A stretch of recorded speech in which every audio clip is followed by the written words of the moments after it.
Thank you. Got it focused on And you that. did an Well, I excellent mean, job of right. every practice. You Okay. fixed it. I am calling to order the EDC Annual Meeting on January 21st.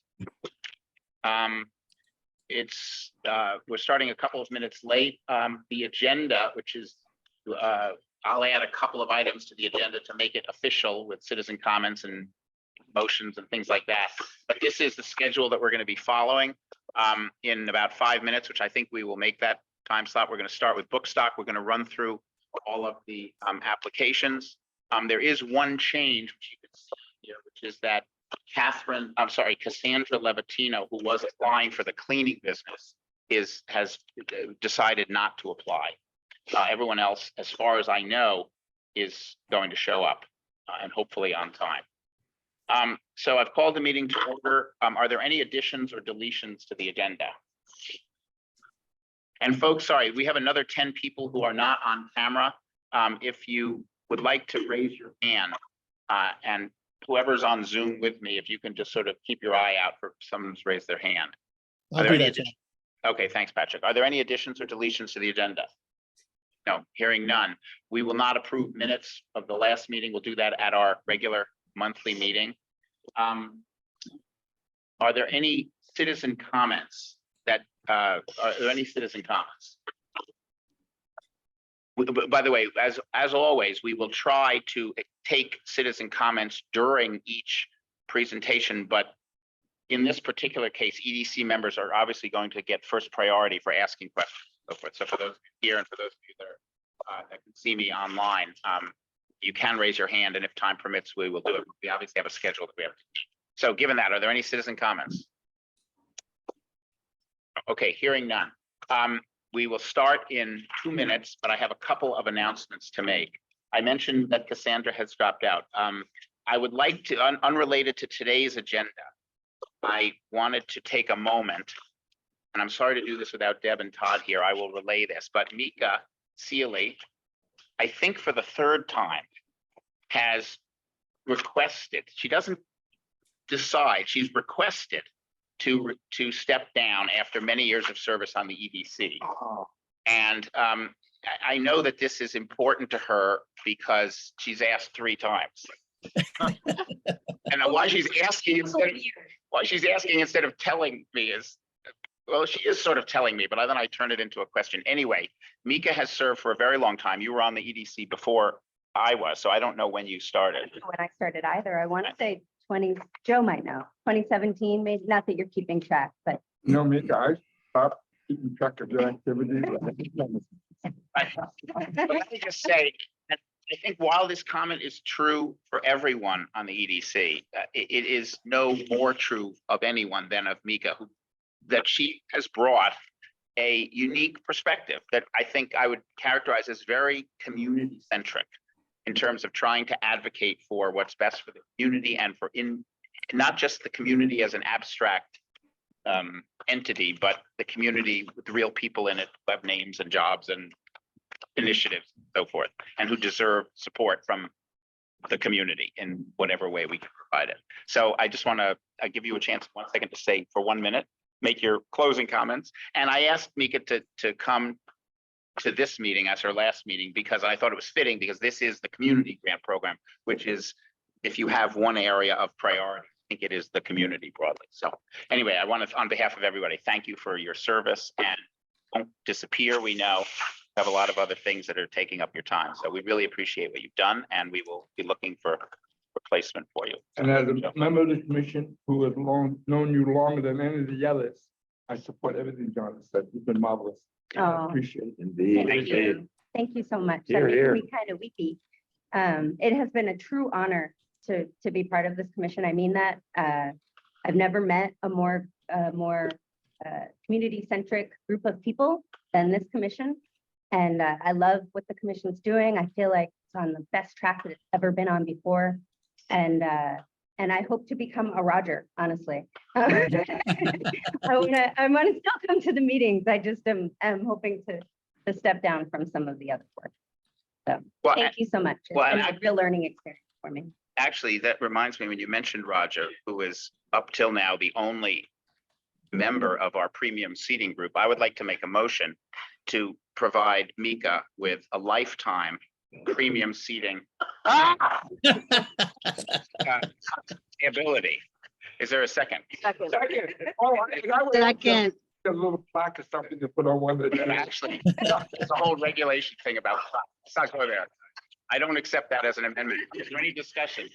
All in favor? Aye. Aye. Aye. Any opposed? All right, congratulations. Thank You are. John, this is Deborah. I am just coming from far away. I'm almost there, but I'm on the call. I just wanted you to know, like, you have me Oh. here. Okay, excellent. Oh, I see you there now online. Okay, great, Deborah. Thank you very much. We'll await your arrival. Okay, we are right on time. We're first, the first applicant is a Bookstock with Suzanne Affelt and Paul. Can one of you come up and sit there, or both of you if you want, just so the people who are remote can see you? Hey, John. yeah. Just a suggestion, as you introduce each of these people, can you take the sharing down so we can see them bigger? Yes, that's a good And idea. then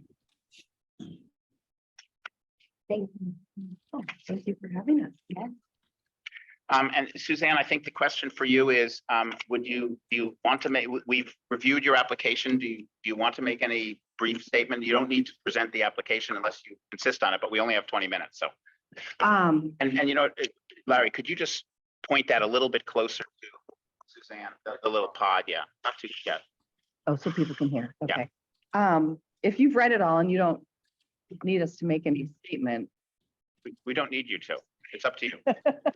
I guess the only quick thing I would like to say, thank you for having us. We really appreciate it and the opportunity to present our proposal. And after 2 years of Bookstock being on a hiatus because of COVID, and coming back last year, we felt like we were really strong. And now we've got a dynamic board, some great staff, and we're really ready to take this into a new world, and grow and develop into the most beloved book festival in the country. So there's my opening statement. All right, EDC member questions. You mean, I have some questions about the application. Yeah. If that's That's what I appropriate mean. now. Yeah, okay, great. You mentioned in here strengthening in the very first part, detailed project description. You mentioned greatly strengthening market and the attendee experience with more headliners and a reinvigorated green experience. And I'm just curious if you have any sort of examples of what a reinvigorated green experience would look like to you in a perfect world, barring any crazy obstacles. Yeah, I can speak to that. So I'm Paul Jensen. I'm new on the board. Moved here in 2020. I've been here for 2 board meetings so far, and then we also have Nan, who's on our board. She's here virtually. So one of the things that we're deciding from a marketing perspective is to really hone in on the Village Green as the public square, and we see that as something that really differentiates Bookstock from other book festivals. Historically, it's a place where people come together in real life to share ideas, to express themselves. And we see this, of course, happening less and less, right? This is a big national conversation. Everyone's fixated on social media, virtual communications, everything, COVID, everyone's in lockdown. So we're really seeing this whole green experience as something that is really central to Bookstock. And we want to make that a central part of all of our marketing and communications and part of the experience overall. We were just talking before we came over here how it will never be the biggest book festival, but we can be the most beloved, and we think that's all part of the interactions that people are having. And I was looking at the video that Nan produced of the festival last year, and it really just hit me how there was so much opportunity for interaction. The sessions with the authors are intimate. There's a lot of back and forth. There's quality discussion. People are meeting up on the green. There's music playing. There's the book sale. Naughty Coffee, which is a new business here in town. They were there, so they were having the ability to really get their brand out and sell coffee, and people were able to drink delicious coffee and attend all the sessions. So, we, with our new staff, we have a new events person and a new director. we're sitting down and looking at the entire map of the village and saying, okay, what do we have here to play with to really make this just an all around wonderful experience for everybody. Another thing I just want to say is that, you know, summertime in Vermont, like you can't beat it. And so when it comes to marketing the festival and developing the program, we're not just going to be speaking to people's sort of intellectual engagement. You know, you're going to come and you're going to learn, you're going to have your mind fed and all of that, but also you're going to see a babbling stream that runs, a river that runs through the village. You're going to be able to go hiking. It's going to be Woodstock at its greenest. The sort of ideal summertime experience is really what we're going to be marketing, and it's something that we really want people to experience when they come to the festival. Okay, thank you.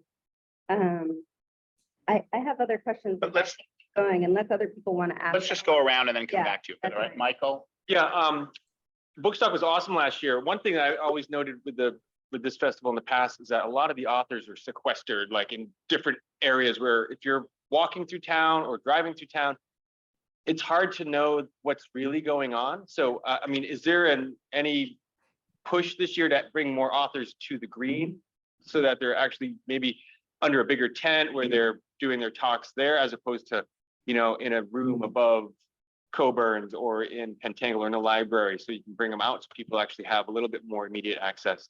Yeah, I saw Nan, you were yeah, I see your hand up. You wanted to jump in, go for it. Man, You're on mute. You're on mute. Roger, while she's fixing it, could you bring that microphone to the table? The Okay, one- thank you. Michael, that was a great question. And it's something that we recognize as an issue that some people could come to Bookstock and just think it was an event on the Village Green and that there were actually no authors in venues around the green. So it's something we're addressing with our new event manager who actually is someone who did event management at Wolf Trap and at the Kennedy Center, and agrees that we need to get more people aware of who's around the green, what are some of the great talents, plus to make them aware that in the author tent, they can actually meet the authors personally, which is something we put in place last year, and it was very popular, that you could actually buy a book and have the author sign it right there, talk to the author, and that was designated as something on the agenda. Awesome, great. Marion? I see that I'm looking at the budget and I have two kind of budget related questions. One is there a specific function that our grant is going to play in your budget, or is it just going to help the overall budget? And then the other is, are you working, do you have sponsorships or financial partnerships? It seems like there would be a lot of opportunity to raise additional funds. So first question, what we would propose this go towards is our staff and some of our marketing and communications costs that we would have moving forward. And yes, we are, one of the great things is we became 501c3, which makes it a lot easier to raise money. People are more likely to give when they know that they're going to get a tax write-off for it. So that's been a big push for us. And that is, as we are growing, we feel like this year really is going to launch us into being able to fundraise more. Paul has really built a robust marketing and communication plan for us to get Bookstock out there so people know about it. And then we'll really be able to go after good corporate sponsorships as well as individuals and foundations doing grants and proposals. Does that answer your question? Yeah. Okay. So no corporate sponsorships yet, though. Well, we did last year. Mascoma Bank was one of our sponsors. I'm trying to think who else corporately off the top of my head. Man, who else? I think it was a lot of mostly grants and individual giving. So our focus now is to start moving more into corporate sponsorship. Yeah. And with our 501c3 status, we feel like this is going to be like a really big Yeah. growth area for us. Mika, did you want to follow up? Did you have other? John, I have Patrick, questions. Oh, Patrick, sorry, Patrick, and then Mika. Okay, I have a couple of questions. My first one is, that you've been to us twice, well, maybe more than twice, but last year, since I've been on last year and this year. Is there an effort to make Bookstock sustainable by itself? Without coming to the EDC for more grant money? That's my first question. The second question is, I see you have a marketing budget of $2,500, which seems pretty slim in terms of reach and trying to make this New England's best book fair kind of thing. So if you can address those two issues, I'd love to understand that. I'll do the first one, you can do the second Sure. one. Okay. As far as becoming sustainable, yes, that is absolutely our goal. And I think if I remember correctly, the grant last year, when it was written, was asked to kind of help for a 2-year period, so that we could grow and start raising more money on our own. So yes, our goal is to not come back to you next year for $20,000. So we are working on that, and I do feel very confident we are going to be successful. And then on the marketing and communications, yeah, we have a slim budget, but with our strategy, we're going to be working a lot on getting earned media. So news media coverage, which that really doesn't have any sort of budget implications at all, but that provides us every time that we get news coverage, we can sew that right back into our fundraising by building buzz. So a good example is we had a good meeting with the Vermont Standard yesterday and set up a schedule of 6 articles between now and the festival. So we want to create basically a drumbeat of communication, so people are seeing it over and over again. So starting with an article that announces our future vision of Bookstock and our new staff. The second one will be an announcement of our first headliner, who's a multi-Grammy winning, multiple platinum musician and community activist. So they're going to do a feature about him, and then our other 2 headliners, who we should say, we can't say who they are now because we haven't announced them, but one is a Washington bureau chief for a major national news outlet, and the other is one of the country's most famous satirical authors. And so they're going to be doing feature articles on those 2 as well. So that'll be like a nice drumbeat. These are people, all 3 of them have national profiles. And so we have a media list that we've been building, not just local media, but also people who are book editors and cover this space for national news outlets. And we're going to be pitching stories to those as well, just getting it on people's radar. And then the other thing is social media. So we've been mapping out all of the different people in the area who have really big social media followings. We know someone, for example, who's got a following, she's here in Woodstock, of around 120,000 people just on Instagram. And she's been really, really good about promoting local events. And so we're looking at doing some things with her on a volunteer basis. And then, so our marketing budget, really the only implications that it has really on sort of our overall budget are signage and things like posters and advertisements that we want to run. So we're going to sit down and look at the ads that we want to run between now and the festival. We have a friends and family rate with Vermont Standard, for example, where it's every ad that we would want to run there is like $250. We might do a couple of those. We're sort of looking at that, but overall, we're looking at things that are not impacting our budget. Okay, it sounds like you're specifically staying local, and I'm just a little background. I've been in the advertising business for 40 years. Yeah. And earned media is tough. Yeah. It's tough to get. There's no guarantees. No. And I still think $2,500 is really low. I mean, that's I think you should seriously consider more budget there. And also make sure you come talk to us too, because we've got the marketing program that we're running in Woodstock that we can get you in as well. So make sure you talk to us about that too, because we have a reach that's further out. I think you should be reaching out to Boston, New York, Connecticut, not just local. And that's to me how you'll get a much better, if you want to grow, you need to bring people from further away. And those are markets that'll be very interested in, book stock.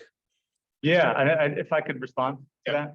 So yeah, I have a background in earned media. I'm a strategic communications consultant, and so I've worked for clients who are like heads of state, and when they speak, it's news.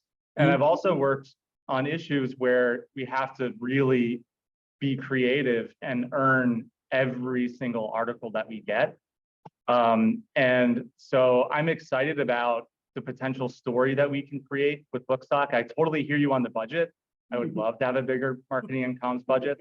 And also about reaching new markets. So we're sort of thinking about it in terms of concentric circles. We have Woodstock, Upper Valley, we have New England, and then we have national markets. And so I have people in my network who they love to do volunteer work. They have huge media lists. And so I'm just really excited to sort of tap my network and look at what we could do nationally. And if we can get any sort of national coverage, we're going to sew that right back into our marketing and fundraising. Okay. All right, thank you. I appreciate that, and that your background is good, but in my 4 years, earned media is tough. But if you've got the connections, if you've got the connections and the people, then that's gonna be very helpful. Joe, Mika, I'm looping back to you. That's okay. I think Nan has something that she would like to say as well. All right, go ahead, Nan, quickly, because I want to get into a couple more questions. So go ahead. Okay, sure. I just wanted to say, your points were also well taken, Patrick. And one of the things that happened in Bookstock 2022 is that we had all of these people who were new to Woodstock, people who had moved during COVID, talented people come up to us and ask, how can I get involved? And that was one of the things I saw as a real win for Woodstock, that people with true talent, like the woman I described who is the event manager, coming from all of her experience at Wolf Trap and the Kennedy Center, and her husband and Paul. And we attracted a woman who is a senior editor and vice president at Simon & Schuster, who has already helped us. So these are all new people. We had the downside of COVID, but the upside was they came to Woodstock and they stayed. And the other part of it was that during that year, there were only 4 people on the board and 2 people who were paid staff thanks to EDC funding. And we were able to do this event and put it on live after 2 years of lockdown, when most of the people who had been engaged with in the past were not engaged anymore. And we got a 501c3 and we started building a real board. And we got to a point where people were coming to us, like you put up the purple Martin houses and they said, put them up and they will come. Well, people came, and they came not just to attend Bookstock, but to be a part of the fabric of Woodstock in a way that they really, really valued. Joe, and then Mika, last question. You know what? I want to take up any more time.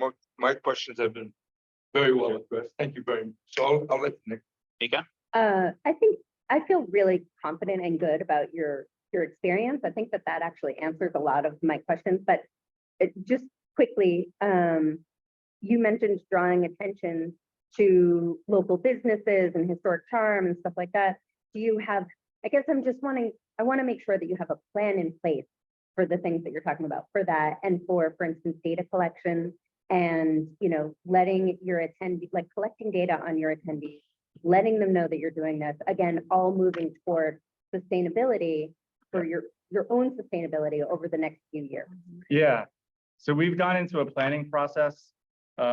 We haven't shared it as part of our grant application, but we do have, this is our marketing plan. You have a plan in place. Yeah, so okay. it's broken out into objectives. So objective 1, mobilize optimal turnout. Action, here's the communications channels we're going to use, our time frame, our point person, what our status is. Objective 2, engaging a more diverse audience. So we go through each one, promote Woodstock as a destination. So we're looking at all of the different ways that we can do that. So I went, for example, and looked on the Woodstock Chamber of Commerce app and the website, and there's a section, there's an events calendar on there, and I realized that Bookstock was not on it. So one of the things is, all right, we're gonna put that on there. There's another Woodstock app that people outside of the region use. We're gonna try to put it on there. So we do have a plan in place, Okay. and we have a list of local partners, Mhm. lodging, potential event spaces, even like Au Comptoir, like the new cocktail bar, places where we can go. We're thinking about not only local businesses, but also local businesses who have like a social media presence that goes outside of Woodstock, Yeah. and looking at cross promotion between us and them. So we have a plan in place, and we're just now ready to get into execution. Yeah. Yeah, I can attest to that, because they've reached out to me from a lodging standpoint. And also, guys, as a lodging thing, Bookstock people, give us stuff to put on our social media. We'll- Yeah, Yeah. All the absolutely. lodging properties, we'll do it. Yeah. exactly. Can I, Thank you. it's a very specific question. Yeah. Do you have plans to count every person who comes to Bookstock? Because in the past, you have not. That's right. So one of the, Just start with yes, no, and then I Yes. will, yes. the answer is yes, you have a plan. We have a So the plan. way you're gonna run it is you will be able to say we had 737 people attend this year. Yeah, yeah. Actually, on. So one of our objectives here is develop Bookstock's capacity for measurable data-driven marketing and communications. Okay. And that starts with counting how many people we have. So That's fine. My question is literally, I understand what happens when you count. I also understand what happens when you don't count. Joe, we've got One 30 very seconds. quick comment, I remember the first Bookstock and what it is today, and you've come a long way, baby. I mean, it's all beneficial to the community. Yeah, and we're just gonna keep going That's good. and keep Okay. going and growing. Thank you. Thank you. Thank you very much. Thanks so much. Yeah, thank you for all. your time. Thank you. Thank you. Good job. All right, next is the WCSU, the fundraising manager, Marlena. Am I saying it right? Yeah. Marlena McNamee. Same thing. Do you want to say anything, or do you want us just to start asking questions? Just quickly, thank you so much for your support, for the EDC's support of the new Woodstock Union High School and Middle School over the years. There's been a couple of grants received, and we are very appreciative. I'm newer to the area. I've been here for 2 years. I have 3 children in the district, 1 child who's in the high school. I understand the severity of the situation, and I am so honored to be able to work on this project that will truly make a better Woodstock. So, and as you can see in the proposal, we've raised, we have 3 million, nearly 3 million in pledges to date. So any contributions from the Woodstock EDC have had a tremendous return on investment. So thank you. Questions from EDC members? Joe, then Mika. Oh, Patrick. Larry, is that- Patrick. okay, sorry. Right, Joe, Mika, Patrick. Hi. Hi, How are you? I'm good. Thanks for coming. I noticed on your application, total project budget, 144,000. That is for how long? That is yearly. That is a yearly budget, and it's broken down. So the district has committed to permanent funding for a grant writer. So that's around 50,000 a year. Then there's materials, supplies, things for outreach, for communication outreach, building a database, things like that. That's another 50 almost from another source. And then this position, which we're requesting EDC funding, which isn't base funded. So hopefully, if I've read this correctly, at some point, you're gonna go to the March 2024, the town meeting in 2024.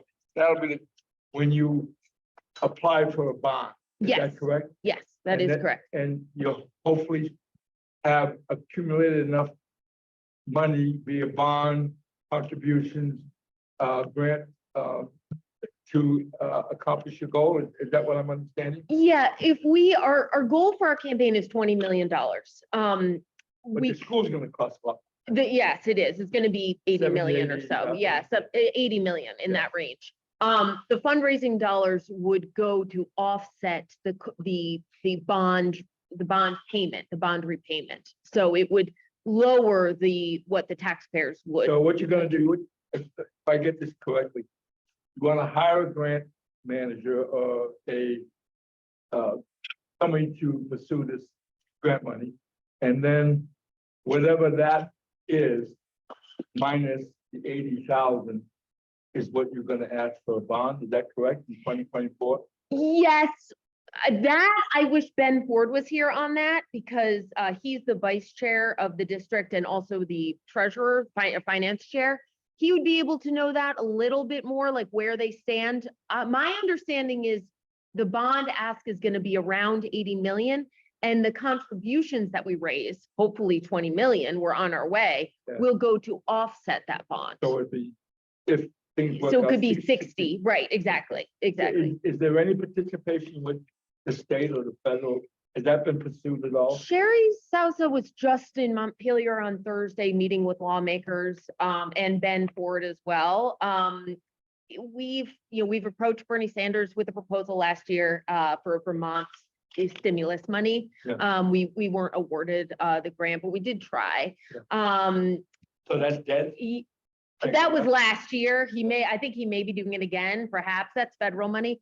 State money, it comes down to the fact that Vermont has frozen the school construction fund for years. Now there's a backlog. They're doing reports. There's a report that was included in this proposal. Our district was ranked second worst in the state for the portfolio, the overall Is that good or portfolio. bad for funding? Very bad. For funding, it's Very good. it's Okay, very that's what I was trying to. Yeah, so the state it's gonna take a while, but there could be back state money that comes through, that could be retroactive. And our fundraising dollars will not count negatively. Is that gonna be a first come, first served basis, depending on where we are on the list? I think it's gonna be where we are on the list, and it's And actually that where we are on the list is determined by what? a report that they did, an assessment report, a building assessment report that they did on the whole supervisor union portfolio, West, Prosper Valley. And there is a building report in this proposal. So Mika? take a photo. All right, thanks. Yeah, I was actually just looking it up so that I could remind myself. Didn't Woodstock get also a big chunk of money from the state? So like millions and millions and millions? For ARPA? Yes. Yeah, we did get a big chunk of money. It was not millions, 700, I think it's 700,000 or something. Oh. And it's ARPA funds and it's not, I don't know that it can be used for education, but it's certainly intended to be used for a whole range of things. Okay, and 700,000 is not what we need. But it would it would help. help, it would help. So I guess one of my questions is just whether or not there are people on staff who are going to continue to pursue state and Fed or whatever kind of funding might possibly be available. yes, so the grant writer who works with me, I work more with donors and foundations Yeah. and also the communications aspects.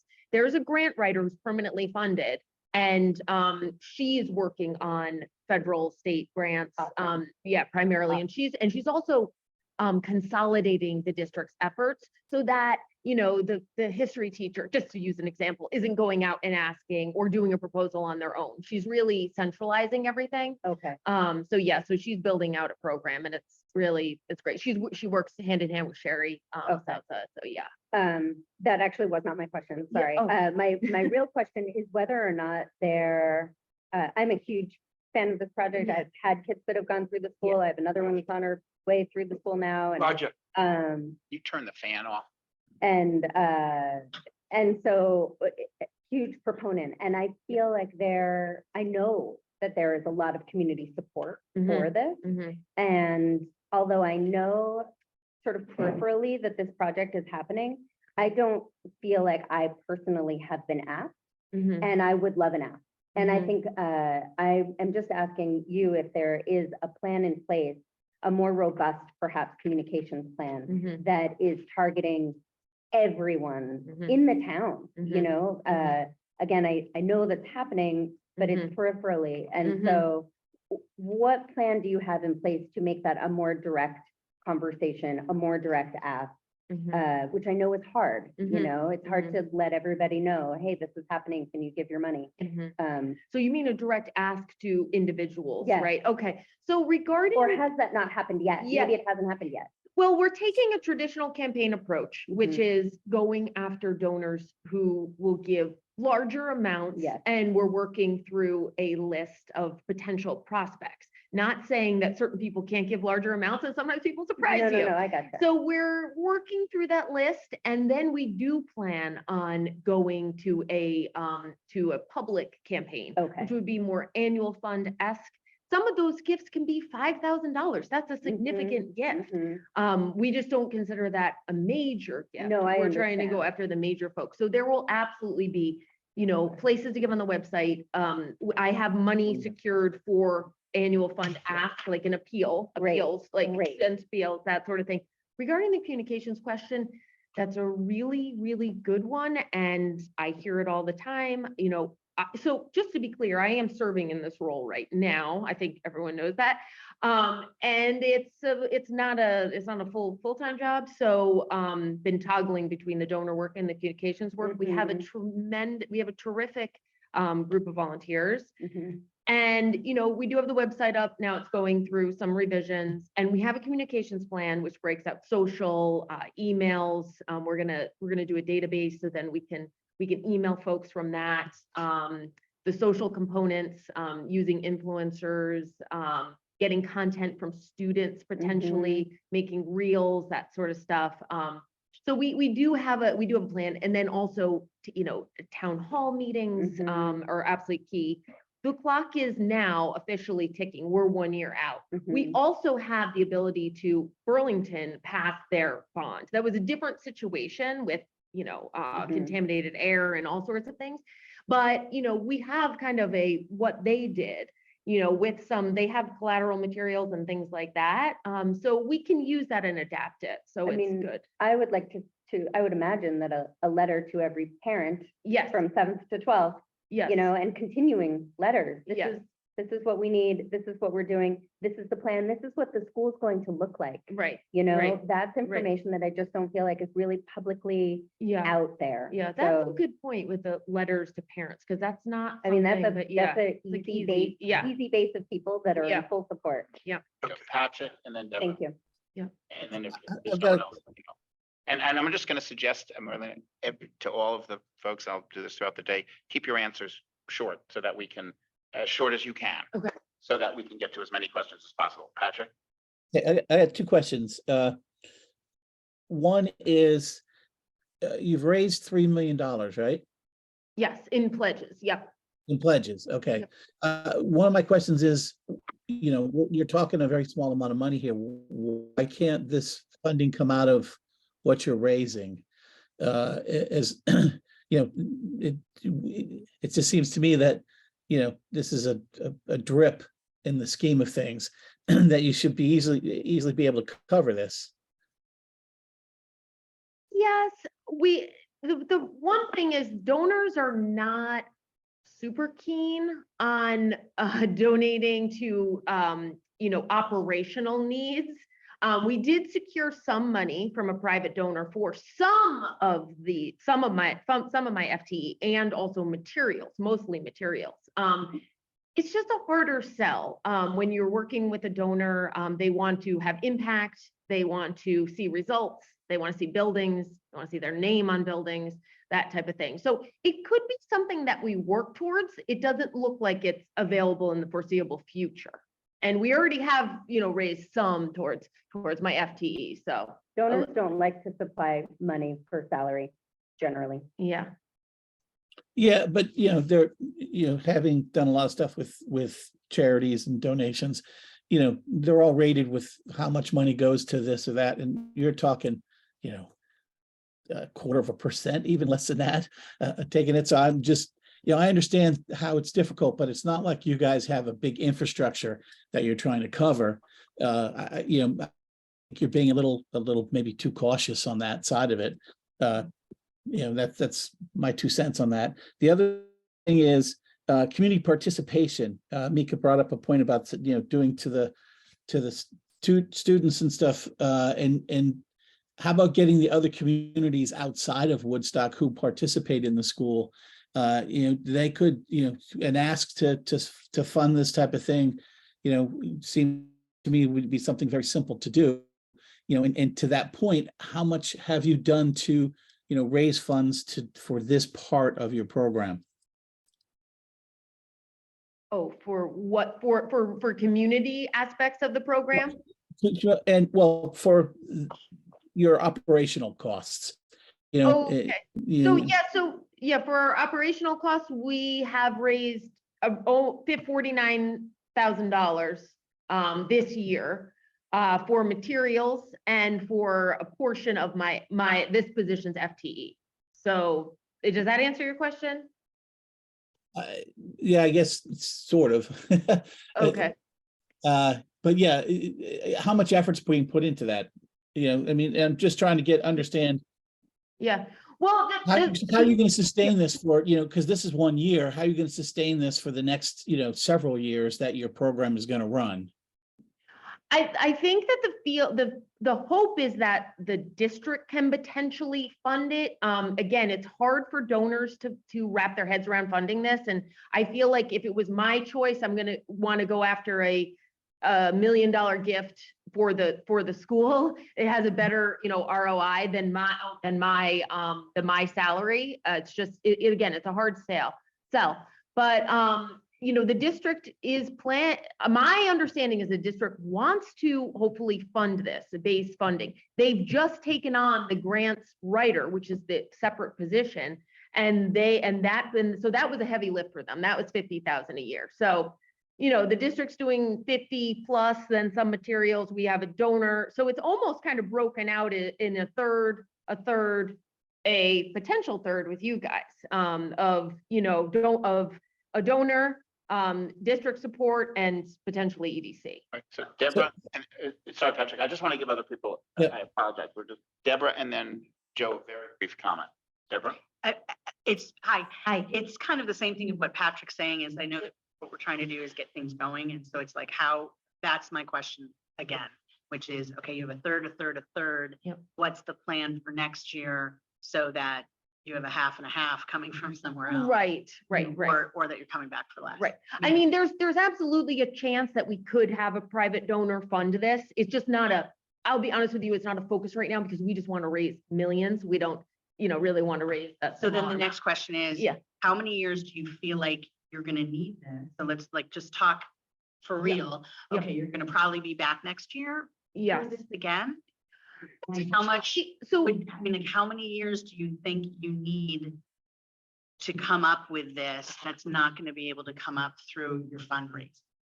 definitely one more year. And then either next year would be fundraising or the district is going to make their best attempt to cover this. That's my understanding. I can't 100% speak on the district because Ben could have done that a little bit better than me. But I feel it's really the year is the push. And that's what I did put. I said by 24, 25 or 26, 27. If I'm making it right, not this year, but the next year or the year after, it should be funded like by other sources. Right. So So realistically, we're talking 2 years. Partially. I would say one would be fine. I mean, I don't want to. No, I know. Oh, yeah, realistically too. Yes, at the worst case scenario. Yeah. Okay, thank Yeah. No. Yeah, quick comment. I have personally asked Allison Foxer. Yeah. and Dick McCormick. Yeah. The question was, what do you think the state thinks is more important to spend money on than the education of our kids? Right. Could not get an answer from either one.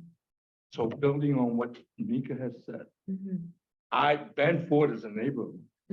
I approached him, I don't know, a couple months ago. What's going on with this? Because there wasn't any knowledge or any publicity about where you guys are in this whole process. And I'm curious that like I said, building on what Mika said, if there was more public knowledge of the dramatic need, maybe there could be some outrage stimulated that would motivate some of these people who are supposed to be representing us and send us some money, bottom line. So I'm curious about that, and if there could be some energy put in that direction of of energizing the public about the dramatic need there is for that school.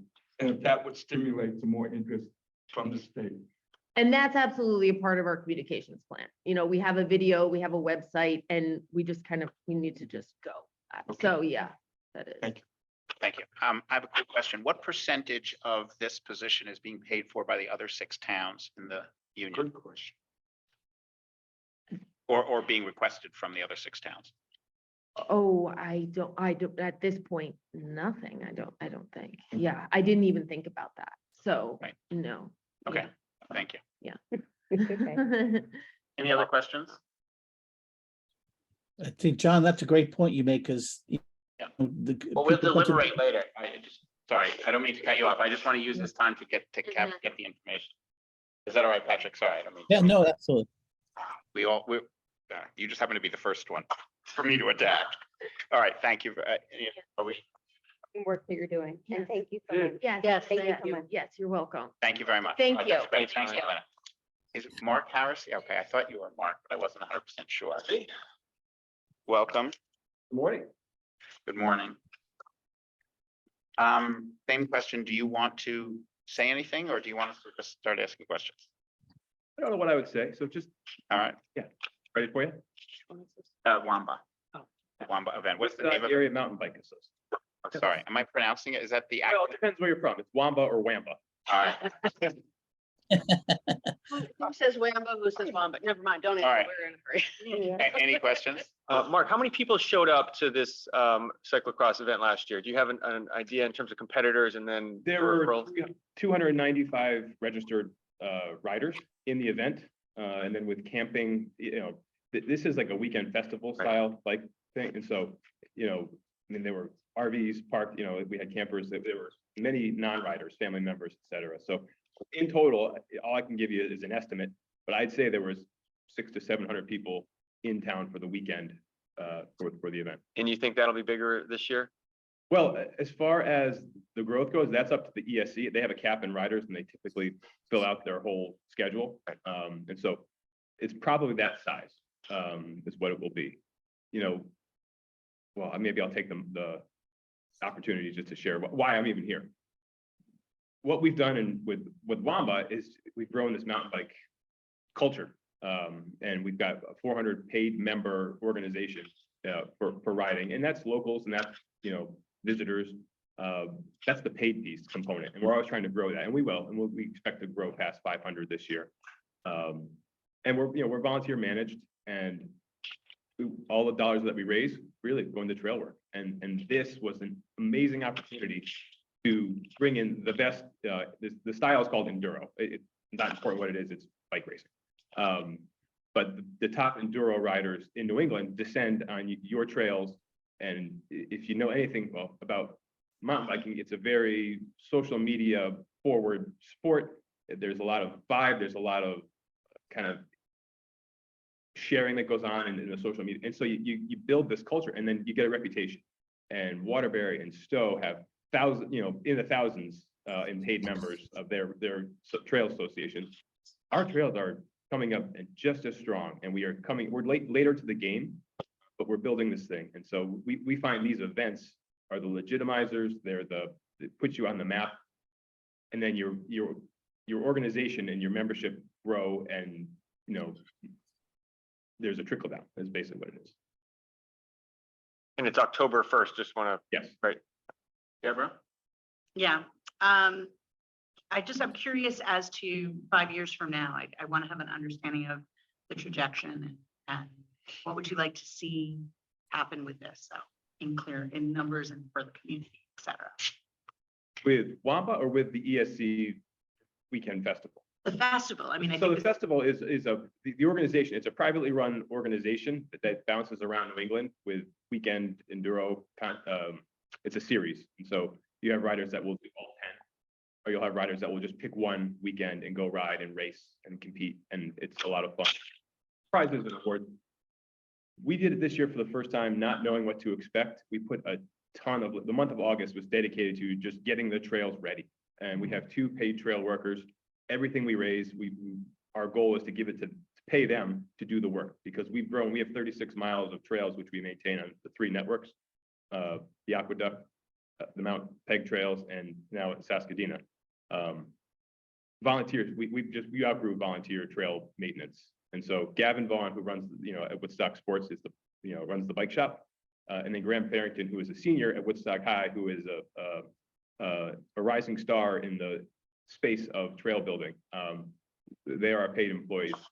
We put them out there as much as we can. We spent the whole month of August really getting those trails specifically ready, which is good. That's what we're in the business of. But at the end of the day, what was meant to be a fundraiser, we found some of the infrastructural needs that were required for us to host. We spent all the money we raised on those pieces, and we left saying, we got this great event. People loved it. It was a success, but all of our time and effort, we had nothing financially to benefit to say we can do more. We can, we've advanced ourselves in a financial way. So that's why we're here, is for support in that component. I completely understand. I'm excited by what you do. I'm wanting to know, Oh, sorry, 5 years from now. That's yeah. I went off. What happens next year? I'll keep it there. Whether this comes back year after year, I mean, these do move around. And so are we going to have, because this is, most of these races are run at ski resorts where they have downhill biking, they have the interest, they're in the business of downhill biking. We're not, we're doing this on volunteer kind of efforts. We were tired after this year, but it was so successful. We said, yes, we want to see where this goes. I've got a feeling 2-3 years from now, we'll say, that's good. We're in a good place. This isn't going to be a forever festival. Probably if it's Wamba led, only because of the volunteer component that it's overwhelming. But we're gonna grow it. And my question, okay, let me see if I can be really specific. Sorry. No, it's okay. Thank you very much. Does this help you continually maintain these, so whether there's a festival or not, this will help create ability to go on these 36-mile mountain, like every year, like this? Absolutely. Okay. And the whole point, what the initial idea was, this can be a fundraiser that the proceeds that we generate go right back into our trips, and we continue to just fund. What we're doing now is we're putting in my proposal, I didn't include a lot of the trail work, the prep work. A lot of it was volunteer. A lot of it's what we're in the business of doing. But what we did in August to prep the trails, aside from putting the racing tape out and those race specific things, we made the S6 trails, 15% better. I'm making up a number, but we put a lot of effort in there, and it was you could feel it. You could feel the improvements that were made. We put a lot of effort into getting them race ready. And then the weekend after the day after the race, they're still race ready caliber trails that you've got a better network. And that's the benefit. John, I got a question. So the funding you're looking for is mostly to use for trail work. Is that my understanding that right? No, the funding that we asked for was really for the infrastructure that the ESC race organization requires of every site. Ambulance coverage, most downhill places, when they're open, they have bike patrols. That's their daily operation. There's no incremental costs. One of the unique things about our race, the way we built it, was that we start you at Saskadena. We had everybody taxi themselves on their bikes through town, under the middle bridge to Mount Peg and up the village trail. That doesn't happen in any. That was like the special Woodstock component, and there was more pictures of people stopping under the bridge. I mean, people from out of town go crazy for pictures on our cover. We all know. Not bikers are the same. But we had to pay, we had police coverage just so that traffic was not October on a weekend. So there's ambulance, there's police, and then because the Woodstock Inn has been generous with their land and their space and letting us use it, they don't put a lot of infrastructure expenses. They said, yes, you can use our land, but you'll need to cover porta potties. We're not going to open the building for this event. Yeah. Okay, then the second question, I own a lodging property and people ask me questions all the time. I've never heard of you. If you run this event, are there going to be efforts to, let the town know that this is, available for people who want to do mountain biking, so they don't necessarily have to go to Killington or other places like that? Because I would be sending people or telling them about your trails all the time, but I had no idea you existed. So I will remedy that, personally remedy that, Patrick, I promise. But I'm saying it's, No. if you want to grow, But no, but then that's part of it. We're a volunteer-led organization. We do our best in getting the word out, but we're also trail building and, full-time everything else.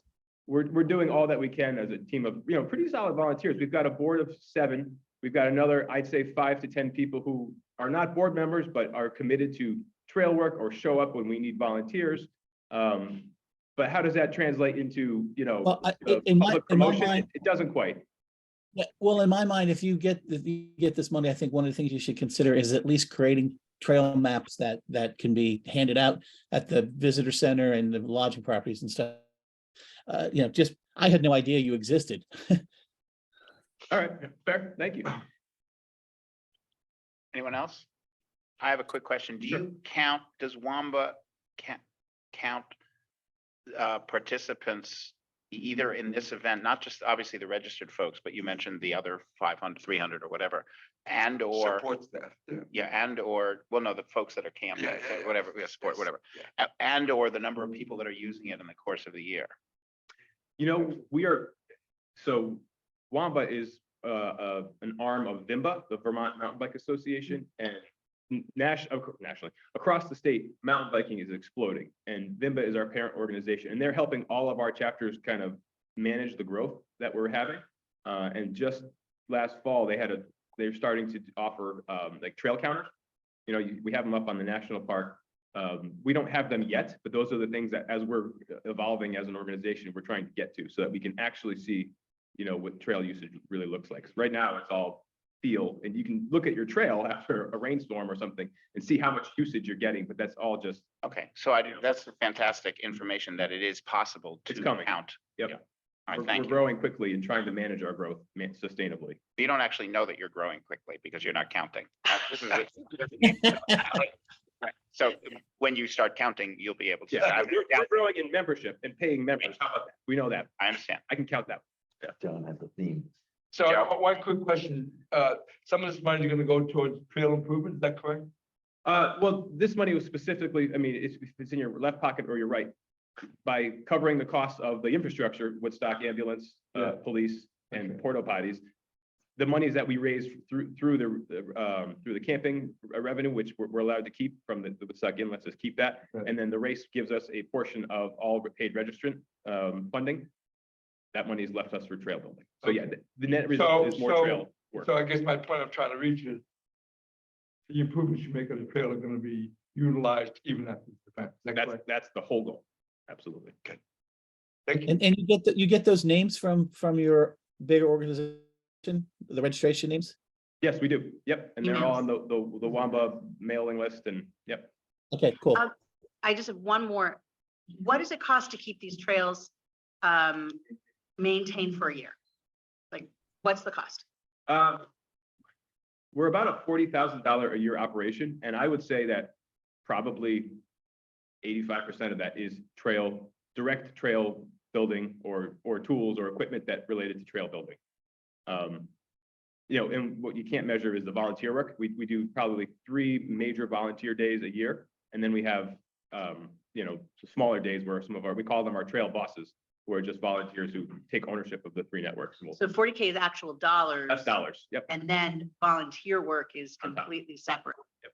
So you're probably what, 60-40 with your, like, what that would have cost you if you didn't have volunteers, or? Without volunteers, I would bump it to 60 or 65, just ballparking. Yeah.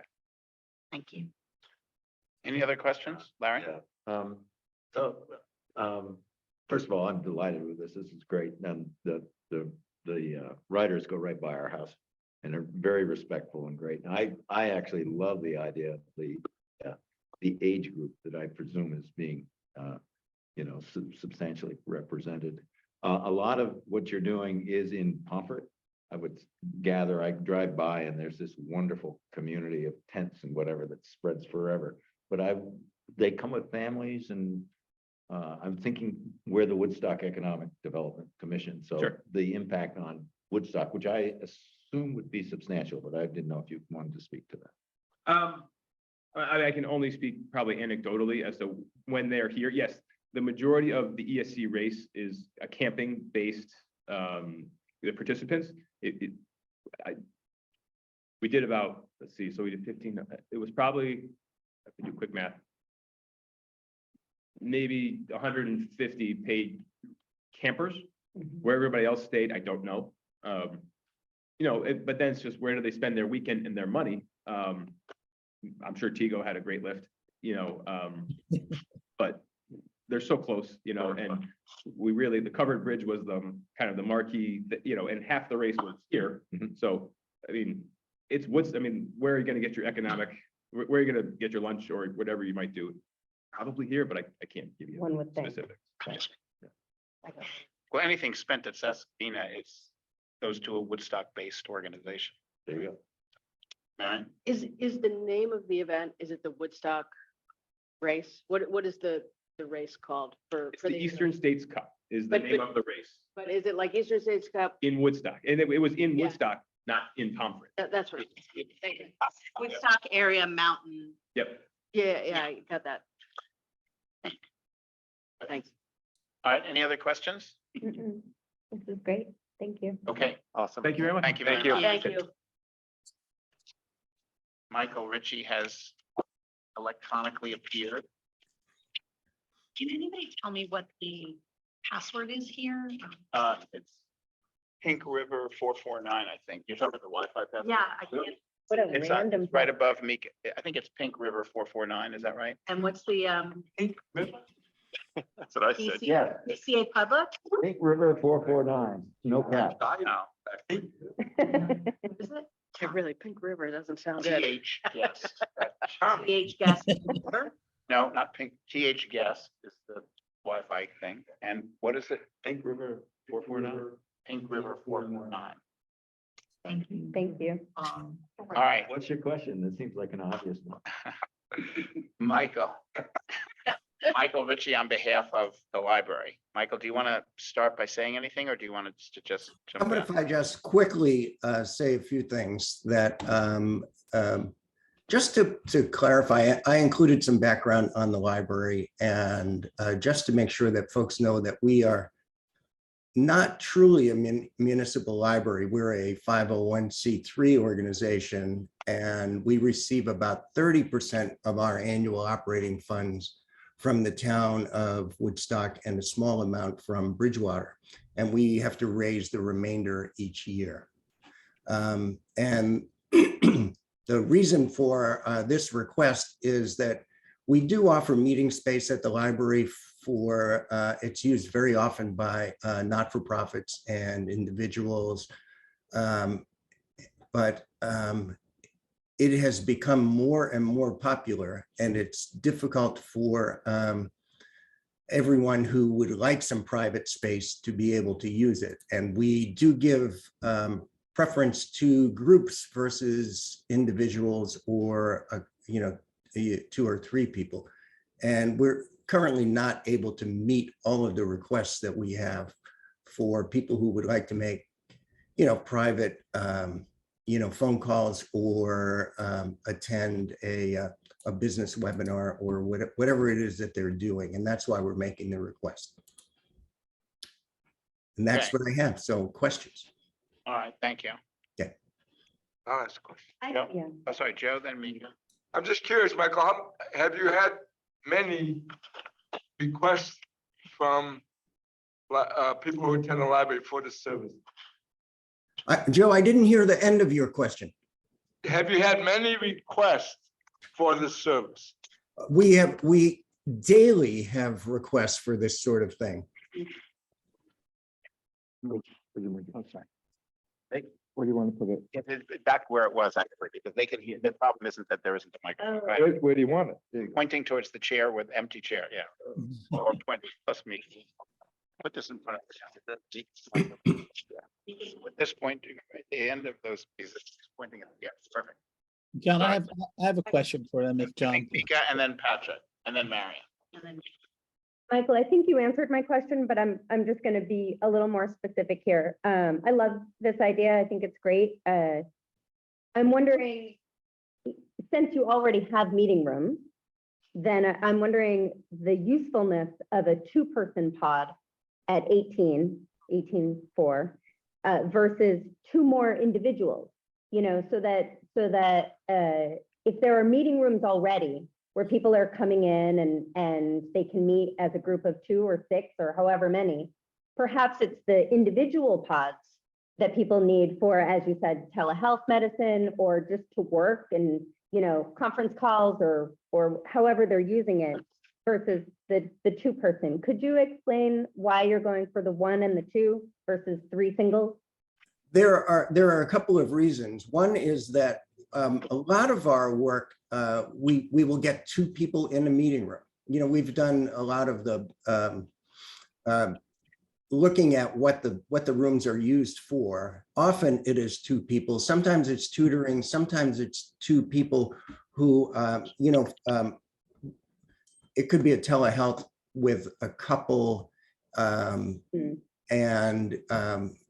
it could be a meeting where 2 individuals are accessing, you know, a meeting remotely. And the other reason is space. You know, we have a fabulous building, but it was designed in the mid 1800s. So space for 3 individual pods would, I think, be very difficult. We may be able to manage that, but both usage and the space allocation is the reason for we've asked for the 1 and the 2. Did that answer your question? I think so, I guess. Okay. But you already have meeting rooms for the 2 people, correct? We have really 1 that accommodates 2 people reasonably well, but it also would accommodate 20 people. You know, it's not necessarily a small room. It works best for like a board meeting, but. Okay, I understand. Thank you. Okay. I have Patrick, Marion, Deborah, and then Michael. Okay, my question is, you know, we're the Economic Development Committee, and I think this is a fabulous idea. I'm just not sure how it fits into economic development. So if you can address that question, that would be helpful for me. Many people, their introduction to Woodstock is the library. And we have had folks who have not been residents come to the library, used our meeting space, used our facilities, and ended up moving here. And particularly when we had, you know, during the pandemic, when people were meeting remotely, we housed many meetings for individuals who were not full-time residents and may currently be full-time residents. Okay, and these would be more private than the rooms you have now?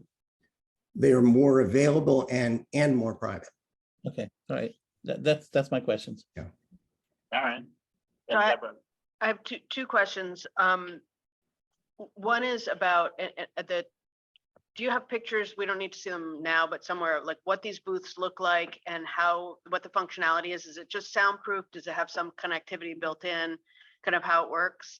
And then the second question is you mentioned that you have excessive demand right now for these kinds of services. And you said you prioritize nonprofits, but I'm just wondering, like, is there a system for prioritization? Is it first come, first serve? Because I actually imagine on the economic development front, there's probably a lot of people wanting to make business related remote calls. Do you have a system for prioritizing? We currently just offer our space as first come, first serve basis, and people can reserve it. Back in our bigger meeting rooms, we usually reserve those first for not-for-profits to have their meetings. And the answer about what they look like, there are several vendors, and I can provide some examples. And they are more than just a soundproof room. It is, you know, they will have computer and connectivity equipment built in. So folks could either use their own laptop or use our equipment and our Wi-Fi and internet signal.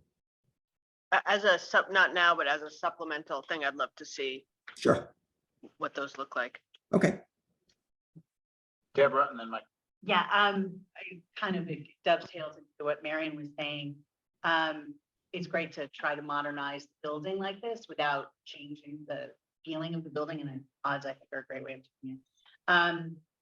Where would they be located? Are they on the first floor? Are they hidden in the back? Where is the location for them that you're thinking of? You've hit it very, very close to in the back, meaning the of the first floor of the building. So as you enter the building, the circulation desk is immediately on your left. If you kept going straight by the stacks, we've identified space on either side of the back door, one pod on either side. The other thing was kind of, again, what Mika was saying was, is it possible, because I do believe there are people who do these for schools, where you can get discounts for, as a nonprofit, and I might be able to help find those for you, because I worked with somebody who did that for a school. So I'm thinking this grant may actually be able to cover 3. And if that is at all possible to do within the budget, would you be okay putting in 3? Because it does seem like the need would be. We would certainly be willing to entertain it. It's a question of layout, and we have some fire code limitations on putting them all in the same area, but of course, we'd be happy to look at that. Okay, I'd be happy to get you the information from my. Perfect. Michael? Patrick stole my question, so I'm good on man. that one. Thank you. I know that. Hi, Michael. Good at that. Michael, I would imagine that smaller lodging properties that don't have conference rooms would benefit from marketing the availability of these pods to their guests on their, not just telling them about it, but, as Patrick does at the front desk, but even advertising it and so forth. Would that be a problem for the library too, as long as it didn't change the, if it's still first come, first serve? Could we make this, if this grant were contingent on the library working with all the lodging properties in Woodstock to make sure that they had the information and working out how they could, I don't want to say claim it as their own facility, but make it clear that if you were to stay at a particular, any place other than the Woodstock Inn, that you had access on a first come, first serve basis to a kind of meeting room or a pod. Would that be a problem for the library operation? It would be a great opportunity. No, it would not be a problem at all. We would certainly encourage that. Okay, Our goal is to have them used. right. And one last question is, what are the hours that they would be, what are the library's hours? We are open 6 days a week. We open at 10 a.m. Most days we close at 6. On Tuesdays, we're open until 8. On Saturdays, we're open until 4. Okay, thank you. May I ask one additional question? Oh, so No, Joe first and sorry. then me. Go ahead, Larry. Just to take off, I think, personally, I think it would be a mistake to try to push these too much to tourists. I think this is a local facility that the local people support.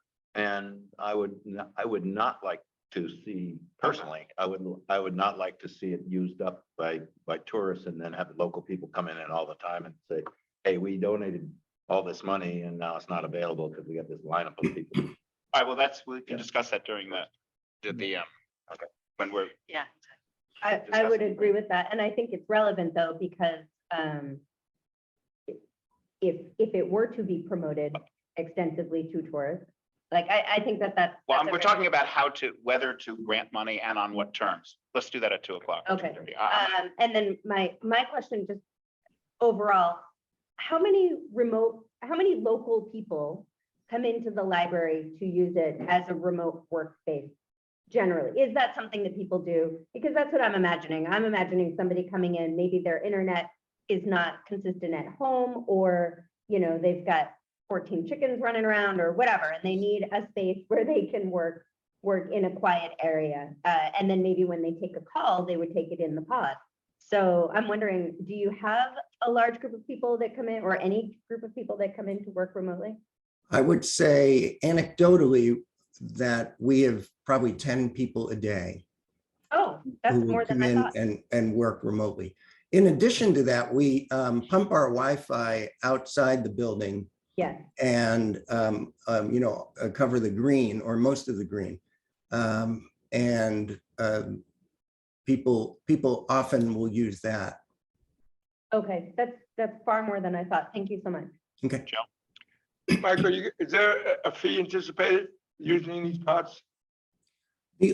So no is the answer. The library offers everything that we offer, all of our programs and services free of charge. So the only difference between you and a couple of businesses in town is you won't have a fee. Other businesses that do what you're proposing have a fee. Is that correct? Correct. No Thank fee. Any other questions? Patrick, Roger? Do you have data on how often there are conflicts for any of the meeting spaces? Unfortunately, that's not something that we do track. We try to accommodate and say, you can't use it at 2, but you could use it at 4. But we don't say how many, we don't track how many people are not able to use it at any given time. Any other questions? Anyone online? You're welcome to raise your hand if you'd like. But seeing none. Okay, Michael, thank you very much. Thank you. Ahead of schedule. Extraordinary. Glad I could help with that. Yeah. Very good to see you. To be seen. Hello, everybody. Tom, welcome. Hey, Tom. Tom, can you slide back to where the chair was before there were 2, to your right? Now you are visible to the folks on. Here we go. Great. Tom, do you want to start off by saying anything, or do you want us to? I would. So the Ottaquechee River Trail, everybody knows it. Most people have used it. We opened on Labor Day 2020, and we have been a success since the beginning. It's the only flat walking trail in town. It's close to the center of town. We have 10 river access points. We do have trail counters that we've been using. And we're having 500 people per week using the trail. It's loved by the community. The Thompson Senior Center organizes walks weekly there. We've had great partners, one of which is the EDC, which helped to fund the creation and construction of the trail. We have great partnerships with Marsh Billings, Rockefeller National Park. We've worked with the elementary school, the high school. The high school did our logo. Our property owners are great. So it has been a great success. But we have a problem. Not everybody can use our trail. And as a community, it would be an excellent opportunity for those people with mobility issues to be able to offer them an opportunity to experience nature and to experience the river. So this grant request is for $20,000 from the EDC. We would use that money to create an ADA compliant ramp, as well as provide the hard pack materials that we would need to cover the first about a third of a mile of the trail. That would give an opportunity for somebody in a wheelchair to have maybe a half a mile to, 7/10 of a mile, an opportunity to see Marsh Billings and just enjoy. So that's what our request is. When I look at your rubric, I can say with pride that the Ottauquechee River Trail improves the quality of life, enhances the beauty, contributes to Woodstock's economic vitality. It's broad-based public and private and community support. It helps to attract new residents. We do have other funding sources, and we have adequate funding for years going forward. I'm sure you've all memorized, but you saw us in Woodstock magazine. We've had good success, but we need to make sure there's universal accessibility. Thanks. Okay. Questions? I have a question. Michael and then Mika. Tom, what's the material this ramp's gonna be made out of? We did construction last year, Michael. You were one of the 15 people that helped us originally as we got started. And we wanted to continue past the wastewater treatment facility. And so we rejiggered the riprap that was there and we put hard pack on top of that. That was in anticipation that we would do this handicap accessibility. So it would be the same material that's already there on that 400-foot section. Mika? Yeah, this is kind of in the weeds, but just out of curiosity, Yeah. if you are going, say, a half mile to 7/10 of a mile down. Yep. Will there be some kind of turnaround available so that somebody could independently, without somebody pushing their chair, they could successfully turn and go back? The actual distance out one way is about a third of a mile. Okay. And that takes it to the end of what we constructed last year, where there is a turnaround there. Perfect. So that's before it heads down. That is, and we cannot touch the balance of the trail that is in active floodway. Right. And so the material there will always be dirt. Patrick? Any? No, I think my one comment on this is, I think the trail is wonderful for economic development. I know I send guests there all the time. And I you. think the fact that it's a flat trail makes it accessible to all my guests. Yes. We have a question from Tiffany from the, or iPhone, I suppose. Is hard pack acceptable for wheelchair use? Yes, it is. Marion? Do you know, I know a couple years ago, Killington on River Road built an accessible trail. Do you know if that's getting a lot of use or how that has worked out? Gosh, I don't know the trail and I don't know the answer.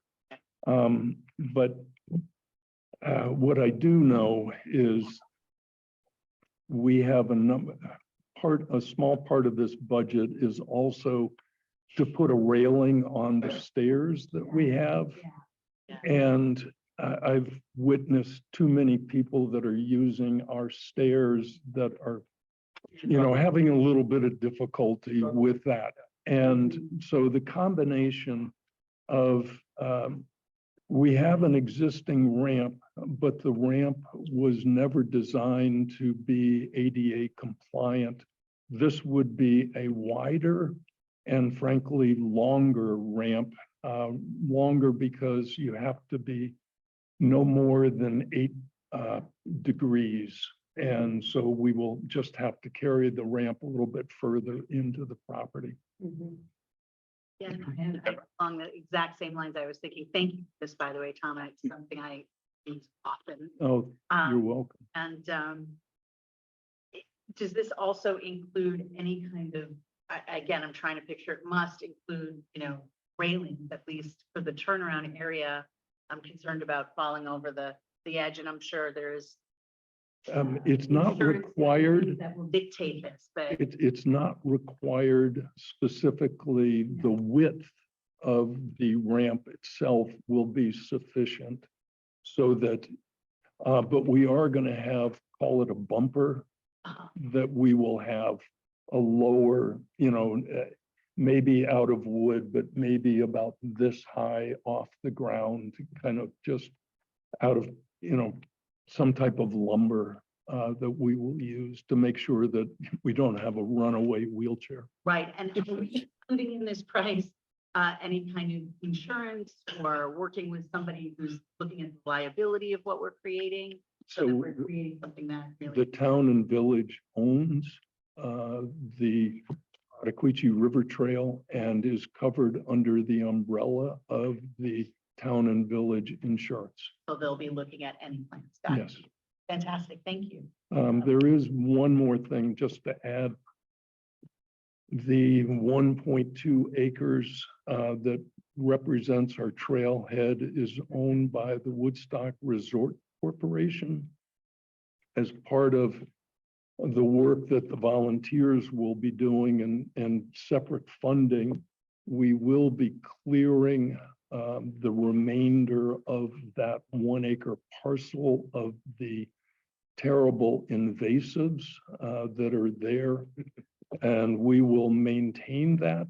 We've had the 1 acre parcel inventoried by Marsh Billings Rockefeller National Park, the person that's in charge of invasives as well as their arborist.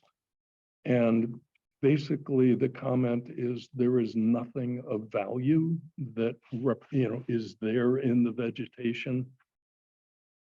Part of what we're trying to accomplish is to have a bit more of an aha moment when you first come to the trail. And so we would, by this clearing, we would enhance the visibility to the river a little bit more, which would make it that much more attractive.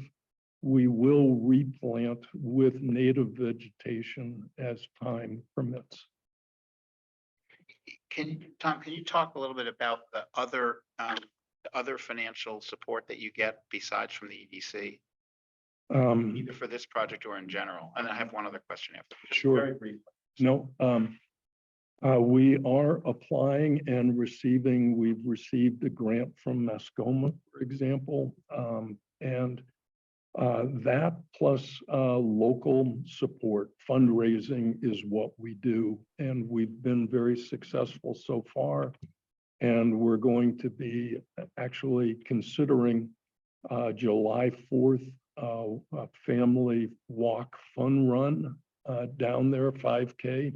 And we hope to have that as an annual basis as, we look around locally at the success of some of our 5K races. And maybe that's an opportunity for us to kick off. Well, if this year the EDC were to give $20,000 to the trail, what would be the total spending that or fundraising that you would have for the year? It's compared. Our annual budget is $6,000 as opposed to Wamba or whatever. $6,000 is what we pay out for maintenance, trail maintenance is principally.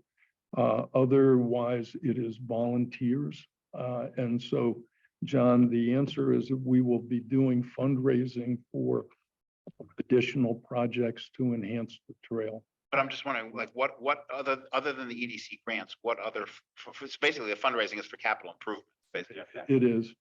How much? I would anticipate this year $10,000 to $15,000 of incremental monies. On top of the 20 that we would. Oh, absolutely. We've already said this is $28,000 budget, and so we will be doing fundraising for that 8,000, but beyond that as well. And my last question is, the 500 people, because you do have trail counters, Yeah. what level of growth does that represent over some past measurement? So we've only had trail counters. We will again do it this year, but they come in for a week or 2 week period, and we've had them in there twice. And so They represent continual usage is my answer. I didn't see incremental growth that I could define. The first two were both 500 a week-ish. That's correct. And over how many, is that, is the trail? That was in the week that it was measured. In the week that it was measured, or 2 weeks that it was measured. And presumably that's not in the middle of February. That's, But the trail, which we didn't anticipate, we thought it was going to be a 2-season trail, and it really is a 4-season trail. is it possible to, so that counting is episodic? It's not, you can't, whatever they're doing can't be installed. I'm sure you could, but. And it's some very large amount of money. Yeah, but anecdotally, I can move And down there. Everything is growing. Tom. No, I didn't say that. No, anecdotally, it's being used. That, ask Larry who's down there. And, you will just see numerous people walking down there at all times. All right, thank you. I mean, I think this is a great, several people said, I think it is terrific for economic development, but I guess the reason why I'm asking these questions of multiple grantees is that economic development has that second word in it, development, which which means change And means growth in some way. well, that's where we're looking to do this with East End Park, to be able to try to, official events, all of that. East End Park and the River Trail are really 1 + 1 = 3. And I think this, yeah. It answers my But question. No, we're using up. We're ahead, but any other questions? Okay, thank you. thank you. All right. You're welcome. We are scheduled to take a 10-minute break. Beth is next with 2. So my suggestion is we start a break. I will, there is water, cold water in that white thing. I would urge you not to eat lunch in there until the next. Do not eat the lunch. We are. Thought that was I'm gonna go, I brought cottage cheese and it's 6 bucks, which is fine because it's like refrigerated. Oh, Oh, nice. Oh, no. I forgot it. Well, I just thought it was sandwiches. Yeah, I didn't think about it. I just figured we would split it, like you would bring the coffee, I get the same. I should have done. I should absolutely should have. I will. Because you know what could have happened? I could have said no. You would- I'm wondering, I mean, Beth, I don't think Beth is gonna need 40 minutes for both of these. No. Yeah, I don't think she will either. We'll try to. Probably could do it in one. Yeah, no. But I mean, but we have to treat it as 2 separate things. No. Oh, no. Gotta do it. Yeah. That's your And we know it. We know it. Yeah. I mean, those are things we've heard before. So we got. So we can take a longer, what we'll likely do, I'll try to read Mike. Yeah, it'd be nice if you could come in a little early. Yeah, a lot of, yeah. We could probably bump all these, but it's. Yeah, all right. Let's try to. And then that's, let me we just, have, I'm gonna, Cassandra is gone now. yeah, can you push that green button?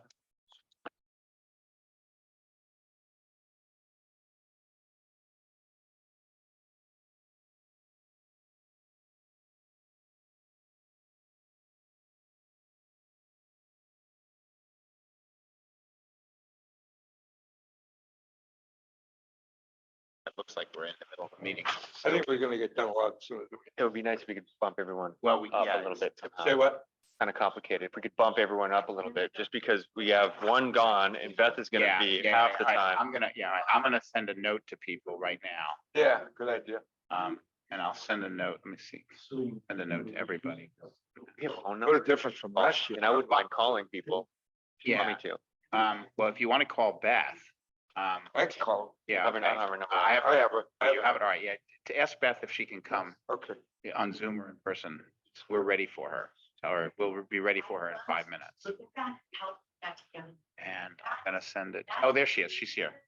Oh, that's perfect. Oh, my. All right, so, And Mike is the one. yeah, so let me, I'm calling you at your house. I'm not there. We're calling you to say we're ready. Now you're early. Yeah, well, if you don't have a dog.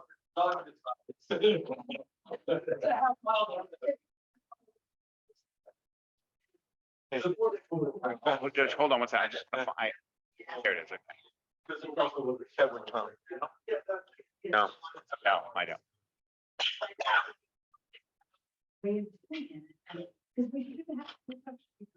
Looks like Howard Dean. Got more hair, That's. more hair than Howard.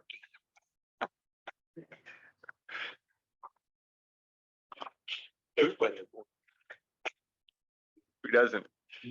Hey, wait till lunch, Marion. I know. Saw you. I am so. We got really. Saw you digging. It's a menu for you to peruse. Right, steak.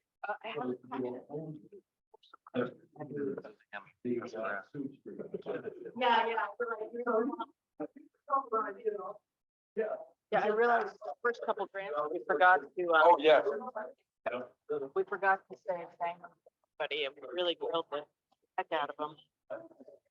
Ooh, Michael. The food of the gods, right there, Greek gods, that is. Yeah.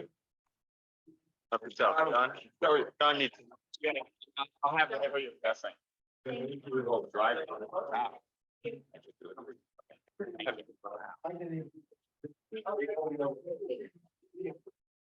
I pumpkin seeds. Want those. Fried pig. That's better, but I think we can go.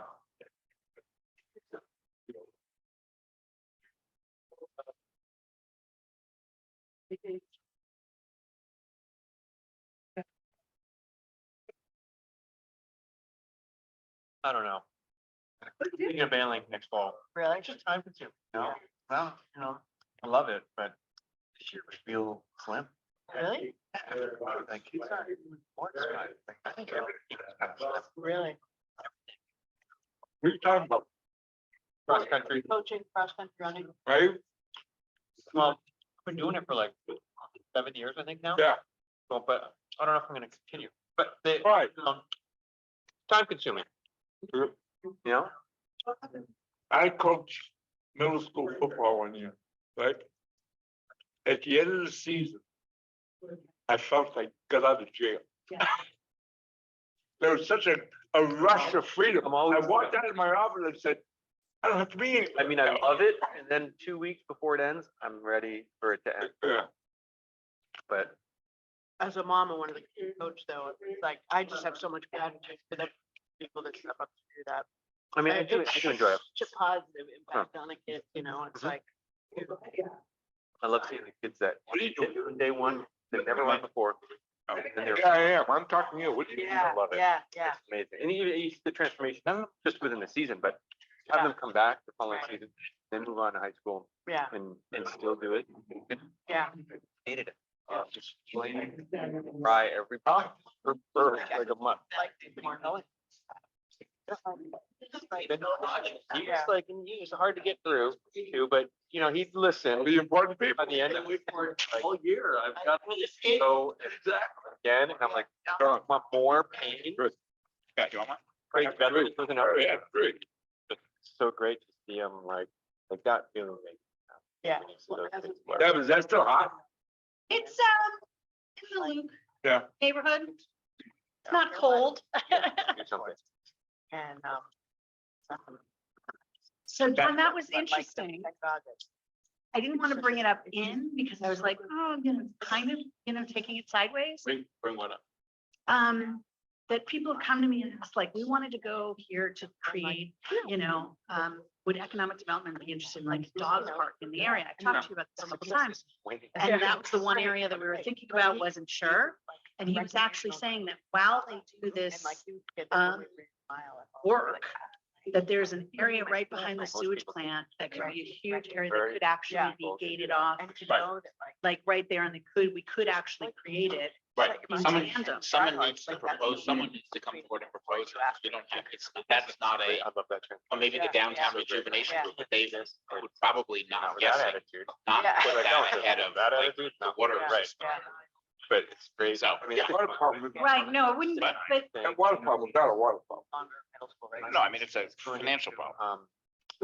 just, Yeah, but I spoke to, after you guys. You know, talked about it. okay, hold on a second. All right. It's a huge thing. This is a this thing. No, but whatever. I'm just saying that it could happen in tandem and it may not, I mean, that would be something that would have to wait till next year now, I guess, or well, it could go through.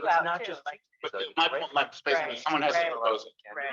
If someone, I think it would be, I think it. I'm not even sure it will require dollars from here. We can do some fundraising, dog people all around it.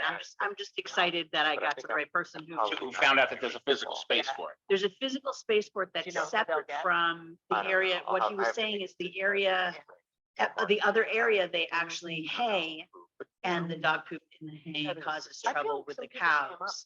And so that's a no, but he just provided me with a yes. Are you talking about a dog park? Yes. A dog, where? Yes. Between the area he was just talking about and the treatment plan, apparently there's an area that's not being used. Get out of And he town. was like, well, we could That water's- that work at the same time as this. That was the water. Right? Oh, yeah, I yeah. too You guys. want to do this, so But I- we'll all talk about I'm it. so interested in But I this. realized. In a year of- you guys- No, I want so- to talk to John. Yeah. right? Just, And so I said.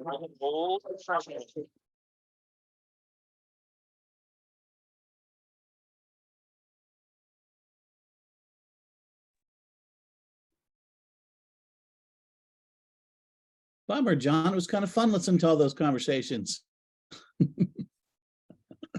All right, Patrick. Take your goats to But he said, try well, they can develop and it. take care of the poop. Oh, Take, that's- no, to that's take all. care of like, to clean. It's it not up. impossible. 7 years. That's the East End. Like, That's the so I'm East. wondering, First, the rest of the pipe. that would need to be here. If there are people that have, They're estimating now what the cost of. that they like. Dollars. And pull up. They don't have. Insane amounts of Amazing. berry bushes, So- or, you know, something that is. He's saying that this So, place already. I think the solution Go back there and My look, opinion but is what in between the two. was areas. suggested in 1880. when they- Oh, I know that, I go, wow, dog. Yeah, yeah, yeah. That's what that group is working on. Yeah, yeah. They're not, they're just trying to figure out the best way to introduce, All right, we got three dogs right you there. know, anyone who hasn't thought of what you have, will say, oh, we have a budget of $3 million. Junior, right? And that, you know, so it's, Yeah. so they're just trying to figure out how. 4 or 5. It wasn't the first. Not year, having- man. Yeah, But that one- exactly. Riley Shepherd was. Yeah. A new. I will stand by and cheer. My first. No doubt. Or second. Riley is. We had- My year of no volunteering. I'm really trying to hold true, I am not gonna. hold Booker was steadfast. in, There's boy base. What? I'll have a voice. Just 1 year. I'll get back into it after that. I just need 1 year. For Ted isn't. a year above my. Nope, Kind of. nope, So I think he was. nope, Yeah. Not doing it. nope. Made him pass. Sorry. Stay Sorry. firm, Mika. That was Thank you, Patrick. Thank you. weeks ago, right? My answer I this was year is at- no. I've been there before. I know that feeling. What was that? I've been there before. I know that. feeling. Yeah, yeah. You have to just say no. Cost us an absolute fortune. Absolutely. It's the most expensive way to do things. Yeah, exactly. It's like saying, I went to a cheap dentist. Yeah, Okay. exactly. Yeah, I totally agree. All right, are we ready? We're not missing anybody, right? Black. All right, Crazy. Beth, we're having folks sit at the end there so people who are remote can see we're back in session, although I guess we never technically stopped. Hey, John, in the Yeah. future, I think you should do that end chair all the time. I think that's a Yeah. smart move. Yeah, no, it's That worked. great, yeah. Okay, Beth, we have both of your grants. I don't think we have, I mean, I think we can go. Well, we can either combine them or kind of go in sequence. Do you have any comment? I think we're both very familiar with the grants. Maybe the easiest thing to do would be just to highlight, is there anything different about these two The grants than in the prior? only thing different would be on the Wassel grant. So we had 2 small buses this year that morphed into 2 large buses because it was such a big year that we had no idea about. So we are now talking about 4 buses. So the chamber pay for 2 buses and we're asking the EDC to pay for 2 buses. Which is the same thing that we paid for last You year. paid for 2 buses, And you're asking us to pay for 2 buses. correct? You're But just- we're gonna go to 4 buses. Understand. It's, yeah, I think what you're you're trying trying to to illustrate, the chamber is participating in this. yes. Yes. Okay. Are there, Michael? Beth, if that's like if it's a rainy weekend, is that something that you guys can like obviously change last minute if you're not gonna need 4 buses? I think, yes. You're not on contract and required to pay for upfront for 4 if you No. only do. I have a question, and I don't know if it's not really a question for Beth. Regarding the flowers and the lights, which really doesn't change. My question is what, year to year, I mean, my question is whether the EDC could just build this in so that Beth doesn't have to come back every year. We discussed that at 2:00. Sure, yeah, So all of these things that I've suggested we discuss at 2:00 are valid things to discuss. totally. I'm just trying to Gotcha. separate that. Inquiry. Michael? One more question just about lights and flowers. Is that, so that budget is doing pretty much the same thing that you've been doing? The lights are expanding. They ran out of lights. If you notice, and they didn't let me know, we would have purchased more, but they ran out of lights down by Sante. Is that because you're lighting up more things or you're just ran No. out of the existing, it's the They- same coverage? Right. Is it something that you would want to expand lights and flowers or are you happy with? the way- The flowers, I think we're happy with. They go from Tribute Park to almost to the bridge and, a little bit of Elm Street. And we're not, applied for the Rotary for a grant. We will raise some money privately.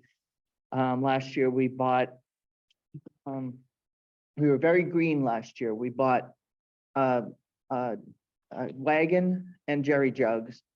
And Roger pulled them around, used no automobiles and He was took great care of them. And he's willing to do it again for the same price. He was awesome. And it enhances the village. It looks beautiful. All of it. He did a great job. Did a great job. Get ahead of them all. What steps, so we've asked, well, what steps have you taken to wean yourself off of the EDC funding for these things? I don't know if there's a step. I'm gonna be just brutally honest, unless we don't do it. There is no $6,000 budget to pay Roger to deadhead flowers. We raise, $1,200 to buy the flowers and have the high school plant the flowers and maintain them until Memorial Day. But there's no pot of money and the trustees have dissuaded us from coming to them. And The trustee, you mean the board, the chamber board? no, the Oh, the trust, select board, sorry. the board of trustees, Right. which, oversees the village. I mean, they're supportive, but they're looking at a 5% increase in taxes without anything for the chamber. And the same with the lights. I think it's very generous that chippers and timber tenders each spend an entire day doing this for free. Beth, is there a way to get other businesses in town to sponsor the lights or sponsor the flowers? Like Mascomas, some of the big banks, some of any of the Well, we're the looking at big businesses in Woodstock? We're looking at sponsorship for the Taste of Woodstock and Wassel. I mean, the chamber spent over $1,000 just to have the sound system on the green for Wassel. That, that's not included in anything. So I'm looking at event sponsorship and I have not, and the board hasn't discussed going to sponsorship. What the merchants have done is, $20 here and there. Yeah, I wasn't thinking the merchants. I was thinking of the big companies, that are in Woodstock, the bigger companies that are in Woodstock, not the local merchants necessarily. 'Cause I could see where you wouldn't get much money there. But like the big banks, any of the bigger businesses in town that might be able to kick in $1,000 as part of sponsorship. Just a thought. No, it's, it's a great thought. Again, it's, we're looking at it again for Wausau weekend and the Taste of Woodstock. Wausau was just named one of the top most significant events in Vermont last week. So, yeah. Congrats. Can I ask a couple of other questions about the finances? Are there any private fundraising efforts for these specific, for the lights and Flowers. flowers? I have done, and I did last year.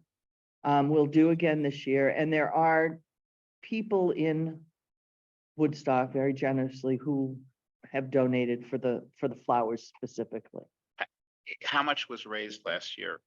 $300. Okay. Can I just ask, does anyone here aware of the fundraising for the flowers? Okay. It Can I, was on listserv several oh, it times. was? Yeah. Okay, good. I just must. One other question. Shoot. Speak twice a day. I can ask a question while Okay, you're good. Thank thinking. you, Mika. So you said that you are actively or you need to actively fundraise for Wassail and The Taste of Woodstock. Mhm. The big businesses that Patrick is talking about, do any of them come in for those They, events at like Mascoma very generously big donated, numbers? Mascoma very generously 3 years ago donated for Wausau. 3 or 4, maybe 4 years now. It's been a 4 years while. running or No. not since? Not since. Okay. Any of the other banks or? People's has in the past, they did not, and now it's M&T. Mhm, So I will be approaching them. mhm. Do they come in, if you don't, and you don't have to give me specifics, but do they come in at big numbers or we're talking in the hundreds or the thousands? People's has been in the higher hundreds. Okay, Mascoma was in the thousands. okay, okay, thank you. Do you know those that didn't come back? Was it because they had internal changes or was there something that they didn't feel they got what they hoped? Like, do you have any idea why they didn't come back? I didn't ask, and then the pandemic hit and all bets were off for a couple of years. But we are going back again. When you say, I don't know if you can't say it, like, Okay, what's the assume. amount? What did they donate? For, at one time, for the Wausau, Mascoma donated $5,000.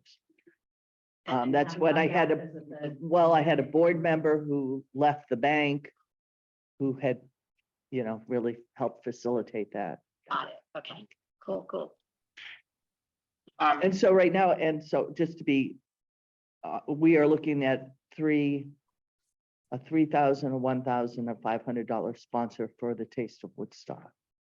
That's what we're looking for at the moment. And who, do you typically, sorry, go ahead.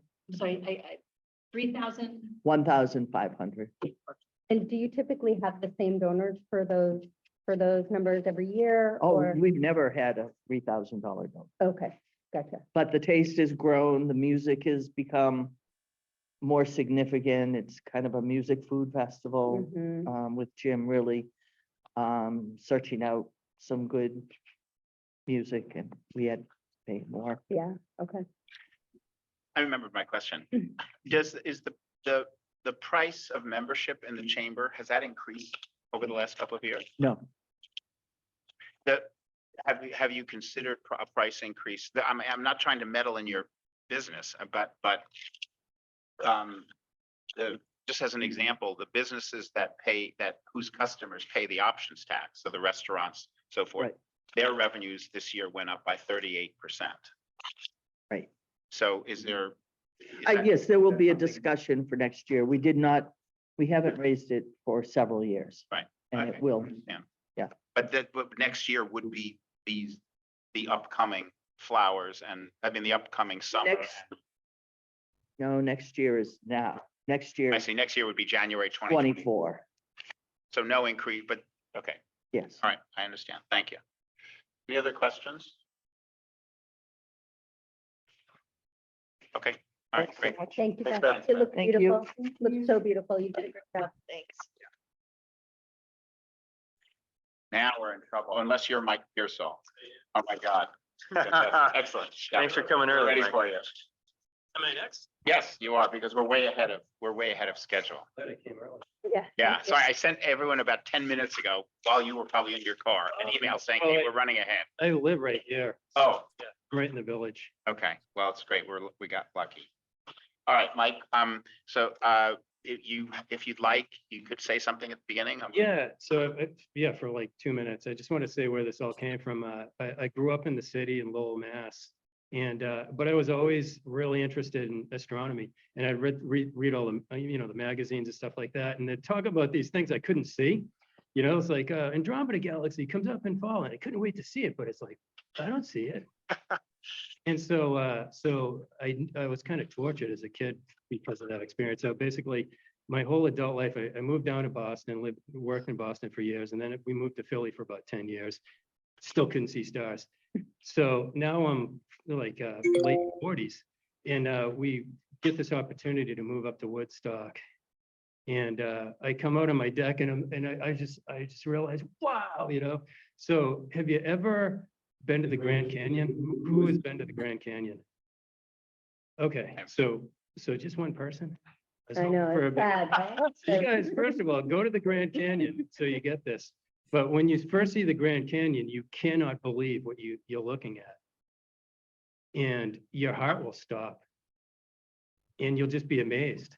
And it's kind of like that. So what I try to explain, trying to help people understand is when you look up at the night sky, you're looking at the Grand Canyon, except infinitely. It's that kind of awe that I want to share with people and teach people how to feel that. So basically, the idea behind this whole thing is to start off showing people how to use their so people have reached out to me, say, Mike, I have a telescope, I don't know how to use it. So yeah, so let me show you how to use it. So there's a interest in that. There are a lot of people who want to learn it or do it. They don't know how to take the steps. That it's too technical or whatever. So I just want to kind of show people how to use their telescopes, how to be comfortable out there at night. I want to bring something to Woodstock where it's exciting, like an exciting opportunity, an exciting option to have on summer nights where, people can get together, go to Vail Field and be excited and have the kids run around and look through a telescope. So when we moved to Woodstock, I know you guys have a lot of questions, but just one more thing. When we first moved to Woodstock, I did bring the telescope to Vail Field, and I had all the kids in the neighborhood look at Saturn. And I remember watching that, their reaction was so visceral. They'd run around and they'd be like, "Ah," and they wouldn't even go back to it. You would think if something that exciting, you wouldn't come back and look at it for a while, but they didn't need to. So in other words, the seed was planted, and with a lot of those kids, it changed their lives. So I'd have kids come up to me and say, can I look through your telescope? And so basically, I know with kids, there is a demand. It's just that they don't know asking for it. They don't know how to ask for it. But if we could make it there for them as an option, I think families and friends would be really excited about that option during the springs, especially the summer and fall. Okay, Yep. I'm sorry. Questions? Mika? One, do you know about the ginormous telescope behind the Pomfret School? I do, Okay, but Just, I we know can- it's there, but I don't know how often you can use it, or I don't know how much, I kind of did lazy research into it. I didn't see anything there that popped up. I could go up there and use it. I don't know what the story is for usage, but I can give you information for somebody that will know. Just that's an aside. Okay. Can you tell me what would be the cost for people to have a presentation or a house call or something like that, what you're talking about providing? That's a great question, and that has everything to do with supply and demand, right? So, but at first, there's, we don't know. I mean, this is a brand new service in the world. I've looked at it. Nobody does this. So I I'd guess have to more guess, yeah. specifically, I guess my real question is, would this be a paid service or would this be a free service to the community? Okay, so that's where I want to share with you some of my ideas. Basically, that would be a paid service where I come to your house, put it on your deck or in your yard, or even to the park near your house or whatever, show you how to use the equipment, let you see Saturn, change your life kind of a thing. that would be paid for. I mean, you'd pay for that service, but I could, but what I want to do is I want to make this, I want to make it a big, like, people to talk about it. So I would absolutely, have free events at Bell Field or wherever, I'm told could have it, so free events. So basically every once in a while, every couple of weeks or whatever, have this big and, whoever wants to come out, take turns at the telescope, free. So the money that you're looking for Mhm. would be the infrastructure required to be able to host free events with a sort of hope that maybe from that would spawn some kind of paid side gig. Yeah, basically, sure, yeah. Okay, Yep. thank you. And you would need to be purchasing 2 new telescopes, is that correct? Yeah, that would be the biggest cost of the whole thing. One of the beautiful things is there's not a lot of overhead to this whole thing. Once it gets up and running, I'm not gonna have much cost, maybe to drive somewhere, but it should be pretty low risk, low cost, just the startup cost. So 2 telescopes and maybe, and a website, I think would be important too, because I want to keep everybody up to date. If it's cloudy, we can't have anything going on, right? So we need to keep everybody informed. So I think it's a cool idea, in terms of just like getting people excited in the way that you talked about the Grand Canyon. I think the concern I would have is if we as the EDC spent the money to buy the telescopes, how sort of robust and detailed is your plan to make sure that that actually gets, that benefit happens to the community? Like, do you have a plan for executing on this? Not so detailed yet, but general plan and, wide open to negotiation, as far as like whatever you need from my end, I'm willing to, if that's what you do. I mean, I don't know even if you do go that far, but I can imagine, I mean, I completely understand your interest in, hey, what's happening with those telescopes we bought, so are they being used? And, so I absolutely would be so grateful that I would do, whatever you guys want, basically, as far as that goes. Since this has a for-profit element to it, I suppose I could ask the question in 2 ways. One is, why don't you just buy the telescopes yourself? Or alternatively, would a loan, so the EDC has been faced many times before with requests for from businesses to expand their business. And the benefit to the community was our business will be expanded. I'm not being facetious about that. It is, having a restaurant that has more capacity is a benefit. Yeah. Having a service that is offered here that isn't offered anywhere else is a benefit. But we've shied away from where the primary financial beneficiary is the business owner. Mm. We have less concern about, we have other concerns maybe, but we have less concern, say, about the chamber, which is a not-for-profit organization. And so, or others like that. We've come up, we are likely to implement a loan program this year to serve exactly this type of need. Would that, if that loan program were available today, would you be able to apply for, would that allow you to start this business up? That satisfy your need. Absolutely, it definitely would, but this would be my #1 preference because it would not involve overhead costs. Right. Like I kind of wouldn't want to start up a business with less overhead costs, so that's less risky for me. But I would absolutely do that. I plan on doing this eventually. This would just help me get there faster. I could open the doors. I already have my first customer. So I would open my doors sooner and better, I think, with this injection. But, yeah. I mean, I was gonna ask you about that as well. Just curious, your first customer is a family, or is it a school, or is it It's a family. And I think that'll be the primary market, will be families, like one-offs kind of? Yeah. Yeah.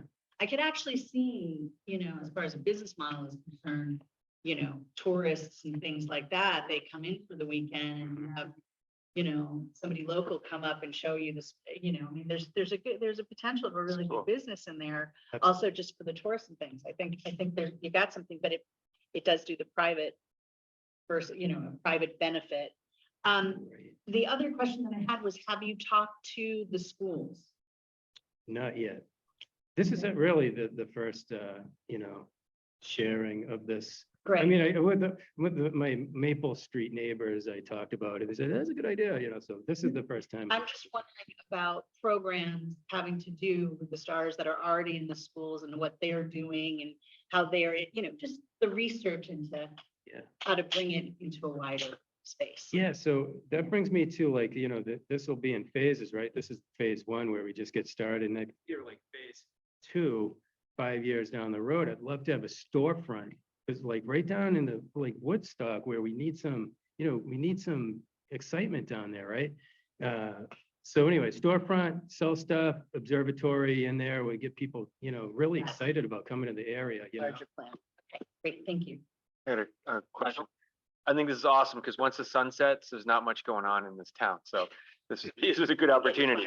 But here's my question is, could you start this with one telescope and do it on a smaller budget and get going that way? Or is it essential for you to have two different? No, you're exactly right. I could definitely start off with one. In fact, I'm starting off with one telescope. We're starting off with the little telescope that Owen has. Okay. That we bought it for him for Christmas, and it does the job. It made all the kids in the neighborhood jump around. So we could start off with that. If you guys said no and I got shot down, blown, I could start with that telescope and just build from there. But it'll take longer, Sure. The thought process behind the two telescopes is one, they're two different kinds. And so a lot of people are going to buy this Cassegrainian kind, which is very complex and hard to use and hard to move around. But most people buy that because that's what, it's expensive and it's really cool looking, but they buy it and they never use it because they can't figure it out. And then there's another kind called the Dobsonian, which is huge. And you get a lot more bang for the buck. You'll see further, you'll see better, but it's heavy. And I just kind of want to show people the difference between, and in case somebody has a Dobsonian versus, so anyway, that's the idea behind buying the two different kinds. Joe? I might suggest you talk to Rob Hanson. Rob Hanson Exactly. was former school teacher at Pomfret School. I think he retired now, but he's a great guy, and he's the one who set up that observatory at the Pomfret School. He could tell you, I'm sure he'd be more than a little enthusiastic about supporting the whole concept. I will do There that. was a Yeah. very robust space program. He and lives it on, was she lives great. on Churchill, Yeah. halfway up on the right. He's a great guy. Okay, Great yeah. guy. So I took a peek at that observatory in Pomfret and it looked like rusty and not really used. Well, I think he's retired now, so probably nobody's picked up the torch after him, The but, building was closed for 3 years. Right. Yeah, oh, so yeah, that's right. He used to host exactly what you're talking about, in that field in Yeah, Pomfret, which okay. has far less light pollution than Right, really it's anything beautiful. else. Yep. Beautiful. And the sixth grade class, which he was the teacher of, had an extremely robust space program, or star, astronomy. I know. Exactly. They make their own nest too. It was awesome. Yeah, No, but I agree. He would be great, and we can we have your contact information. We can give you some information for him to reach out. yeah, absolutely. I would love that. Yeah, Yeah. I mean, I personally like the idea of public, free public events that I think would also be great for tourism. I do. I think it would be, Absolutely. as Mike said, there's nothing really happening at night around here, so Exactly. having some kind of Especially with little kids, the families come up here and they don't want to be sitting around in a bar, Right. Do something fun in the Right. field, like get outside. I see was fire? just gonna say another resource to check out if you haven't already is Cellophane, which is in Springfield, which is like a world-renowned place that builds telescopes and Oh, cool. not that far from here. It's like they have a huge annual event that is internationally known. Wow, Wow. Not that far Stella away. Payne? Cellophane. Okay, cool. I will look that up. Any other questions? Exciting. No charge. Okay, Mike, thank you very much. Thank you. Yeah, well, thanks for hearing me out. Sure, thanks. Thank Yeah, you. Thanks. All right, I have sent an email to the 3 remaining applicants, telling them to come 45 minutes earlier. However, I have no idea whether they will get that message. Wait, to come now? Yes, Oh. 45 minutes earlier would be Great. 12:15. Yeah, whatever. Because the next person is scheduled at 1.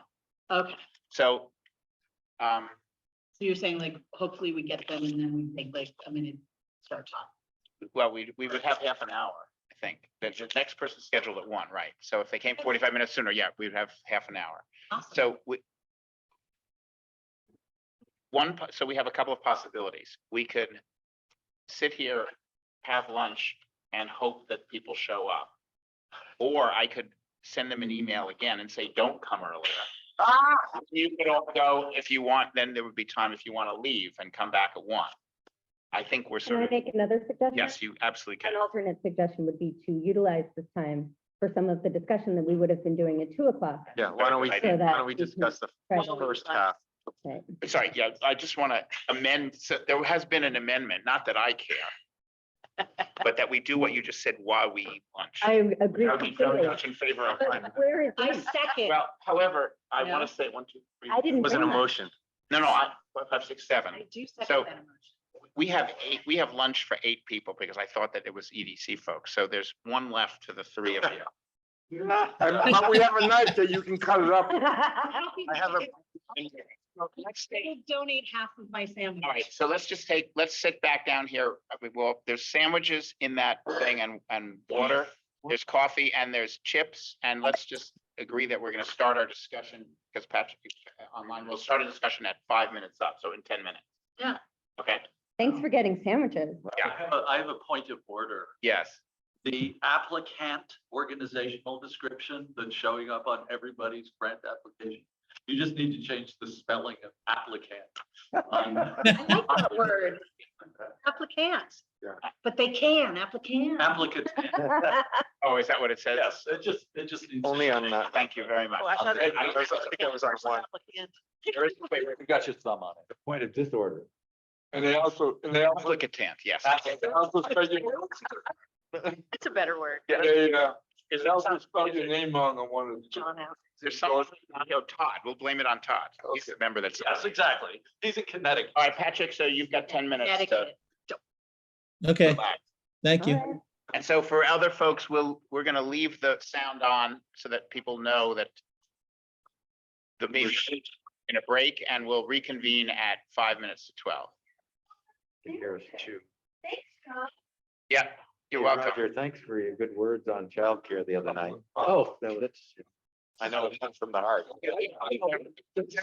You know, because it was one of those things like housing that it just seemed like an intractable problem, like there was nothing to be done. Right. And you guys Cool. like found a solution, Yeah. which was amazing, Yeah. you know, and I'm sure there'll be bumps along the road, What are but you talking about? Going. the childcare Oh, I'm grants, exemplary. it's amazing. I mean, I was thinking it's Not only, like housing, there's no solution because it's not only, American capitalism doesn't support housing or childcare. It's like, not only locally, it's statewide. yeah. But I mean, nationally, people should look at this. Yeah, no, it's because everybody talks, you know, it's in the Times every couple of days. It's like Yeah. nobody can keep staff because it's cheaper to stay home with your kids than it is to work and pay somebody else. Not to mention, you may not like the people you're right. Mhm. I mean, in New York, all of my friends that had kids, it was so easy to find childcare because there was a nice Puerto Rican woman who Mm. had years of experience, like she toilet trained their kids for them. and- But, you know, in a place like this, it's almost impossible to find, you know, except for people. So that's, We're not. Yeah, it was really helpful to have somebody who wasn't on, the committee and whatever, just speak up and well, and with passion. you talk about so many But it's people just and they say, all- yeah, I don't know if we can stay here. But, you know, it's like, I can't stay home People so close to with the kids because And a A, sign saying do I not don't make move. enough money, and B, I'll go insane. Well, that's real. Point. You know, Why the Pink River? don't break even. Go out and work. Actually, I feel like Because it's closer to it's- get home. And it's And more it than that used to too. It's also You want a sandwich? it affects the trajectory of their career for the Absolutely. rest of their life. Because taking 10 years off or 5 years off even. Yeah. Thanks, guys. It affects women. Of course. So, Ron, yeah, and we have to go outside around 1:30 They for lose about 30 minutes. expensive retirement funds. They lose. I will keep it on my into the phone, System into like. Right, system. right. depending on where we're at. Yeah. And also, it's probably harder to get hired, right? Delivery. Because people are gonna say, oh, you can have a kid, so why? I don't think Pat McDonald Oh, and that's will probably be talking about that. great. If you choose to So go back that's, to what it is. Yeah. the black market. on you too. Well, I think we may. Leave the system. And you're not And current you're in not- fields, you know, Exactly. which I think we- in some fields makes a lot more difference. Big- Now, big- Right, that's If you're the. an engineer, like a software engineer, and you're not. Echoes, not- not- you're using- Or any kind of. Yeah. Yeah. But the problem with working from home, I mean, But it talks to a falls lot of on the people, woman. look at this. Take care of the kids while she's working. She's working from home, but she's got these, Got little these like people running things running around. around. Makes it really, really hard. Oh, to yeah, work no, from it's home. I sent her a long email. I was- I'm eating this, I am eating this under duress, John. I'm eating this under duress. I really am. Only because I'm so hungry. What? Why can't you? Right. Exactly. What are you driving, counting on? Yeah. Well, the thing is, I'm gonna give you $1 million. how much was yours? Yes. Want to look at how much was it? Well, So what? There were better sandwiches for $5. I thought, honestly. You don't have any cheap down on us? We're about worth $3.79. So he didn't think we were worth $5.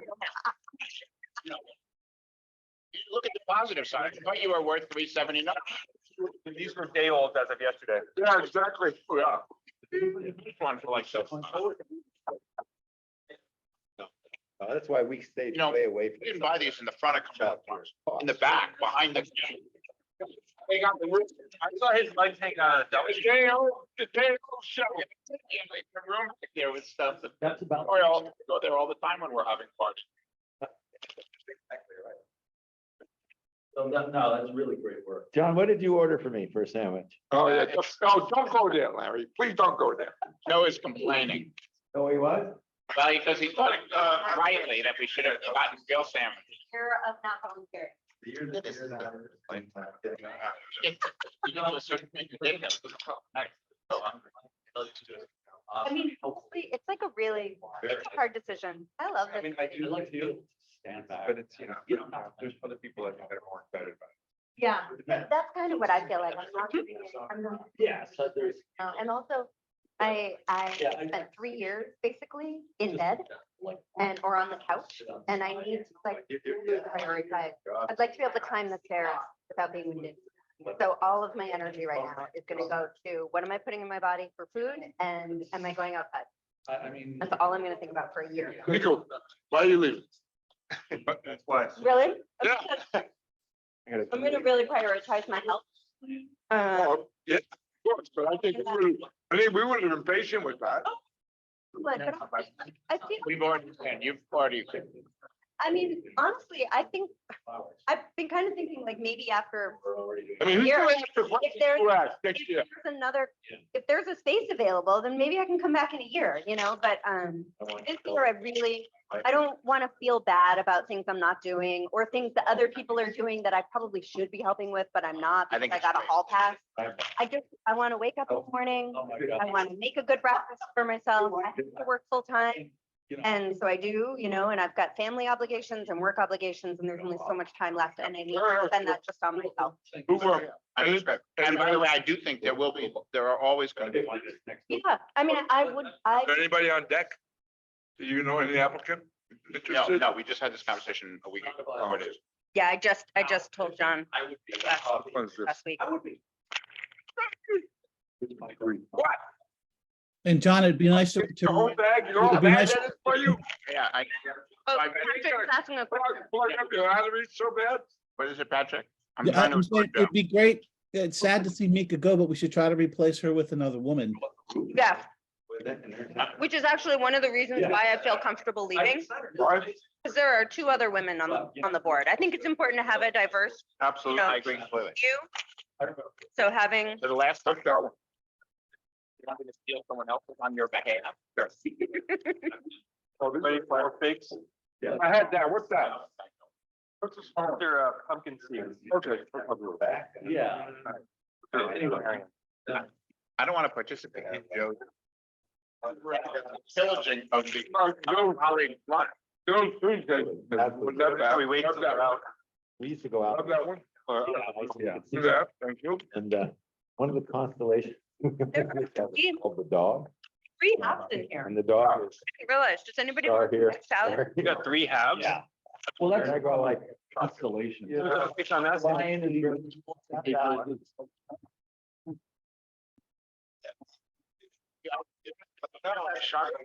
I'm the special of the day.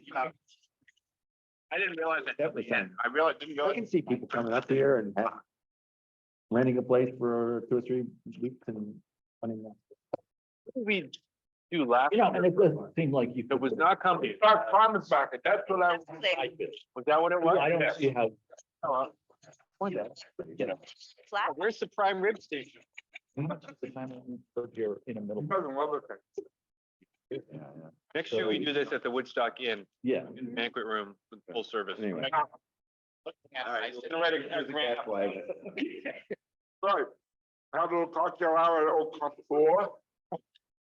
Exactly. So what I hear you saying is that you all think that you're worth more than 379. I can't tell you how much. This is.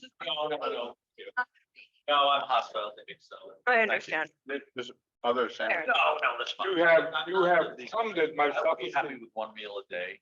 I like a big Alright. dinner. I feel similarly, actually. Trying to get away. Slow metabolism. Yeah. Trying to get away. I like a This big gives me breakfast. the idea though that we could establish a membership level above premier seating. Sandwich Which member. includes once a year. premier seating, We have to charge for that. though. Annual lunch. I'm the other way around. I like a big breakfast. I just want to have fresh tuna with sunny side up eggs. Great. That's not, I mean, I like breakfast recreational, like if I'm traveling, Oh, I'll, I see. I'll have a nice breakfast, but generally I can really go all day without food. Oh my God. I can go about 10 minutes without food. Yeah, I think it's because I have a very similar. yeah. I mean, Susie, on the other hand, goes into hypoglycemia shock when she does eat something. That's you, yeah. I mean, she starts to get the shakes. Oh, boy. So just a procedural question. Do you receive, like, how do I, so when I'm sitting over here on this chair, will I, In the special. in the special chair, will I have access to the information like ahead of time? Will I get the agenda or do those only get? It's all on the website. John's Oh, good. very good at putting everything. Everything's on the It's always on the website. He's Okay, way good. better than the town. Okay, great. So it's on the website, so you can come to Everything questions. today, this whole document. Yeah, I Questions I in read hand. this like 3 days. Perfect, So okay. Okay, that's good. It's not always there 3 days in advance, so.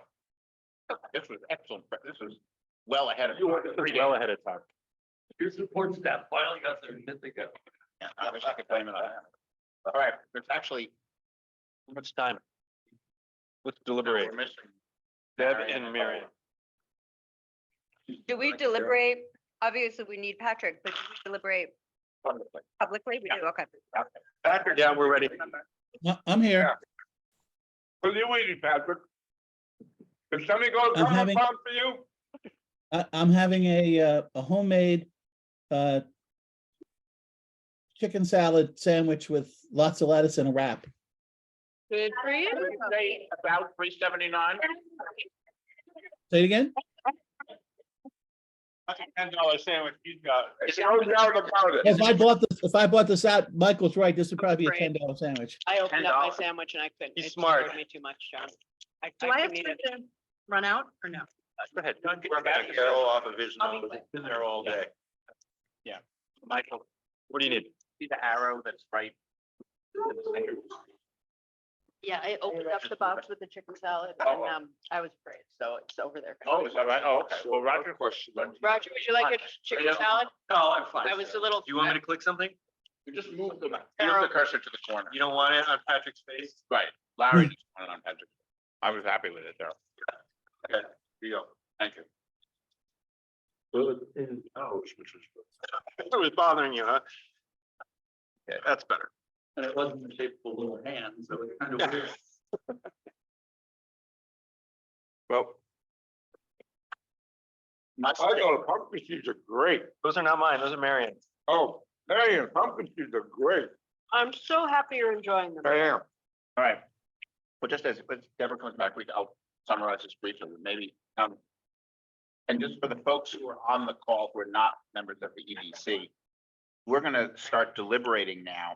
We may be talking about some of the things that you have points of view about. Good exercise. I'd like to have just some time where just the EDC members can discuss. If we have questions, actual questions, although we shouldn't because we've used that time for the information. But we're not going to take public comment during our deliberations, I guess is what I'm saying, which is the normal way to deliberate. So what I'd like to suggest is that this is not a decision. This is a discussion. We have not heard from all the applicants. Right. But I'm going to suggest that we each basically just say 1, 2, or 3 for each of the 11 applications. Take a couple of minutes and do it privately. And then let's just go out and. 1 being favorable. 1 favorable, 1 inclination is to grant it, 3 is inclination is not to grant it, 2 is not sure or might want to grant it with some modifications, because there's a couple of things that I would want to modify, the amount or the contingencies and so forth. So There's some that I would like to hear the other members discuss. We will. Where I really haven't come to. then put it as a 2. As a 2? Yeah, it's a middle. And those is not, Okay. 1 is my inclination is to approve, 3 is my inclination is not to approve, 2 is further discussion needed because you want to modify it or you don't know, you want to hear it. And obviously, we're going to have a discussion about all. May I ask Okay, everyone just, yeah. Mika, go ahead. yeah, just a quick question. I'm sure you probably have this off the top of your head. Financially, were we to approve every single one of these, or how much money do we have? Right, so there are 2 ways to answer that question. The narrower way is, we said we would allocate $100,000, up to $100,000 to this book. Thank you. And how much, if you were to add all these up, how much? They add up to 310,000, but because there's one of them for 150,000 that we haven't done. Which one was the 150? Purchasing a sheep and goat. Oh, right. I was unclear on some of the info. Anyway, okay. So minus the 150, then we have 150,000 in ask. 15. Well, I don't What's the one that went away? Oh, it's already. No, we don't. I don't want to minus anything because that implies making. Yeah, but don't forget, we had 1 drop out. The 309 is the 11 that remain.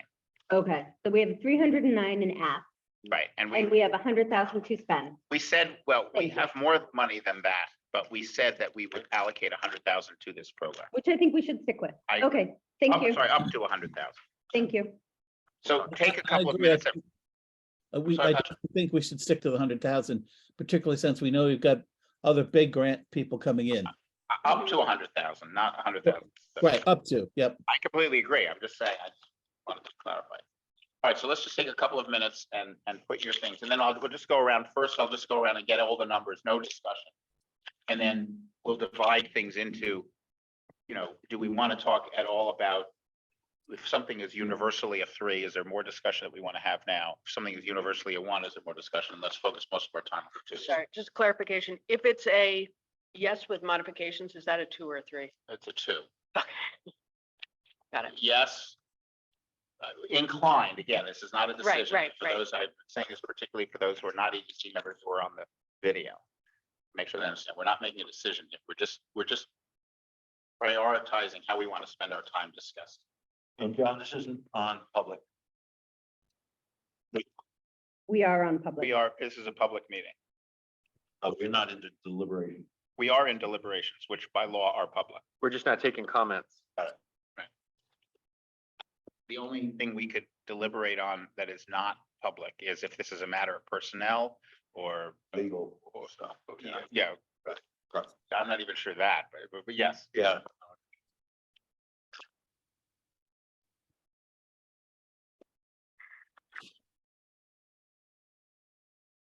Hard Oh, one. boy. Well, I just spent all our money. I know. Do you want half a sandwich? No, thank you. You can have mine have 2. And potato chips That was like a $1.27. and some of Marion's. I'll volunteer Marion's pumpkin seeds. No, thank you. Gotta move you. All right, He doesn't want to share. It's a tough competition around. I'm not a sharer. Yeah, John, are we doing all of them, John, or just the ones that we've heard? No, I would suggest we do all of them. Oh, really? Oh, really? Oh, I Okay. didn't know that. I didn't either. All we're doing. The reason for it is, all we're doing is deciding how to allocate our time. We're gonna go back and have time to review. All of them. We're gonna deliberate again. This is just free time because we're ahead of schedule. You want the ones that we haven't heard yet as well? Correct, because we know them. We just haven't heard them. Unless people feel uncomfortable with that. It's again, we're going to deliberate particularly on those again. I think for public scrutiny, that we shouldn't have any pre-votes on things we haven't heard yet. We're not voting. Well, I mean, even inclinations to that, I don't know, it just Yeah. feels odd to Okay, be putting a number towards something. okay, that's fine. Then let's just do the ones. Let's just do the 8 that we've seen so far. Yeah, those, we haven't even spoken to anybody yet. That's fine. When you're done, put your head down on your desk and close your. Oh my God. God, that brings back memories. Yeah, it doesn't ever. Close your eyes, I don't remember that one. I think that's for us older students. Yeah, they stopped doing that about 30 years ago, maybe more. I don't know, More. it must have been more. All right, That's for the new. Exactly. Now desk will save you. That was. are you ready? I'm ready. Okay. Magic desk. All right, I'm just gonna go around the table and then to Patrick. And all we're doing, I'm just counting, we're not discussing or explaining. So okay, Mika, just go in the order, just give me 2, 3, 4, 5, 6, 7, 8 numbers in the order of the first 8, right? Oh, sorry. I did this on the summary sheet for my own. All right, so I'll ask, okay, fine. So book stock, Let me just open this back up. Sorry. Book stock is a 1. okay, a WCSU, UCSU is a 1. Wamba, Sorry, I have to go through here. Was a 1. okay, library, Library is a 2. okay, ORT, A 1. excuse me, beautification, 1. Wassel, 1. and Space Rocks. 2. Okay. So Wassel is a 1 and Space Rocks is a 2. Larry. If you can give it to me in that order, just give me 8 I numbers. will. 1. Yeah. 2. Yeah. 1. Yeah. 2. Yeah. 1. Mhm. 1, Yeah. 3. That's only 7. No, it should be 8. 1, 2, I 3, don't know, 4, like- 5, 6, 7, 8. All right, so read it again. 1, 1, 2, Yeah. 1, Really haven't. 2. Yeah. 1. Yeah. 1, Mhm. 1, I think you- 3. got it. Okay, Joe? 1. Yeah. 1. Yeah. 1. 3. Yeah. 1. Yeah. 1. 1. Yeah. 2. Okay. I am 2, 3, 1, 1, 1, 2, 2, 3. Okay, Marion? You're 2 what? I was 2, 3, 1, 1, 1, 2, 2, 3. I have 1, 2, 1, 2, 1. And sorry, is Beautification is. those are 2 separate Yeah, items? beautification and Wassel. Okay, those are 1 and 1. And then 3. Michael? 1, 2, 1, 2, 1, 1, 1, 2. Okay, Deborah? 2, 2, 1, 1, 1, 1, 1, 3. Patrick? 1, 3, 1, 3, 1, 2, 2, 3. Okay. All right, so I'm just gonna count the number of ones, just to kind of prioritize. So book stock has 1, 2, 3, has 6 ones Out of out of 8. Wamba has 8 ones. I'm just doing this by eye. ORT has 8 ones. So okay. Then Beautification has 6 ones Wait a minute. and Wassel has You're 6. not going in order. You missed the No, I'm not library. going in Oh, order. okay. Sorry, sorry. Yeah, he's going according to the. Yeah, I'm going, okay, so, Sorry, I'm- Going by one first. yeah, right. So basically, going across, there's basically, there are 5 that have 6 or more ones, which are kind of, I'm gonna say in the higher category. Bookstock, Wamba, ORT, Beautification, and Wassel. Wait, Bookstop, Wamba, ORT, the River Trail, Beautification, and Wassel. Okay, and Is Todd not in online? he is not online. I believe I think he may have told me that he couldn't be here. It was a series of messages. I know he can physically I be thought here, you said only twice a day, you forget. right? But no, it's because it was a complicated back and forth Yeah, about I got what was the nature of his not being. Right, yeah. So I'm going to suggest there's a couple of these, maybe I was the only one on a couple of them. Where I had 2, a couple of us had 2. So maybe in this top group, we can discuss those who didn't vote 1. What they thought. So let's just start with those, with the 3 that were 6s as opposed to 8s, which is Bookstock, Beautification, and Wassel. And I have the same for all 3 of those. I'm going to start. I voted 2 on all of those. And the reason is I would support all 3 of those at an amount that is half of what they asked for. And the reason for that is that in all 3 of those cases, they are asking for exactly the same amount of money as they asked for last year. For, broadly speaking, exactly the same purpose. And I don't think that the EDC has long said we don't want to fund things more than once. We have often also, I think, almost 100% of the time done exactly that when asked. So I think I could be wrong, but certainly we have violated that rule multiple times. And then not, by the way, we could just change the rule.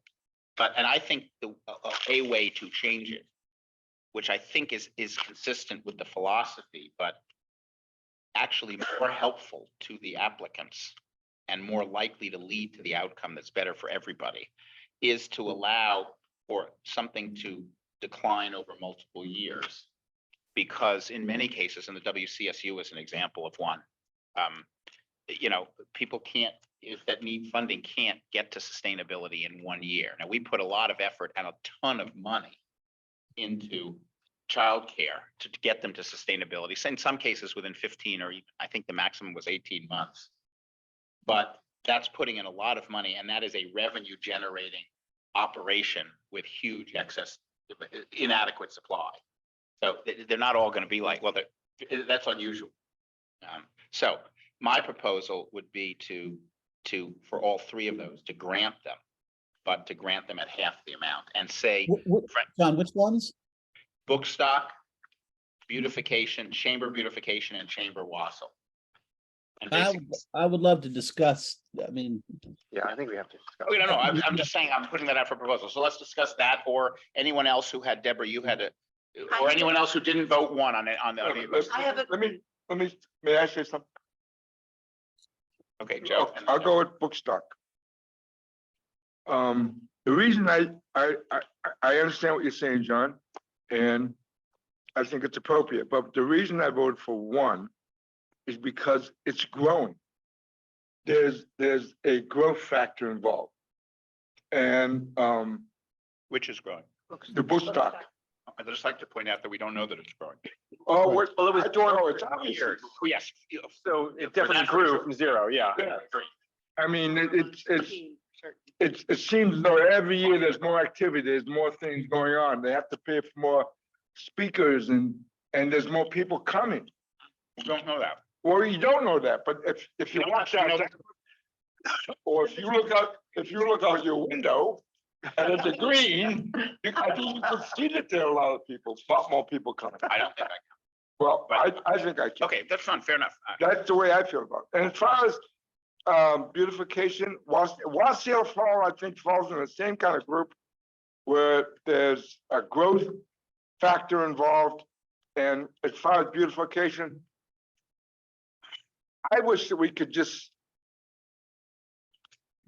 have one thing say, we do this every year, so let's do it, forget about it.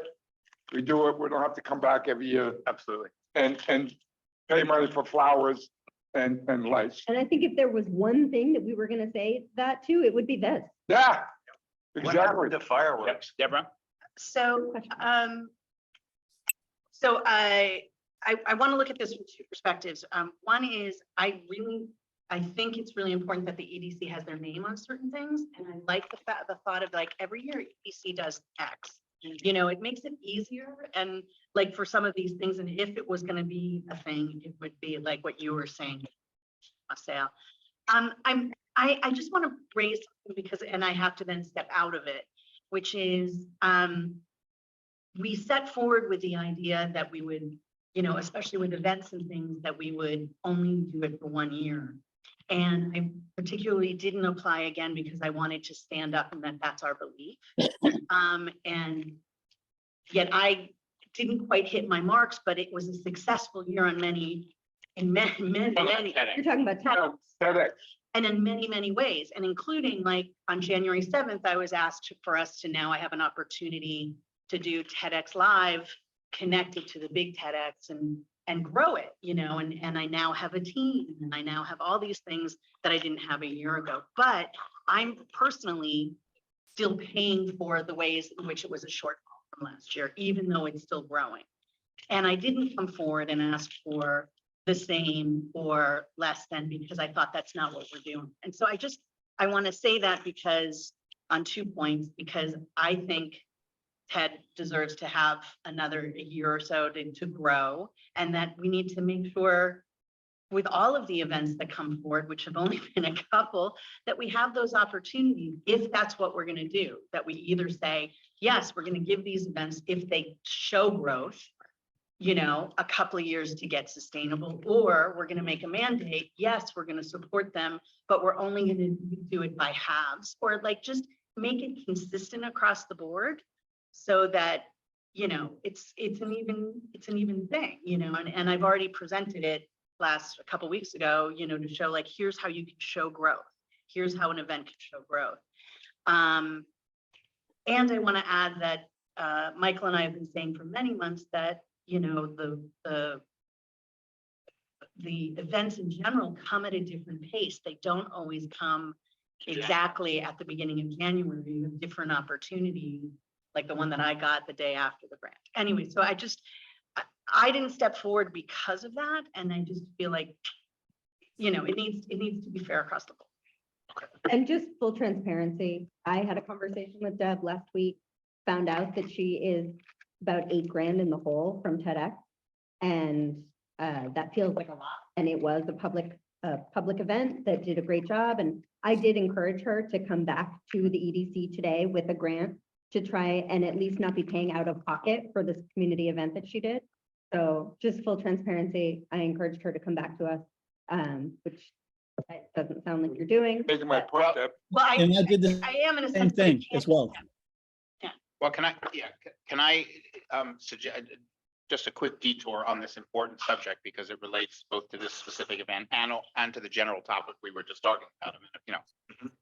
My suggestion from a process point of view is to adopt what we may have already adopted a few months ago, which was when Michael and Deborah said that the working group can't really generate proposals. It's pushing on us and it shouldn't be meeting, or there's nothing for them to do because people aren't yet coming forward with proposals. So let's sort of put that in abeyance. Not their job to generate. Yeah, let's put that in abeyance, but let's reconstitute it when we get proposals. And by the way, we should consider those proposals when they come in, rather because events are not like marketing or housing, which you can plan for, or childcare, which you can plan for on an annual basis.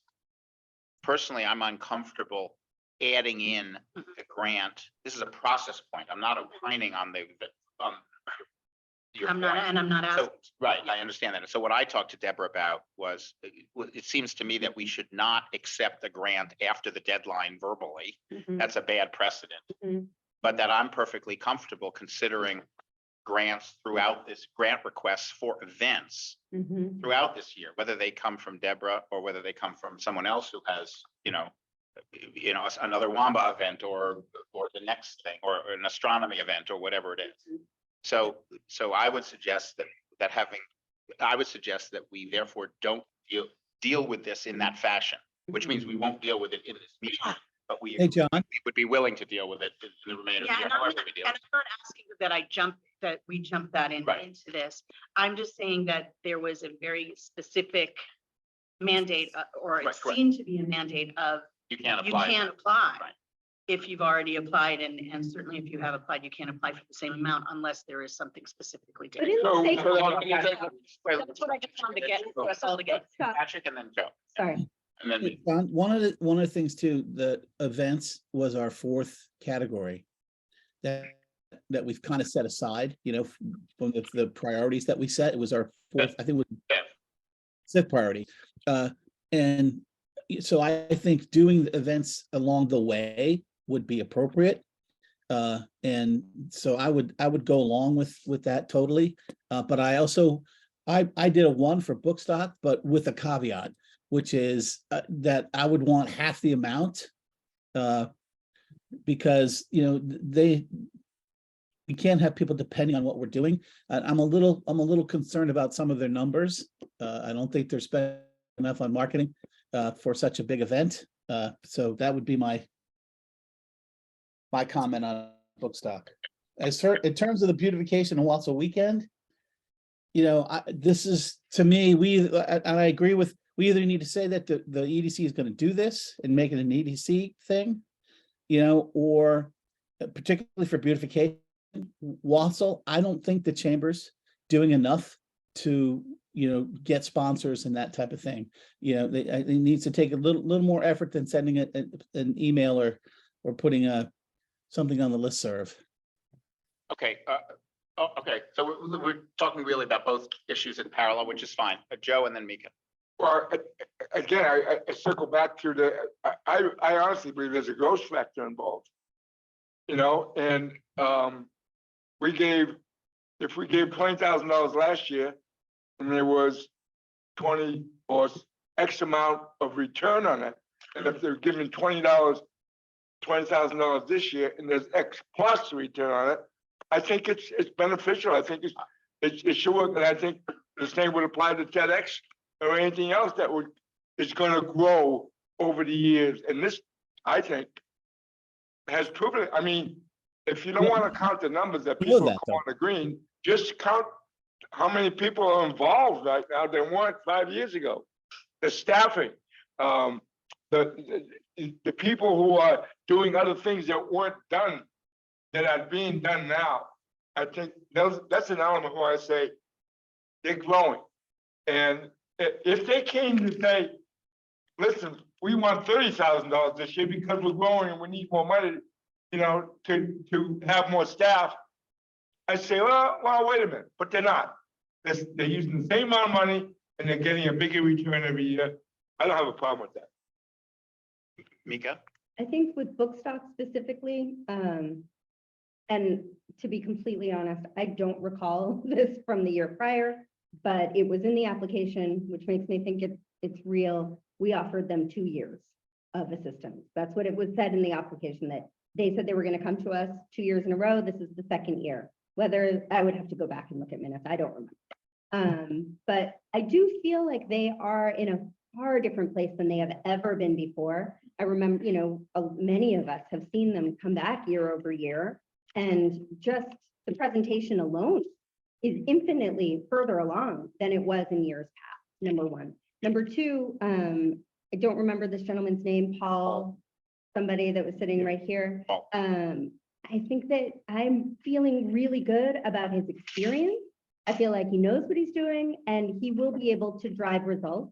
whether or not the budget is high enough or not, I hear what you're saying, but it is shocking what you can get done with volunteer hours. If somebody's willing to put the time in and willing to use their contacts, then great. I agree. Earned media is crazy and it's hard and there's no guarantees, but that's his job and that's what he does. So great. I feel good about that. As far as Beautification. beautification in Wausau, I feel like the chamber is doing the best they can. They are, in terms of fundraising, they're doing the best they can. And I do feel like they are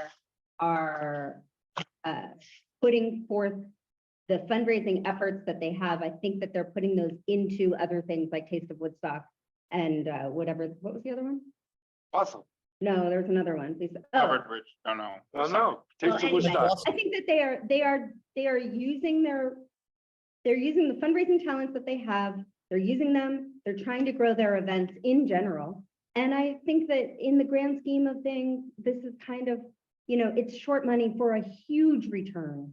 And if there's any one kind of, thing in this department that we would fund and that we would support, it would be this kind of beautification effort. It affects everybody, tourists, residents alike. Everyone loves what the town center looks like in, the summer and the holiday season.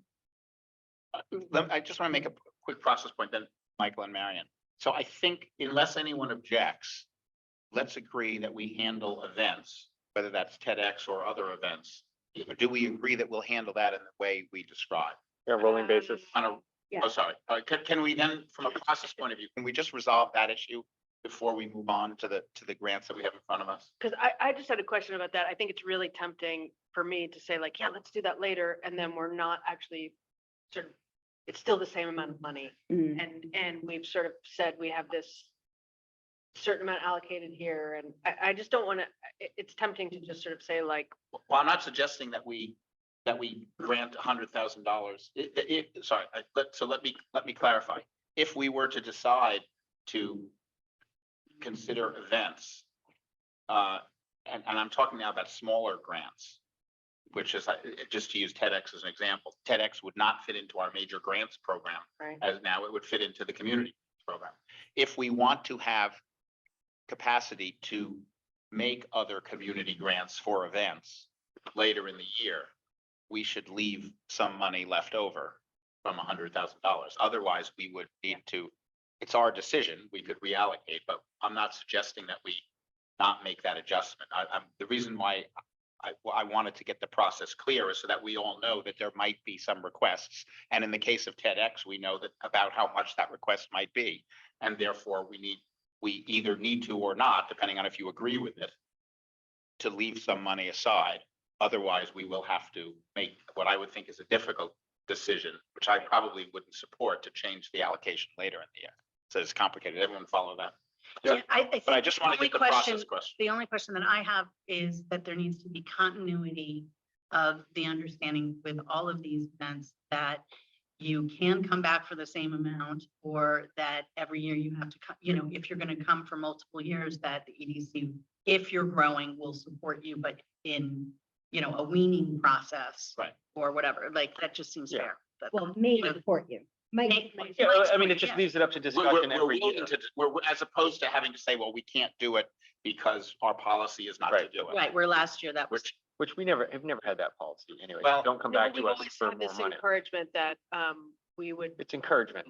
vote for things Which will come out in that discussion and say, would well, become self-sustaining. As a practical I think matter, that's it the hasn't point been of a policy, because the way I interpret it is it has been a policy, we've literally never followed it.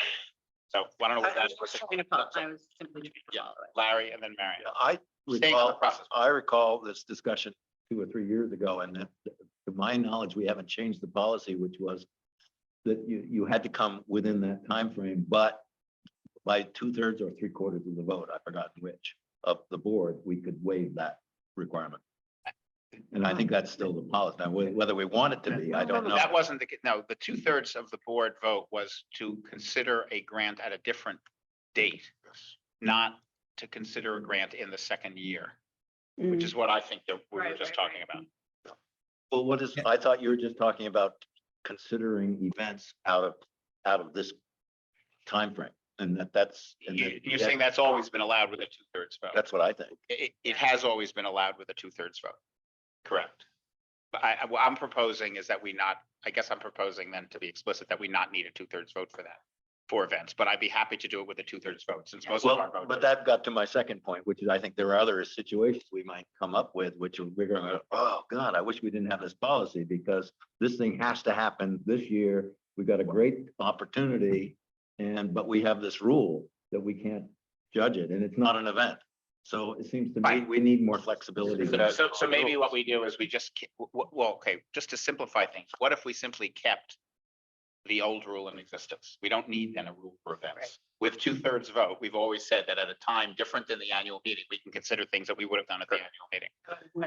So that's another option on the table. I'm just trying to understand specifically, yes, we seem to be in agreement on the idea that we can, with a 2/3 vote, we can accept, we can discuss other grants in the future. Are we saying we're not going to decide on book stock today? No. Okay. We're talking, the only thing I think we're talking about are things we are deciding to not talk about today, which is not book stock. Okay. We're just, sorry. Just to be very specific, Deborah did not submit a grant. I do not think we should accept grants that haven't been submitted. And I've not Period. And she has not. to submit it. She has. I'm simply, Associated with that. we were simply saying, and this came up from our conversations earlier, that my understanding was that you don't come back for a second year, even if it's your second year in growth. And what we're seeing is that that's not the case. It's that we are accepting and looking at giving the same amount on a second year, and that was not my understanding. And that I have an opportunity to come forward. So I think what we're all agreed on is we're not going to consider a request since no request, there's nothing for us to consider. Right. Yeah. Okay, fine. Right. So we're agreed on that. Yeah. And we already have a policy which would allow us. So we're all agreed on, there's nothing to talk about? Now this question. I move the question. Yeah, hold on. Now the question, and I think the way to answer the question is to continue to talk about book stock, beautification, and Wassel. Yes. Is through the discussion of these three grants, I think we should codify whatever it is we decide about those three grants, and we should treat other grantees in the same way that we decide to treat those three. We haven't Then I don't decided think how to treat I those don't three. think we should group them then. I agree. We should not group them. Right. But let's continue to discuss about how we should deal with book stock, beautification, and Wassel. And when we're done talking about those three individually, let's pause and say, what does this mean for all other grantees, so forth, who we find in a similar, so. But I and think- then- I think if we say, sure, book stock, we will give you the, whatever, how much are they asking? for? 20,000. 20, we'll give you the 20 that you're asking for the second year in a row. I think if we do that, at least from my perspective, I would be doing that partially because last year we said we would do this. So it's not necessarily a policy so much as it's just, we are just upholding. I'm not, Years in a row. We didn't agree to. Are you 100% positive about that? We talked. I think there was an understanding that it was a multi-year, they might need more funding. It wasn't like, yes, we will require funding. It was that, yes, this is not going to be enough to Right. sustain us I do for remember multiple talking years. about it. yeah, the application did ask for it. Our decisions are not going to be converted into a policy. What I'm suggesting is that we make decisions and then we, in light of those decisions, talk about and decide on a policy. Gotcha. The policy might or might not be identical to the decision. Okay. All right. So talking about book stock. Right. Just my feelings. First of all, I put more ones in than I know we can afford, but this was just the first sort of how we're feeling about things. So my feeling with book stock was that it felt like even though it was the same amount and the same event, it felt like they were asking to fund different things and that the event was in a different place. And that's why I was kind of leaning that way, even though I know that we have this idea that we don't want to keep spending continuously. But I also would say I like the idea of reducing the amount, just in part looking at the portfolio. The portfolio, that's the word I was trying to think of applications. Michael?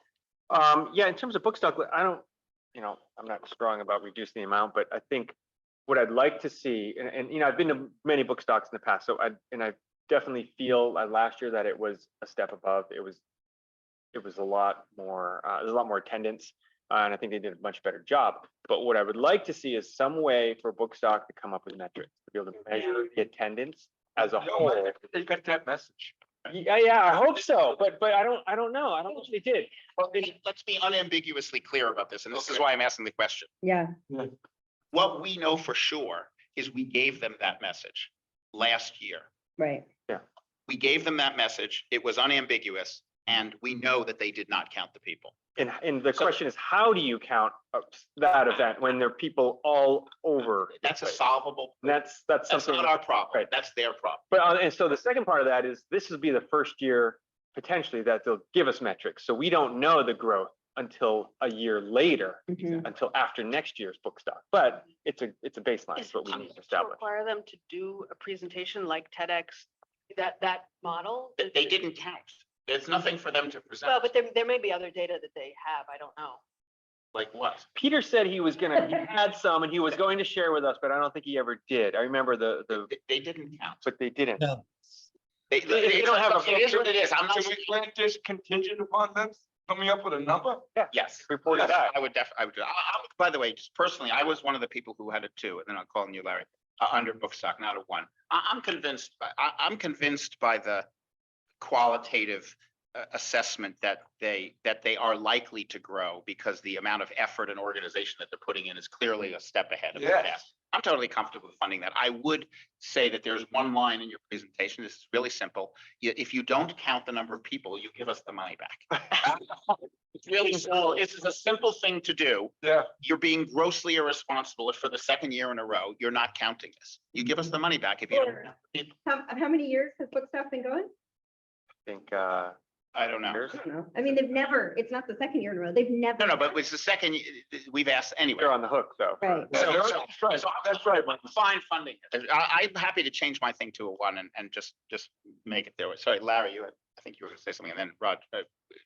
Yeah, Roger, let me wait yeah. for till we get at least through these 3. Um, Go ahead, Larry. more of a general thing about it, but Woodstock's a good example, is it's, for me, thinking about it, I decide, does Bookstock add to the economic development of the town of Woodstock? Yeah. I think the answer is yes. Yeah. So we don't, at least I don't want it not to happen. So is there an underlying assumption by saying that we're not gonna fund it next year? If we don't get a count? Well, or with the other ones that, you should be able to do it yourself. Is there an underlying Oh, I assumption that that Bookstock should be able to make $20,000 more and fund this? It may well be true, but I don't know that I'm comfortable simply saying, we're not gonna give you $20,000. If that results, for instance, in something not happening or not happening in a quality way. Or if they have major growth.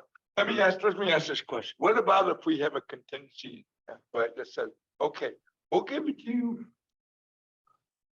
this year.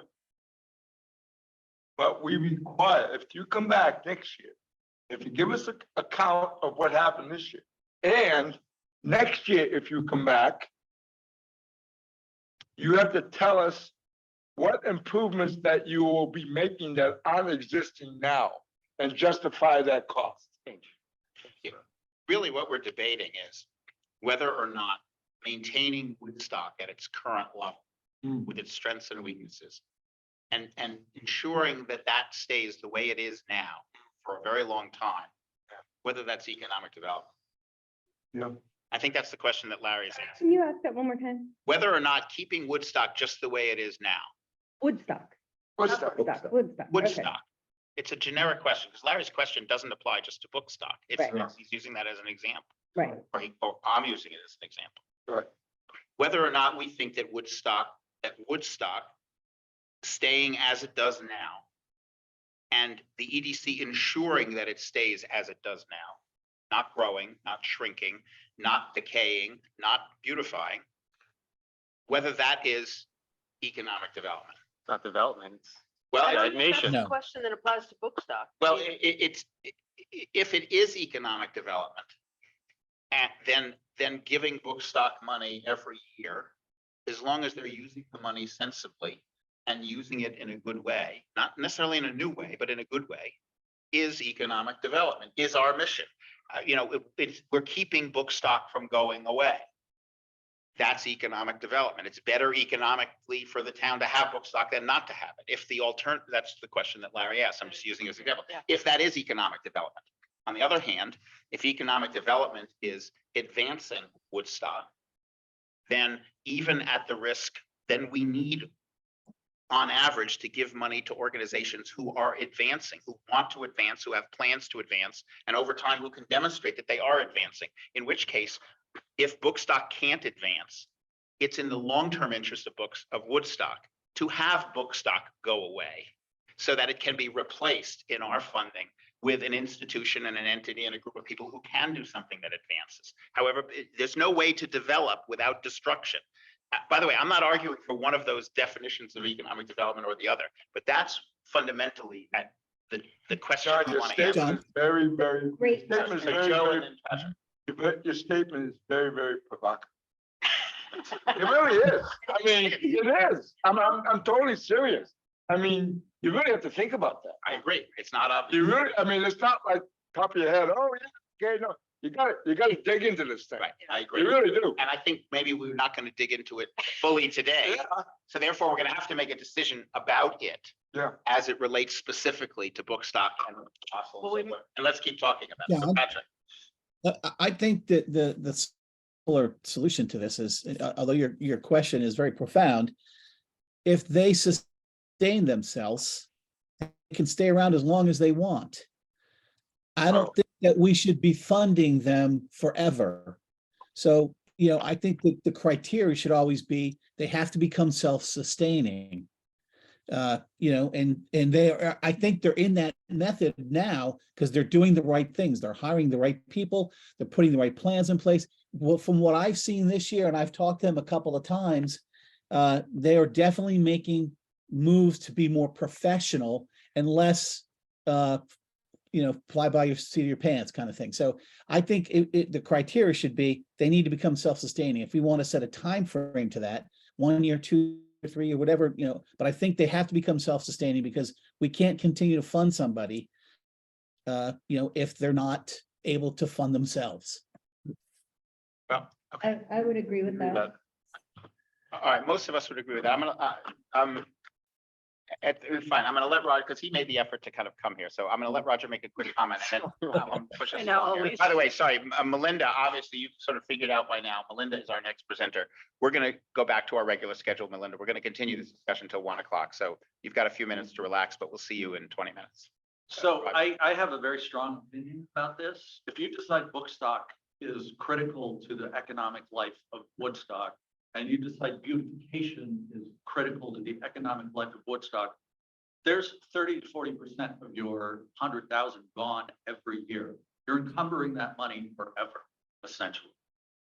So book stock, they're multi-year projects is fine, but they should be presented as multi-year projects, not just maybe we'll come back next year if we don't get what we need. If you cannot outline a sustainable path to growth, then whatever you want to define, 4 years, 3 years, then you need to go back and do the work to that. And you need to come up with measurable objectives, and you need to come up, to your point, with a way to measure them. I don't think the EDC should be encumbering any money going forward. Every year, a Wamba event, I assume that's a one-off, and that's great. That makes sense. It's a one-off. It helps that organization grow. It has a cool event, and then next year they're not going to come back because that event is not going to happen again. But the more you encumber money, the less ability you're going to have to do the big thing. Right. So I mean, I would be, and again, multi-year projects. But if Bookstock wants a multi-year project to grow Bookstock, great. I come in with a multi-year project. Well, actually, I think because we didn't ask for a multi-year grant, I think what I'm hearing from the group is that at least for the book stock, one of the three, and that in here, it's quite different for beautification and Wausau. Yes. I think what most people are saying, and I agree with this, is that what we heard was a plan that is credible for becoming self-sustaining. It's not perfect. We don't know the details, but what we heard was that, by the way, I also think that we heard that from TEDx, you know, and so I think, so, and on that, and that's the basis. So if we decide ultimately that the way we want to think about our grants is you need to have a path towards self-sustaining, we need to be convinced that there's a plan. And on that basis, we will continue to grant funds over some reasonable period of time to be defined or not defined, whatever. But I think that's the reason why most people are saying they support Bookstock. And I see, and Larry, you might go beyond that, but at least for this year, it wouldn't matter. If you went beyond it, you would vote for it here. So But I also think it should be done upon approval. That it's clear to them, you know, they have to count. abundantly clear. If you come back with metrics, you have to come back with condition. You know what? You gotta be growing, but we don't want to hear about And. But we and can't next- apply that condition this year. it. Yeah, No. John, yes, we Why can, can't John. John, we can do that because what we can do is ask for reporting on how they did, which. But that doesn't tell us growth. For growth, you need two time series, 2 periods. We Yeah, can no, say, I understand, but right now we're getting nothing. So, you know, we'll actually be able to make a judge of whether it's actually trying to move forward if we see like what they did, what the results, what they'll consider the results are. To be fair, we're all agreeing. to be fair, it is showing growth if they report numbers. The fact that The they fact that are they reporting. actually developed a system to report. Showing improvement. Is- Okay, Okay, yeah, but. okay, we're now in a semantic debate. I think we all agree. We're agreeing that at least if we were done with the deliberations right now, are we agreed that on Bookstock, we would make a grant subject to them, you know, providing accurate Yes. accounts and that? Yes. I would add another provision. Yes. Sorry, Marion, please. But I just had a question. Are we interested in, I mean, we saw a model with TEDx of reporting. Is that something we want to start requiring or making part of our process? We do require it, and we do make it part of it. Don't do it. If it Well, but fits that's the, what I did. if it fits the event or whatever. Yeah, let's not have Yeah, that okay. discussion now, Yeah. because we do require it, Yeah, okay. like many other things. So I think can we move on to talk about? But you had another provision I you was wanted to gonna add? make another provision, and that would be that if we were to grant them the funds, that we would require metrics, and that we would not provide this level of funding again next year. I don't know. I like that. I say we vote on it again next year and see what comes Who up. knows what? Because I think I also think we're gonna have this discussion. I will tee up this discussion again. Mhm. The question of whether stasis, whether preventing decline is is our mission. Or I'm not trying to be pejorative about it. It's perfectly, in a rural economy, which has been declining for 30 years in terms of population, it's a perfectly rational objective to say what our objective is. Success is we keep at 2,962 people. That's success. I'm. So, no, it was. So anyway, let's have that debate in the remainder of the year. Okay. All right, so can we move on to beautification in Wausau? Yeah. Beautification in Wausau, they explicitly told us we're not in a growth mode. Right. And they also told us if you don't fund this, it won't happen. What won't happen? Beautification in Flowers Wausau. and- I don't believe that Wausau won't happen. Beautification feels like something you could put a name on and be like EDC did, EDC did this. I Wausau just- is a free event, though. I They're think not we charging need to talk anybody. about these, John. I think we need to talk about these separately. That's I fine. think with two different things. I don't think we should be combining them. Okay, fine. Let's talk That's fine. beautification first. Talk about which first? Beautification. Lights and Okay. flowers. Lights and flowers. Is this something we want to be known for? Yes. We should already be known for this. by the way. Yes. We are already. Problem. We should already be known for this, but we're not. General comment is. This I just happened wanna 5 years give us ago. Credit. Yeah. Well, all of these, if we give out grants, we talked about this last year, that we should make it specific that they give us credit in all their public. Or maybe we Why take we the did- credit? Well, we can take it, but you No, it has to be shown and then in this. like you did. Way. Yeah. You know, it would be lovely, and it would cost more money, but would be lovely on many levels.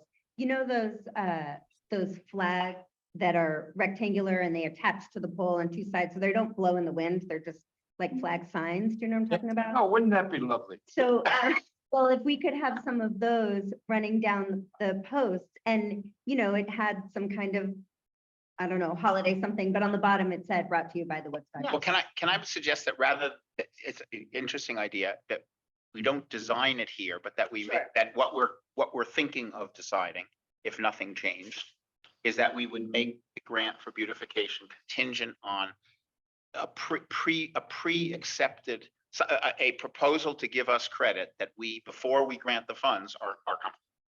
You Something wanna, beyond just like That we're comfortable. something that's not. how do you want to? So are we looking to put a term on this to say for the next 5 years, the EDC will cover this to X amount of dollars? Rather than deal with this every year? Well, let's first decide let's take that up. What do we think about doing it for this year with the Beautification. What if it adds beautification? cost?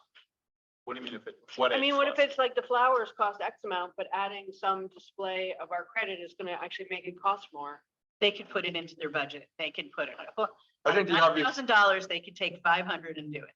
And that means they got 8,500 to their. I think the obvious question from them that we should expect is, okay, how do you want us to do that? Of course, and we will answer that not today. We'll answer that between now and then, because we have time. I agree, we absolutely need to answer it. Yeah, Just saying we shouldn't, yeah, we shouldn't sign it today. okay. Those pictures that- Sorry, Deborah. Yeah. Yeah. Good for us. Guys, hold on. One conversation, please. Michael asked the question, are we doing this for multiple years? We're deciding now to do it for multiple years. Can we first decide to do it this year and then take that question? Are people comfortable, even though, so people comfortable with beautification and say, if we get the credit that we want and that we'll design that between now and then, that we would grant it this year? Is anyone opposed to that? We're not voting. We're not for it. voting on it. I'm just trying to get a sense of the group. Because my only You're opposed concern to is the general portfolio, you know, But I just understand, like. of course, we don't know what this all adds up to. We have to trade it off against other things. I'm just saying for right now. Yes. Okay. And if that continued, are we, again, this is just a sense of the group. Is this something that we are ready to say at this meeting, we want to do this for multiple years? Because we could, by the way, Michael, approve it now. And then in the remainder of the year, have a discussion about what our policy is for the it's like a franchise tag in NFL or something like that. It's something that we're gonna say it's part of our annual thing, or at least, so we're not gonna require a grant, a grant application. It saves everyone time. Could we do that later in the year though, rather than trying to do it today? I don't know why. Right. You got the opportunity now. Let's do it now and get it done. Is it people's sense that they would like to do that? Just a sense, is anyone opposed to doing that? Roger's opposed. I mean, I have a comment, but. Yeah, no, I understand. He just gave you the finger. Roger, you're between the lines. Okay, let's briefly talk about, we're just trying to get a sense, because we're gonna come back to this once we have the full portfolio and we add up the numbers and so forth. Let's talk about Wassel. Buses. How do people feel about Wassel? It's a free event. It brought in, what was it, 6,000, 7,000 people on Saturday alone? We don't know that, but yes, go ahead. Well, that was It is just Who did not count. I Oh. talked to him about it. I just want to make the point. Wait a minute, you know what they do count? They count it at the chamber. They count the number of visits into the chamber. They office. do. That's exactly right. And I tell you something, it skyrockets. The number of visits into the Crazy. chamber office has increased for sure, which is why the revenues. How do you know that it's different people and it's not like the same family coming in to use the They don't bathroom? know that, but that's. It makes up for the people that don't go in there. Fair enough. But anyway, keep You want going. some more Keep- straws sorry, than that? I'm gonna stop making, It was me, actually. I'm gonna stop making my counting point from now on. Go ahead. Continue with your thought. 6 or 7,000 people showed up. Oh, It's right. good for And economic development. It's great for economic development. It's a free event, as Michael said, which is kind of like, well, where are they gonna drive the revenue from? And they have expenses, right? They have expenses and it is Buses. a beloved event for a lot of people that they travel to, Right. Oh, yeah, from a um, distance. or travel for. So I mean, I feel like this is.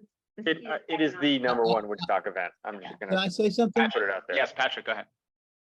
It is the number Woodstock. Say what? What was the question? I Say think it you just said what I again. just said. So let's get the chamber to get somebody, because none of them are gonna be able to do it, because they haven't done it in the 10 years I've been here, to go out and get a corporate sponsor. We just, with the information that they have, it just was promoted as the best event in New England. They've got enough information here that I feel very strongly that they should be able to find a corporate or several corporate sponsors to fund this. Not even, they don't even necessarily be in Woodstock. They could just be in Vermont, or because it's such a big event, you know, get somebody like Amex or American MasterCard or somebody big. You know, Amex just wrote an article about it, so let's talk to them. You know, they haven't ever done that, and I think that we should really, some of the thinking should be here. If we're going to grow, to use John's thing, or say stagnant. Right now, we're talking stagnant. Let's make them grow. Let's make it's a big event. It's the event growing, but let's get the chamber to do something about it. Deborah? So it's an interesting thing that we're dealing with, especially when it comes to all these different events, which is it's an opportunity for EDC to get our name out there so that people aren't just bitching about flower pots. And, you know, it's something, it's not sponsorships, but at the same time, if you helped TED grow, or if you help Bookstock grow, you should have your name on it for more than 1 year. It's basic sponsorship work, you know, and I think EDC should be a part of those events and should have our name on it. So I like the idea of us having be attached to Wassail, which has so many people coming in, or beautification, that it's just known that the EDC is really doing stuff. So whether it's sponsoring somebody to go out and get a corporate sponsor or not, I think having our name on these events is worthy. Well, and I would argue that we are that corporate, I mean, in this instance, we are that corporate sponsor. If we were to fund it, we are the sponsor. I mean, we're not corporate, but you know what I mean? We're the people who have our name on it. And when you think about where the money for the EDC comes from, you know, if you've got that many people, let's just say that many people, we don't know how many people, but if you have that many people going to town, eating, lodging, all the things that is providing the EDC with the money that we use for the rest of the year, then I think it only makes sense, actually. Why do we want, I don't want Amex's name on some flag on the freaking green. I would much rather have the Woodstock EDC's name on that flag. All right, well, let me just say that we've got 5 of these items: Wamba, the library, all 8 of us put that as a 1, and then Bookstock, beautification, and Wassel. I didn't give library a 1. Nor did I. I'm sorry.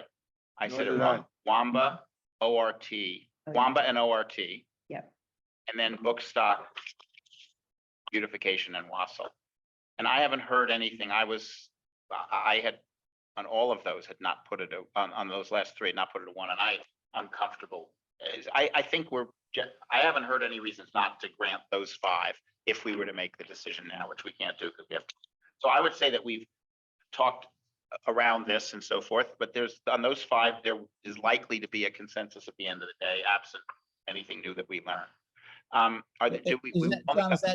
is that straight up, or like, because I would ask for contingencies? No, with contingencies. I'm just talking about the amounts. No, we can talk about the contingencies, the requirements and so forth, but I'm just talking about the amounts. And then the others, are there any, there isn't a lot of support. Nobody gave a 1 to Space Rocks. There were a couple of 1s to WCSU. There were a couple of 1s to the library. We've only got a couple of minutes. Does anyone want to comment? Anyone who's a 1 on either WCSU or the library want to just comment about why? I'm a 1 on CSU. Yeah, go ahead. And I think it's for me, it's the same reason why we are a 1 for childcare.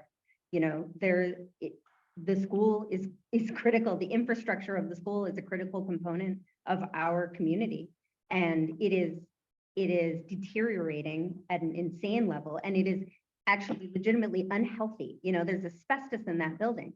Our kids should not be breathing asbestos.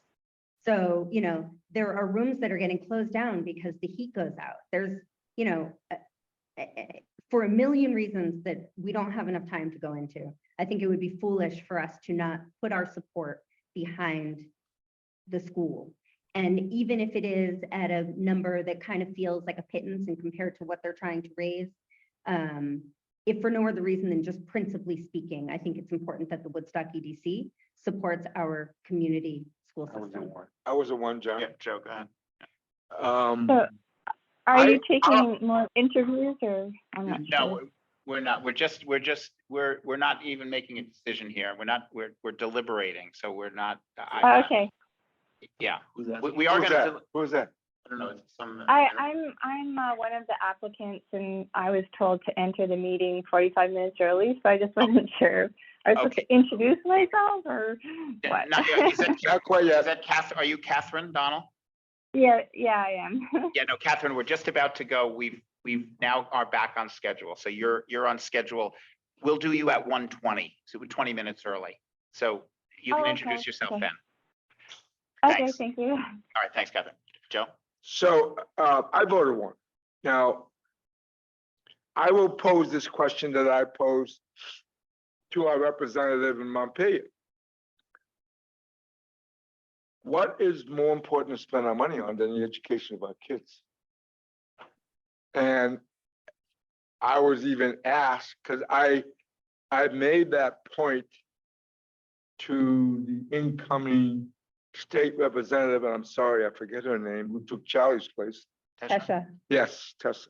I had a discussion with her at the cafe last week, and I posed that same question. She listened to it. And I said to her, I said, you know, and I am vice chair of the Economic Development Commission. I can't think of, other than what we did with childcare, a more important ingredient to economic development to this community than a good school, a great school, which we don't have right now. So, and I posed a question to her. I said, tell me one thing that is more important than spending money on the education of our kids and the development of our community. And she couldn't. And so I posed that same question to this commission. All this money that we're talking about, book stock and Wamba and everything else, is that more important than the education of our kids? In my opinion, it is not. And anything we can do to facilitate that activity, I'm in favor of. That's my. Marion and then Michael, but we're now cutting into the next time, so really quick. Just in one of the reasons I support that idea, in addition to Joe's points, is the massive amplification effect. So when there's an opportunity where we can give a small amount of money that will enable the organization to get a huge amount of money, that amplification effect seems like that's one of the reasons.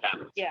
Great point. Michael? Should this, Catherine, since this hey, is a John? recurring fee, should this One second, be, Patrick. should this cost of this be spread out between all of the contributing or Yeah. sending towns of the district based on maybe That is an excellent student point. population? So maybe Woodstock's got the highest population, we're paying the most percentage of it. I think that is fair as a because it's a pretty big chunk of our $100,000 recurring every year for maybe, who knows how many years, 5 years. I mean, they were projecting to 2028, so. I don't think they were All saying, right, well, were they saying though that they would be coming back until 2020? I was Well, thinking- It's a I think yes, couple year. years. yeah. yeah, it's a fundraising campaign, so. Depends on how much they They'll raise. ask okay, so let me just bring this to a close because we now want to get back on the schedule. Patrick, what were you gonna say? Just if we can mute Cassandra, because she keeps popping on. That's that Tomato one, or- tube. Sorry, hold on one second. Cassandra, can you mute yourself there? Actually, I think I can mute you. Hold on, I've I got it. don't think it's Cassandra. No, it's, She did, she Not did. it. Cassandra, Catherine Donnell. Catherine, we just asked you, we just muted you. Oh, no. or Melinda. She's muted. She No, it's muted Kat- herself. That's muted. Yeah, Catherine, I just muted you, Catherine. You will, you can unmute Catherine when we get to you. All right, Melinda Moulton, PBS. Oh, there you are. Here we are. This has been so intriguing. We want to make a movie about you all. Oh, my God. Spell my name right. I will. Melinda, would you like to, so we're back now on, I don't know if you saw the earlier sessions, but you have an opportunity, if you'd like to make a brief comment, we should assume that we've read your proposal and so forth. You don't have to say anything, but if you'd like to, that's fine. Otherwise, we'll jump in with questions. Well, I wanted to share, this is my husband, Rick Molden. We're a team. I just want to share that when I repurposed myself from Main Street Landing after 40 years redeveloping the Burlington waterfront, Glenn Fay asked me to write the foreword for his book called Hidden History of Burlington, Vermont. And I wrote the foreword and I interviewed him for my TV show Moments with Melinda. And he said, look, I need you to come out and see the Ethan Allen homestead. Angie Grove is the new executive director, da, da, da, da. So I grabbed Rick, who's a historian, filmmaker. I said, let's go out and see this facility and meet Angie. And she gave us a 3-hour tour. And I turned to her and I said, so where's the video? Where's the documentary? where's the visual video? And she said, oh, there's never been a documentary made on Ethan Allen. Now, Rick and I were going to work on a film on autism because we have a grandson with autism. But at that moment in time, I turned to Rick, who's a historian, and I said, well, guess what we're going to be doing for the next 3 years? We're going to embark on a truthful portrayal of Ethan Allen, the man and the myth. And that was what, about 5 months ago. So we've been, pouring our hearts into getting this project off the ground. And that's how we got to where we are today, sitting here with you all. I would add, you may not know it, but the Vermont school system has dropped Vermont history from its curriculum. And a lot of that was because of the aggrandizement of our founding fathers kind of story, who started the state and so forth. And there hasn't been anything in the schools for over a decade. And, here's a time where we really can, I think, reestablish the truth, the truthful story, not the mythic Ethan Allen, but something that shows the nuanced man and his contributions not only to the state, but to the nation. And we're coming up on the 250th birthday of America. And Ethan Allen's capture of Fort Ticonderoga was really the first offensive action in the Revolution. So this documentary will kick off that celebration in 2025. And I'm going to take you back to 1761 and the Charter of Woodstock, because you were chartered by Bennington Wentworth of New Hampshire. It was a New Hampshire grant, and that was the great beginning controversy that birthed the Green Mountain Boys, was the New Hampshire grants versus the New York grants. And there was a character down at Fort Dummer, who Oliver Willard, who is the father of Woodstock in a sense, because he actually chartered the first settlers, sold them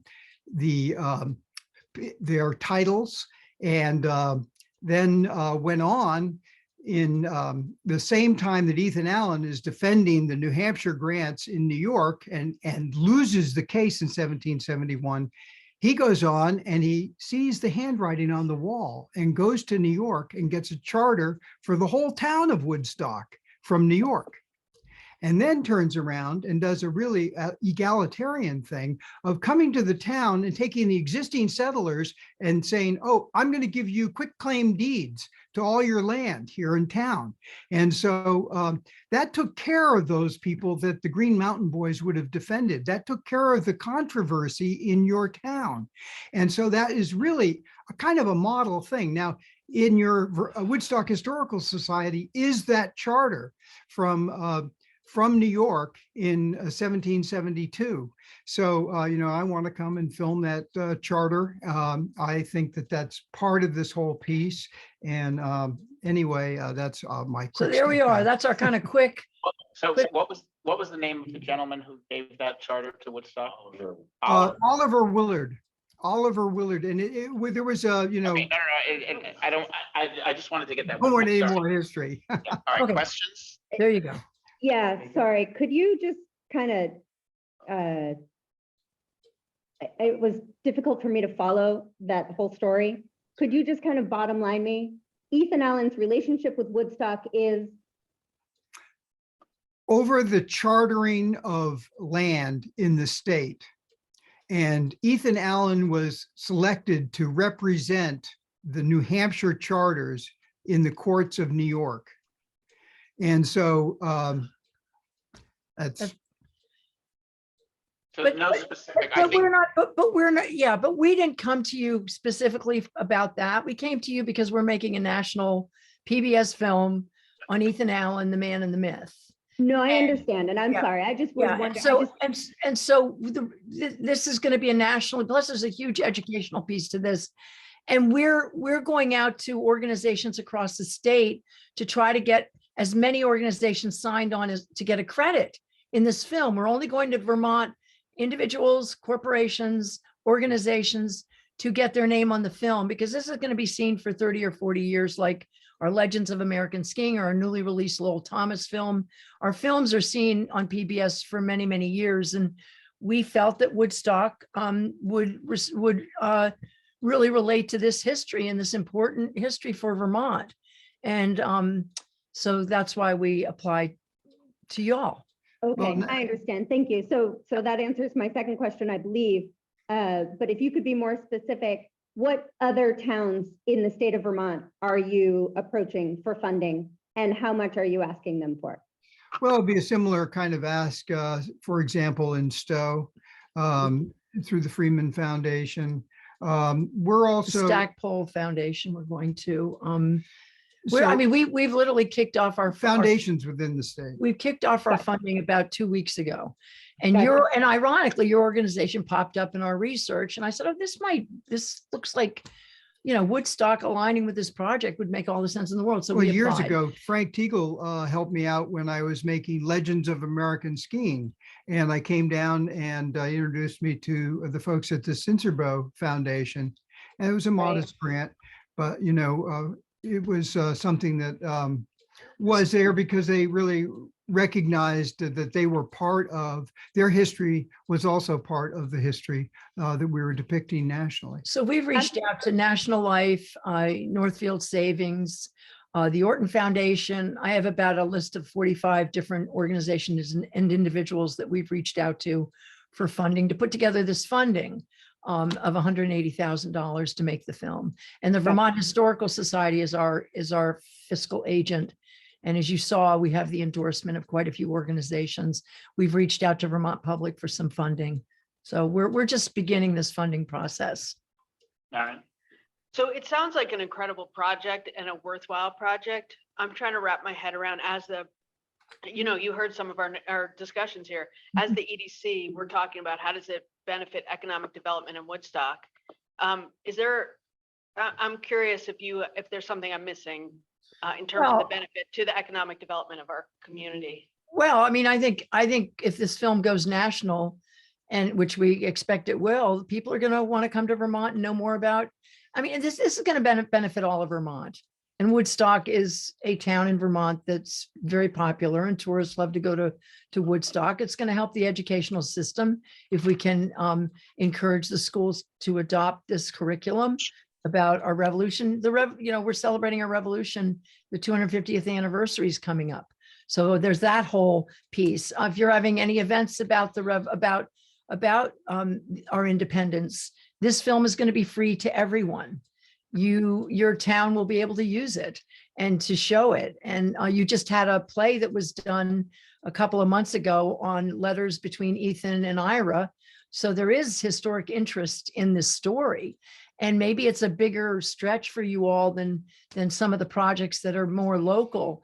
But at the end of the day, this is a Vermont story that's going to have a lot of legs on it. And having the Woodstock, you talk a lot about credit and getting credit on your name out there. There will be a credit on this film for your contribution. It's not a big ask because we want to put together a fabric of gifts from a lot of different organizations and people, rather than it being, we didn't go for one big grant for $180,000 from any one person, because it's not a lot of money. We could do that because we want to see it as a fabric of Vermont supporting this film, and see a lot of different names, all the different family names on this film, and organizations and old time businesses that have been in the state for 100 years. So that's why we came to Woodstock.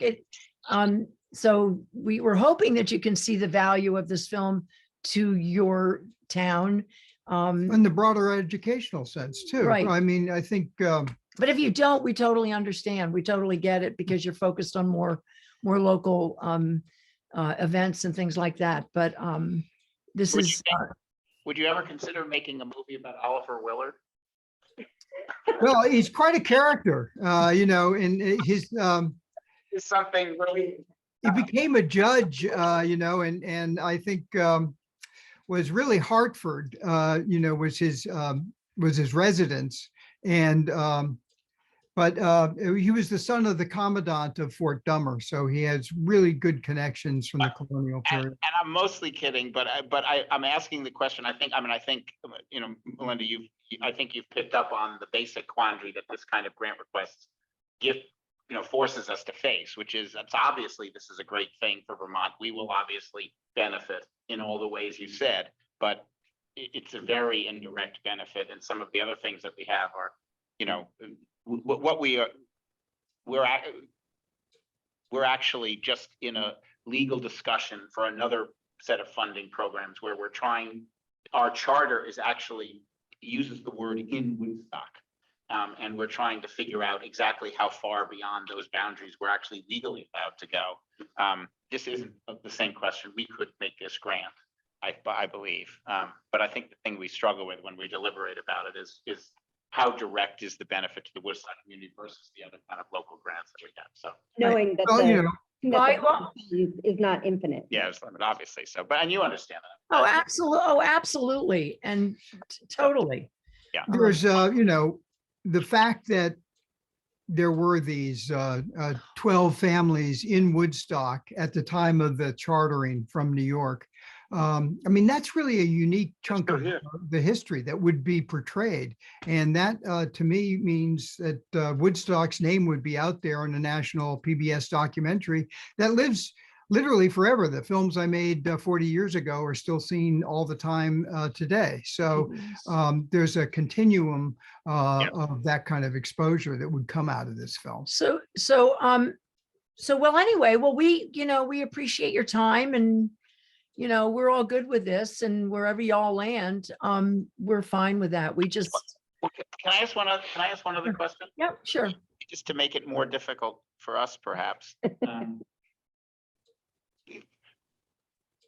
Would it be feasible, and maybe because you're too early in the process, it might not be, but would it be feasible to have an event in Woodstock that would, could the film premiere here? Or could there be a showing? I don't know how, it's not something, you get the idea. Is there something that we could? I think there could be an event and a showing of the film. Will it premiere? We have to put it out on PBS first. They require that. And then there probably will be a big event, I don't know whether it's in Montpelier or whether it's, where it's going to be, but There's a director's cut that can be shown before the PBS show. That's right. So we could come down as the directors and show the film and do some kind of event around it in Woodstock. Would it premiere there? Probably not. Right. We're asking for $5,000. It's not, no, there's other places where we would have to premiere where we could get a large audience, maybe, I don't know. But there could be a showing at that time. Mm-hmm. Yeah. No, I And, understand. And an event. That's a great idea. I think it would be fun to do that. Absolutely. And it would be available to the schools, in the schools as part of their curriculum. Okay. All right. The ask was 5,000. It's actually 15,000. Well, it is, but it was a $5,000 a year because it's a 3-year project. Oh, okay. I see. Yeah, it's 5,000 a year. You're right. And even just a $5,000 gift would be great. We just want to get organizations like yours on the film that say that you support what this. Broad support from the state of Vermont. Yeah. So anyway, but we know it's a stretch. We're a little bit more national than maybe, your other folks are, but here we are, and we appreciate your time. All right. Sounds good. Any other questions? Patrick? Just make sure you spell my name right. All right. Linda, Rick, thank you very much. Thank you. Appreciate Oh, it. you bet. Okay, well, bye-bye. Yep. Thanks. We'll get back to you. Same with everybody. Yeah. Okay. We're a couple minutes ahead, but Catherine Donnell. Do we want to change the image so that she can see us on this? She can see, there's no way, she's seeing as many people as she can see. Oh, If no, it's showing Patrick and her online. On the Zoom, it shows. it's not Patrick. showing us. No, I Oh, think it it is. depends on your own, It is. thing. It depends on how you have, I have it set up to show everything. And I think, So, I'm seeing us too. yeah, it just Okay, depends because on here your, it just shows Patrick and the person speaking. That's, when that's, I went, that's your direct settings. That's Yeah. not everyone. So I'm seeing everybody. Also it's- not muted, so. Go in the Okay. view in the upper right corner and you can choose what the view is. okay, All right, Catherine, I'm trying to, I can't actually unmute you. Do we have 2 seconds for, Um, because are we a few minutes ahead? Sorry. yeah, I guess we have. An issue. All right, so we're gonna take a 2-minute break. But Catherine, if you could, Catherine Donnell, if you could unmute Go for me yourself, if you would. um, There's two up there. and There's one in the basement too, but that's hard. Patrick, do you know if you're on a phone? She's there. She hasn't unmuted herself yet. But no, I muted her. If you're on a telephone, can you, not. no, if one is on a telephone, hold on. If one is on a telephone in Zoom, how does one unmute using a keyboard, using a, It's the same thing. You go down to the bottom. no, it's a telephone. No, I know. It's not video. It's got 0, Oh, 9. without visual? Yeah, Oh. I have no idea. I would never do such. right. Unmute on the phone. Hold on, I'm checking to see. I think it's like *6 or something. *69. *6, yeah,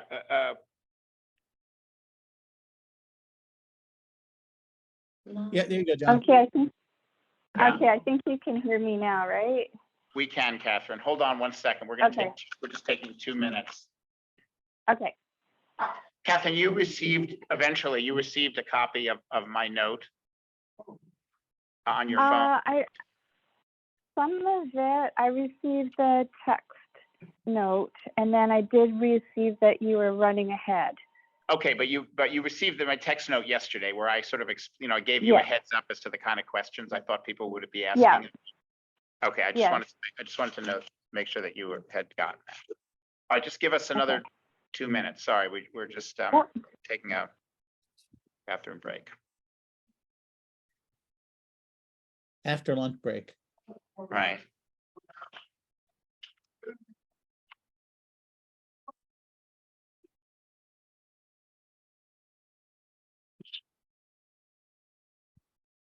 Like what's? ay.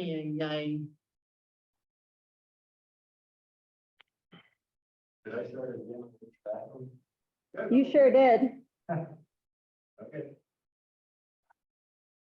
Thanks, John, for providing all the goodies there. Yeah, no problem. I know, there's no cookies.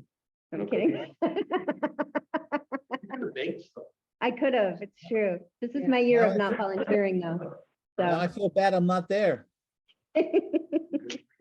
Your sandwiches here, Patrick. This is sandwiches. We're So looking- well, so I have a new stepdaughter who is 13. Oh. She's at home with us, Okay. but Una and Ane are both in college now. Oh, wow. Mhm. But a 13-year-old is significant.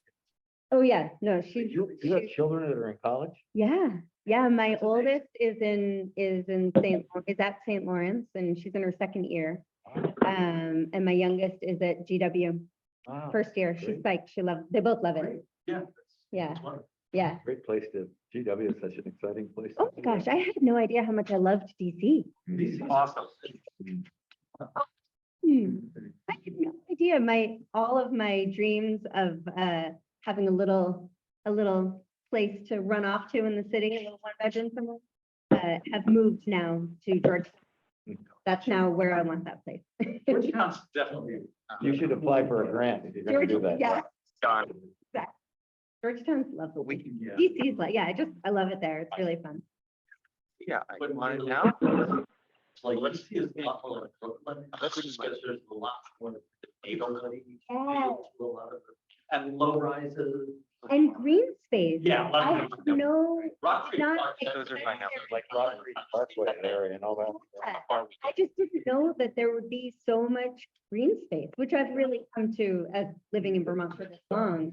I've really get on to, Yeah. you know, If you're living in a city and you don't. and there's no park. Probably actually. Yeah, that really, yeah, it's lovely. I'm hoping to go visit in April for the cherry blossom. Yeah, that's fine. Catherine, I'm sorry, you know what, I'm gonna suggest that we just, who are we missing, Joe and, Missing Joe and Marion. when one of them comes back, we'll. I agree. It's Sorry? hard. Full touch. So Catherine, just hold on one more minute. I'm sorry. Sorry, it's hard. No problem. John didn't plan for the after lunch break. No. I have a 50-year-old son who has a 1-year-old child. I can't wait to be a grandparent. I mean, I can wait. I can obviously yeah. wait. No, But it's great. But I That's think Joe. it's gonna be a lot of fun. Ask me about grandchildren. Oh, Yeah, no. We have at least I'm not asking for it to happen anytime. You know what I told Sam about grandchildren? Huh. I said, you know, if I knew they were gonna be so great, I would have had them first. All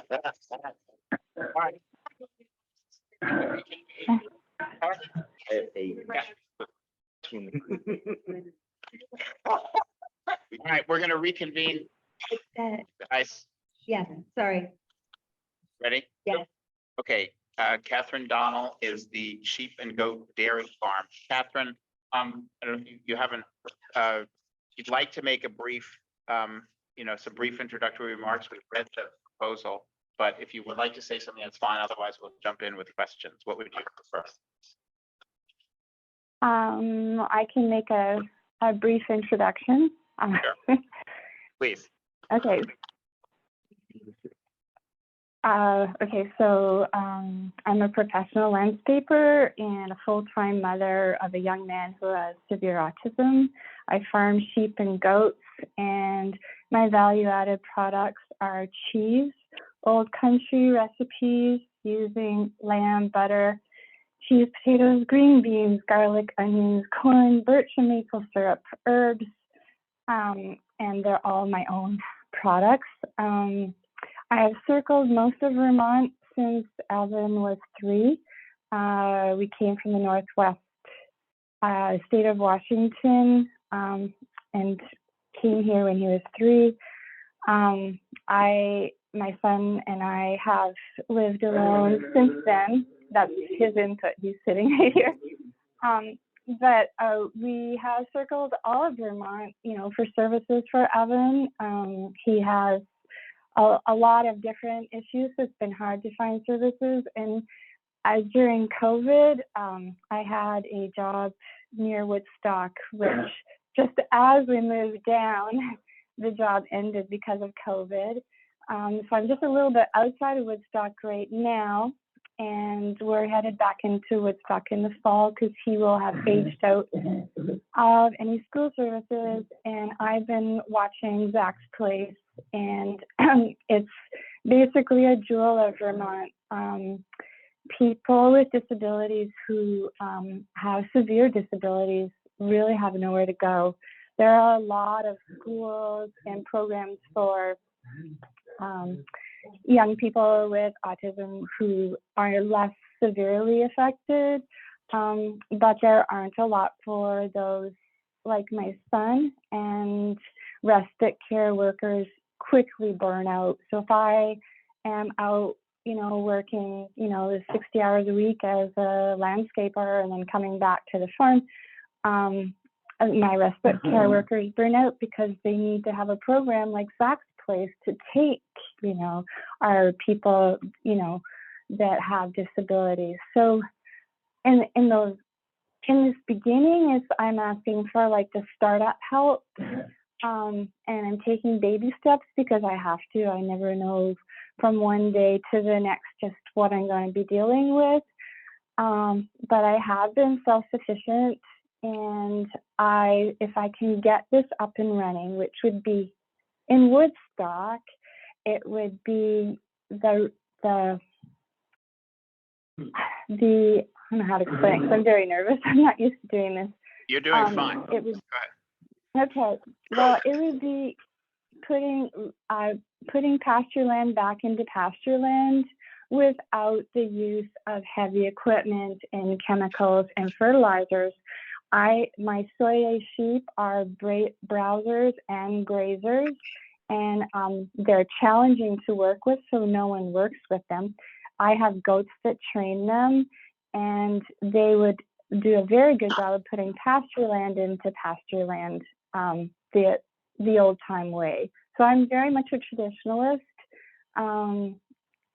I have traditions that I've maintained and that have kept me whole. And Evan would help me with that, of course. And then when I get it up and running, if there's a lot of challenges involved, I would hope to be a part of adjunct to Zach's place and be a place that they could bring. I'd be another place that they could bring, and I could be part of the program, like a working part of the program. So that's the future of it. And right now, it would just be a question of getting into the Woodstock circle and selling my products, and then landscaping pasture lands like in a small way. So just baby steps. Anyways, that was sort of my my Okay, proposal. all right, Catherine, thank you. All right, questions? Catherine, thank you so much for your patience getting us on the call and for your presentation. I read through your proposal and I've looked through the budget. I think I'm a little unclear on the budget and what the money that you are asking for how it would be used, what it would go toward. I don't know if it was the formatting or what, but I can't quite follow it. I'm wondering if you could just sort of outline how you expect to use that money. And also, do you have a property in mind that you're already working, when you say you would come back to Woodstock, is there a property that you would come back to, or are you still looking for that? So this is what happens to me and happens throughout Vermont as I travel looking for services, is that it takes me 3 to 6 months and I only rent and lease land. And to be honest, in the generations of my family, that's what we've always done. Even on the Western Islands of Scotland, we leased land. We're not great property owners. My mother has a property, but I have always rented and leased land. And that's just works for me because that leaves me money to do my businesses. I don't want to own land when you're farming. You have no idea, like even here, you have the farm beside me is not managed for me to be able to protect my animals from, disease and things. So I would not, if I had bought this place, I would be stuck here, with that going on. I know that it's no problem. I'm leased month to month, so we can easily pack up and go to where the land is healthier. So I've always been afraid to buy property. What I do is rent and lease is how I do it. And so yes, Evan ages out of school. Right now I commute to Brattleboro with him. He ages out of school. He'll be 21, 22. And so that's why we're headed to Woodstock to Zach's place. And so I'll be renting in the Woodstock circle because I need him to be there. There's really nowhere else in Vermont. I've scoured the state. And I'm sorry, just to be more specific, when you say you will become, whether you're leasing, renting, do you have a place already in mind or slated that you're coming back to, or are you looking? I'm looking.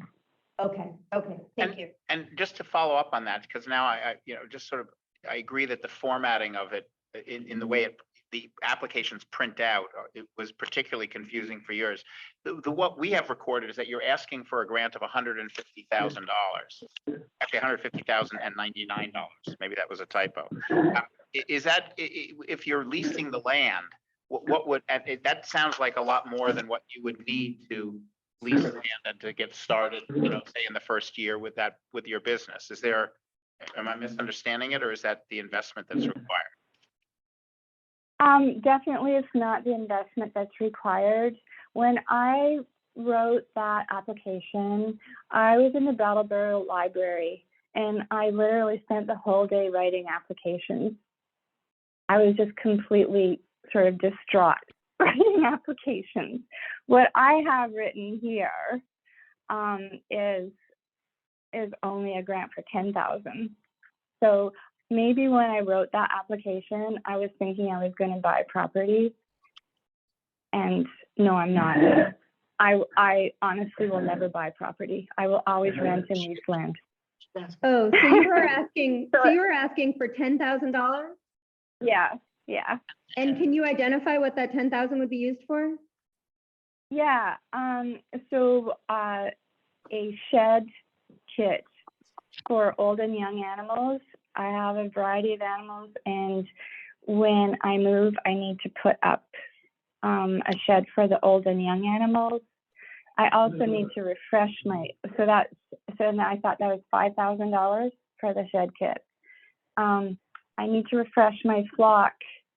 I left some of my rams and my bucks up in the Northeast Kingdom because they are still being used for a project up there. And so they're with the landlord that I rented from there. I didn't move them down here. So now I need 3 purebred soy ewe lambs and 3 purebred soy ram lambs, and that's $2,000.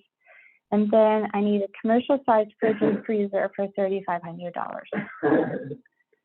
So that's what I need. Okay. Okay, I have a couple of questions. Deborah, go ahead, yeah. Hi, Catherine, this is Deborah. How are you? I'm good. Nervous. Good. Thank you. I know this is a lot, and clearly you're going through, trying to expand your reach as much as possible to make this happen. So I just want to make sure I'm getting this clear. The idea is that your son ages out of his care right now, and so you need to be within the Woodstock area in order for him to go to Zach's. Yes. Is that correct? Yes. Okay, that's one. 2, you are a shepherdess and a professional landscaper, and you have how many animals do you have right now? At the moment, I just have 6. You have 6. What do you got? Normally, yeah. Curious. I have 2 soy ewes, which are now, I wouldn't breed them again. And I have 4 Nigerian goats that are dairy, and no one's bred, and they are trained to be together. But I definitely need, in order to graze on a property, I need about 12. Okay, so you have 6, you said, and you need 12. Yeah. Okay. Yeah. And how much land do you need to do this? And this is 12 would be enough in order for you to make a living with your with the cheese and everything, right? Correct. Is that what you're saying with your land? Great. Yeah. And how much land do you need? My own land with where I would rent, I only have here, I have 1.5 acres here. That's all I have here. And So it's a cabin. So I always look for cabins, that people use like hunting cabins. That's what I usually look for. I stay away from other farms because, as what happened here, if people aren't managing their animals properly, there's a chance of disease. So I try to stay away from other people's farms and go to places where there's brush in a hunting cabin. That's usually my headquarters. I completely understand. And then it's you and your son. Okay, so you need 6 more animals and either a property that already has a shed or things like that maybe solve your problem, and 1.5 acres, correct? Yeah. Okay. What I just, if I may, there are a number of granting organizations around who can assist you. And I would love to help you. I'm not sure what's going to happen within this organization because we have to figure it out a bit about based on what we're able to do. However, I just think that there whether it comes from the EDC or otherwise, there are organizations who have grants that can assist you into becoming part of this community to take care of your son. And I just, I'd like to just offer up my help. So I'm gonna send you my email, because when you're looking at 150,000, it was a different conversation, but when it's 10,000 a shed and a, you know, an acre and a half, like that's a community thing that perhaps we can help you out with, whether it's the EDC or otherwise. And again, my name is Deborah, and I can think of a couple of organizations off the top of my head that you would fit right in with. I'd be happy to help. Joe, thanks, Deborah. Hi, Catherine. Oh, thank you. Yeah, hi. Hi. So I'm trying to get this kind of the process straight in my head now. You have goats, you need more goats, you need another and a place for these goats to graze in order to make cheese. Is that correct? I don't just make cheese. I Oh. also make it's shepherd's pie, but it's the old country shepherd's pie. So, and I have sheep too. So I have sheep and goats, and they work together. These sheep are primitive sheep, and there's very few of them left. Right. So they come from the Western. do you have equipment to make the finished product? Whatever it is. Yeah. You do? Yeah, it's all very small. I wish I don't have many because I have to handle them myself. You know, so everything I do myself, and Evan helps too. Okay. And so if I could actually be, you know, if I could actually make a profit beyond ourselves, then what I'd be hoping to do is be an adjunct place for Zach's place. But of course, you know, it'll take time. And, right. You know, like Give a place yourself a for minute. You other. gotta get settled. You gotta make it, you know, like, yeah. Yeah, I gotta get this is getting my foot in the door. This is getting your Zach's sheep place, in a row. Noah. Exactly. Catherine, I have a quick question for you. If this is, although they're obviously, you know, individual, you know, there's your family situation is obviously driving. This isn't a business to become hugely wealthy and to scale across the country. You're trying to take care of your family. But we do have a program, we expect to have a loan program later this year. I believe this would greatly benefit your family, but the benefit would be pretty limited to your family as opposed to the broader Woodstock community. We do have a program because we want to encourage businesses, which this would technically be, through loans rather than grants. And I'm wondering whether or not, just from an operational point of view, if that program did come about, I think it is very likely to by the end of the summer, and you were able to get a loan for this, for the same amount, would that enable you to get started? It would be a low interest loan. This would be a subsidized loan that would be repaid over somewhere between 3 and 5 years. Would that be sufficient to get you started, or would that be or would it not? I think my problem is I'm one of those lucky people with a lot of student loans. And I doubt I would qualify loan-wise because I'm pretty much. No. What if you did? Well, what if you did qualify? Because I think this loan fund might, we haven't defined it yet, but it might be designed for. There'd be a lot of flexibility. Yeah, there'd be some flexibility. I can't guarantee that at all because we haven't designed those features, but it's designed to add to other debt that people have in order to now allow them to start or grow a business. So if you did qualify, I guess the question is, do you think you'd be able to pay it back? I would hope so. But as I said, because of my son, it's always topsy-turvy. Yeah. He has epilepsy and some other medical issues. So that's what makes it hard for me to be.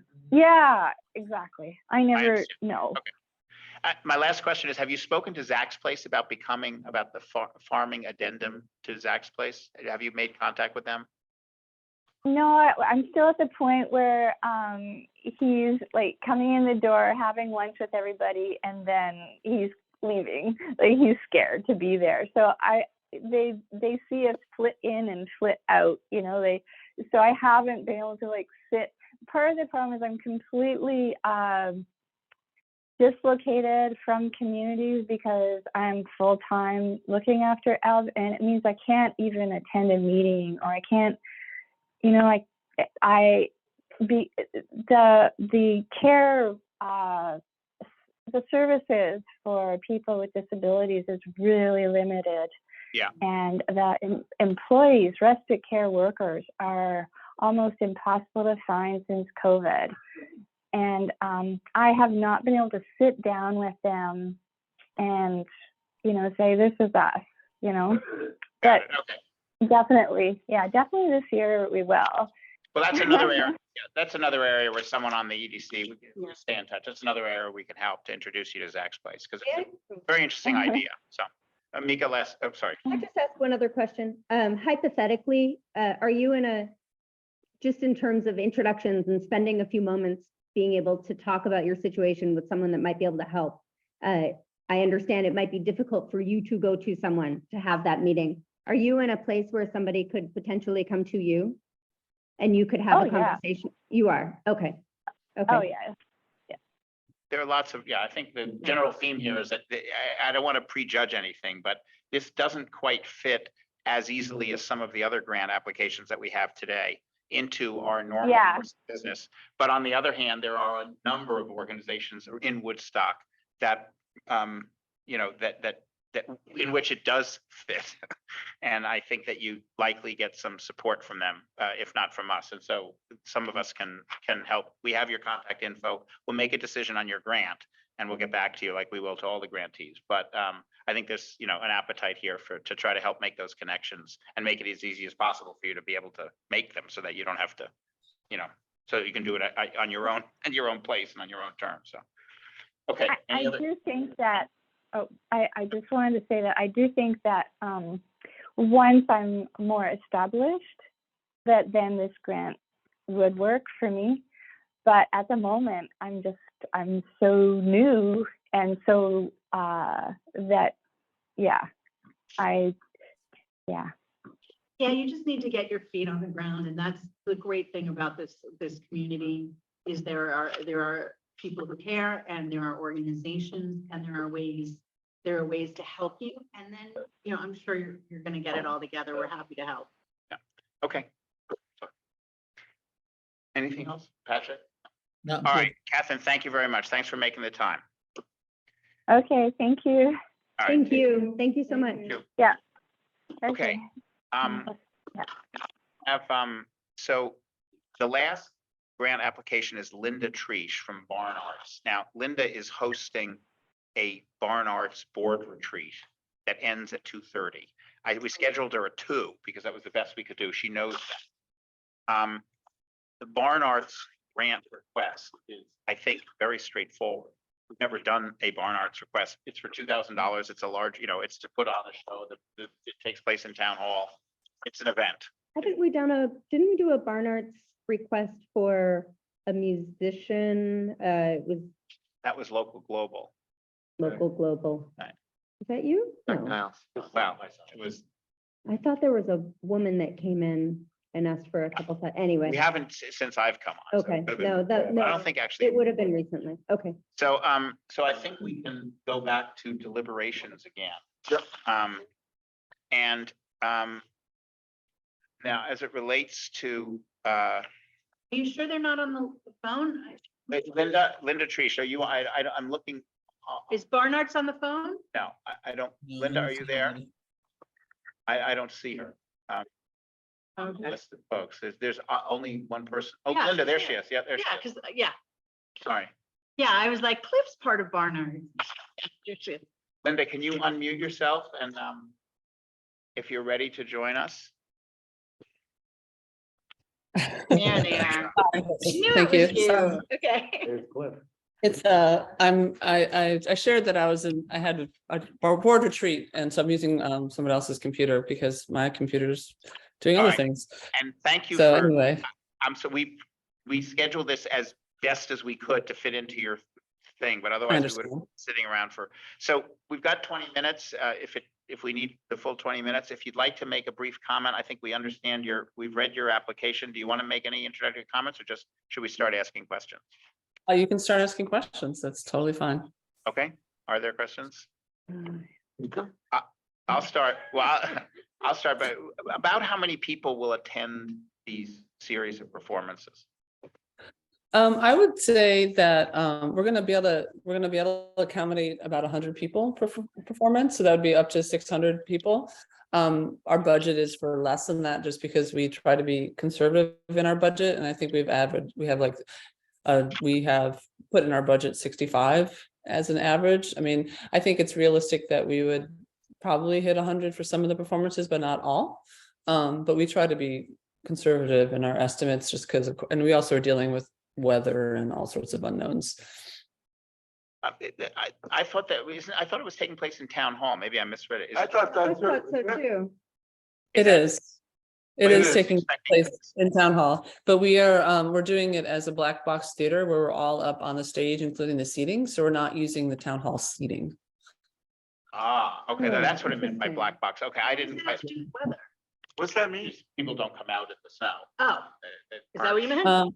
Black box. What? The entire. Black box theater. Go ahead, Linda, sorry. Sorry, it's basically a concept where there's just a room. I mean, it's like a black box that you can make theater in, and usually there is some lighting and options, but it means you can put your stage and your audience wherever you want, and it's usually small and intimate. So we're basically have moved everybody up onto the stage with us, and so we'll have audience in a semicircle around the acting space. Is that like plus teetering around, that kind of thing? It can be done that way. It doesn't in any way need to be done. But we're kind of doing what I guess you'd call a thrust stage, in the sense that it can be either or, depending on where the actors are standing. Either they're towards the back, it'll be more traditional, and if they go forward, then they'll be in kind of that experience. Okay, thank you. You're welcome. Wait, questions? Any other questions? Mika. Could you tell me, will there be any part of this program that is free for the community? If so, how many performances? How will you build that in? We hadn't planned on free, because we try to keep our prices down, but we do regularly offer $5 tickets to the Woodstock High School theater community. And so I think we would do that also for this show, where Marsha Bender can bring her students for $5 each to whatever show she chooses to come to.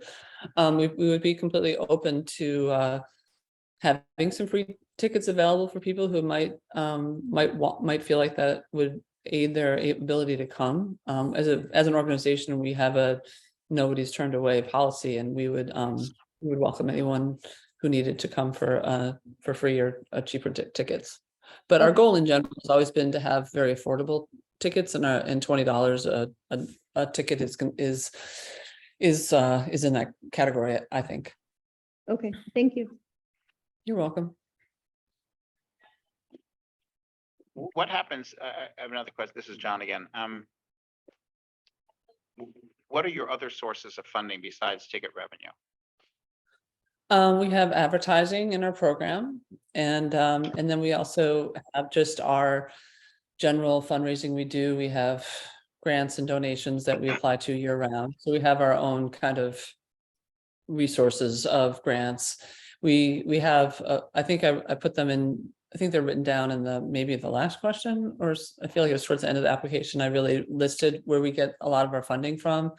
We have three-year grants right now with the New Hampshire Charitable Foundation, with the Couch Foundation, and we also have regular operation grants that we get from a variety of sources. And then project grants we apply for on a yearly basis. Some of them are things that can be repeated, like we get the George Mergens Foundation gives us $5,000 each year for our summer youth theater, for example. And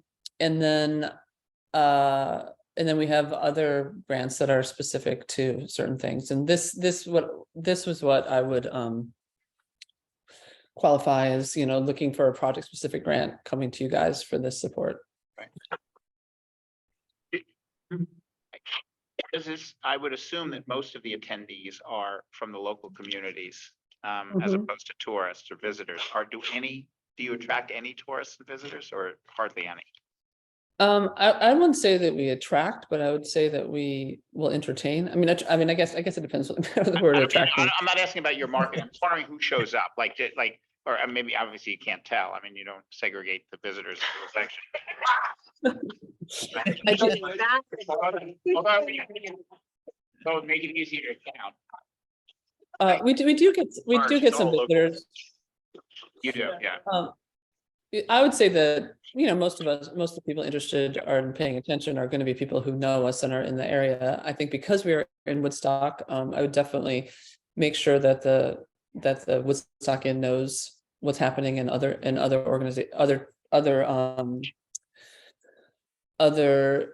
inns and bed and breakfast nearby, so they can share the information with the people who are staying with them. Yeah, exactly. I mean, it would be, so there would be a plan, or if there may not be a regular plan, but in this particular case, because it's in town hall, there would be an effort made to do that. Yes, definitely. So, hi, Linda, this is Deb. How are you? I'm fine, thanks. I'm on this side of the table, like, see me over here. So you usually do it, you're up in the woods, right? And this is a new thing to do it in town hall, is that correct? Or am I wrong? And then the next question is, it's a really cool idea, the way that you're thinking about doing it. Is this something that you're then thinking about going to continue doing in town hall, or what's your plan? So Barnards doesn't own our own facility. We always use other people's facilities, and we have a variety of locations we use. We frequently do performance in the Barnard Town Hall, which is also kind of black box theater in the sense that we have to bring everything in and set it up. We also perform outdoors at Feast and Field. We do an outdoor theater production, also a place we do music events, but we do a theater show there every June. And then we have used Artistry's Grange 4 different times. We did a show there. Most recently, we did Streetcar Named Desire there in April. And we have also used the Little Theater. And we did use Town Hall Theater in 2018. We did The Producers there, a big musical. And so basically we move around, and this is really kind of an experiment. Honestly, I ran into Alita in the post office in Woodstock, and she asked me what was happening, and she's like, you should come do theater with us. We can do black box in Woodstock. And so she really she really put it in my head that this is a possibility. And then since then, we've been just kind of negotiating what that really looks like and how to make it affordable. And we are paying, at this point, we actually are still working on our contract exactly with them, but we originally agreed on $1,000 fee to use the theater. Right. And so it is harder to make straight plays more affordable, make straight plays financially viable. Musicals people are used to spending good money for. They, a lot of people, they're more popular with a wider audience. And so, and that's why that's what's normally done in the town hall, is because you can bring in a lot of people, but it's extremely expensive. I think our budget for the producers was something like $35,000 or $40,000 as opposed to what the budget is for this. I got a question. So I guess I'm asking you, if it goes well, thinking maybe you could use it again. Yes, I would love for that to be the case. I would love to say this worked great and see you guys next year. That's would be my goal. I think that, because I think it's our actors are super excited. I think the audience will be excited too, to experience the theater in this way. And because we do small space theater all the time, I'm personally so connected to the intimacy of theater, where the audience is right there with the acting, and it's really fulfilling for everybody. Yeah, I agree with you. Larry? Linda, this is Larry Niles. Hi, Larry. First of all, been to several of the performances that Barnard's put on, and very high quality. I'm sure we'll attract maybe it's in here and I couldn't catch it, but are you going to have this elsewhere or just in Woodstock? It would be just in Woodstock. Okay. Other questions? Can John, I I ask got- one other question? Oh, sorry. Oh, no, Patrick first, sorry. That's right. Now, I just looked at your budget and you have 7,600 for ticket sales. And I think you just said the ticket costs were $20, is that correct? $20 for adults and 15 for students.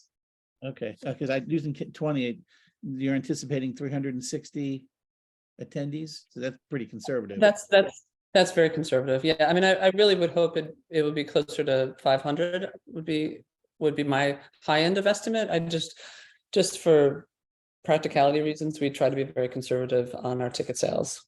And you have the I $5 just wanted- tickets too. Yeah. Right. Yeah, that will just be for a select, yes. So those are basically, yeah.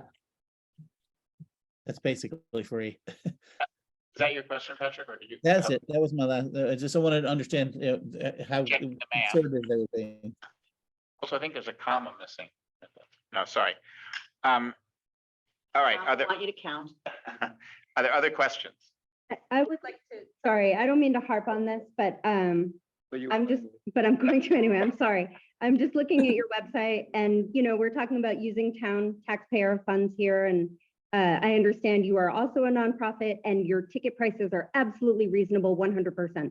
But I wonder if you would be willing to put somewhere on your website, or at least for the show that we support, that if somebody wanted to attend and the $20 was outside of their range, then they could reach out to you and that no one would be turned away. Absolutely. I'd be very happy to put that on our website, definitely on our, we don't yet have a Good Doctor page, but it'll be up hopefully in the next week or so. And I'm very happy to put that on it, particularly as soon as our tickets go for sale. And that completely fits with our mode of operating anyway. So That would be so definitely. lovely. Yeah, thank you. No problem. Okay, We're gonna miss you. any other questions? Being here. All right.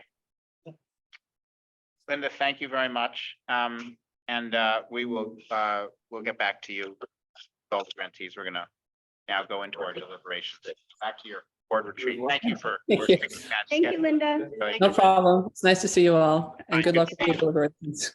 Bye, Linda. Okay, all right. You're leaving? I've got Michael's, I have Michael's, My votes. Oh, you got to vote. Okay, bye. so can we? All right, can we just go through for the last three? Guys, can we go through for the last three, the PBS film? I'm gonna do the same thing. Mika, I'll start with you in a minute. The PBS film, farm, and barn arts. PBS is a 3, the farm is a, God, how can we make this work? And the barn arts is a 1. Okay, Larry, Yeah, 331. okay, Joe? Same. I'm the same. Marion? And Michael is the same. say with me, what they got. Yeah, right, okay, Yeah. I have to put a number. I'm Down as a 2 then. right. I'm right along lines. Put me in for volunteering on the sheet and go. All right, Patrick? Backward. 331. Okay, Maybe the EDC could hire a social worker to help with things like. okay. So I think that if, all right, let me just to short circuit, or not to short circuit, to give, Let's not do that. to give, to honor that we said we weren't making decisions before. In our sense of the group, I think we were all with some requirements or contingencies. We were comfortable with 5 of the grants. That doesn't mean we were uncomfortable with the rest. We didn't talk about the rest. But we were comfortable with Bookstock, with Wamba, ORT, the River Trail, and then Bookstock, Beautification, and Wassel, with some qualifications there. And now we would add to that group of 5 barn arts, where those are 6 that we're clearly comfortable with. And we can go back and talk about the requirements for that. John, Yeah, what's the total, without changing anything, what's the total of those? total of those is 50, well, sorry, I'm missing one. 90,500? No. No, it's, well, so books, ORT 2040 beautification, barn arts, and I'm missing one, and Wassel is, how much is Wassel? 2750. So it's, no, I've got Wassel, sorry, ORT, books, sorry, wait a second. 47. Book stock is 20. Wamba, I'm missing Wamba, that's what it is. It's 59,000. That's it? Yeah, For all For of those them? five. It's not right. yeah, it is right. Yeah. It's roughly 59. We might, within a couple hundred of that. What we're missing is, so the next, Oh, WCSU, right, exactly. 58 in the So- library. Right, so the WC, right, so those six account for about 60,000, a little bit less than 60,000. So then we have for the remainder, I think frankly, the PBS and the farm it has no ones. So is there anything more we want to discuss about those two? Or Space Rocks, which also didn't have any ones, had a couple of twos, mostly threes. Are there anything we want to talk about any of those three to say we want to keep talking about them, or can we say that Wait, 3 being Space Rock? Space Rocks, the PBS. farm, or the PBS movie? I don't need to talk about PBS or the Space Rocks, but I would like to talk about the farm. Okay, all right, so is it the Space Rocks and PBS, can we take those off the list? Sure. Yep. Okay, so What was the third one that Mika said she wanted? the farm, The farm. Oh, The goats. so let's talk about that one. I mean, I guess I can agree that it's not, it doesn't fall underneath the economic development Umbrella. Commission's umbrella. Right. And that I understand. I guess, I meant, when I said talk about it, I meant doesn't fall, we could talk about how could we as a group follow up on it as a group of interested people. I would love to not leave this conversation without talking about how as a group Right. can we follow up on that. Well, let's talk- Yes, I was just about to say there, yeah, we can, Okay. or if we Yeah. can do it as a group or we can do it Let's do a separately. subset of- Like I yeah. just spent the Fine, last. let's month. have those of us that are interested in doing that. You Yeah. stick around and we'll, after we conclude this meeting, we'll sign off. on We're these. gonna help. Okay, so.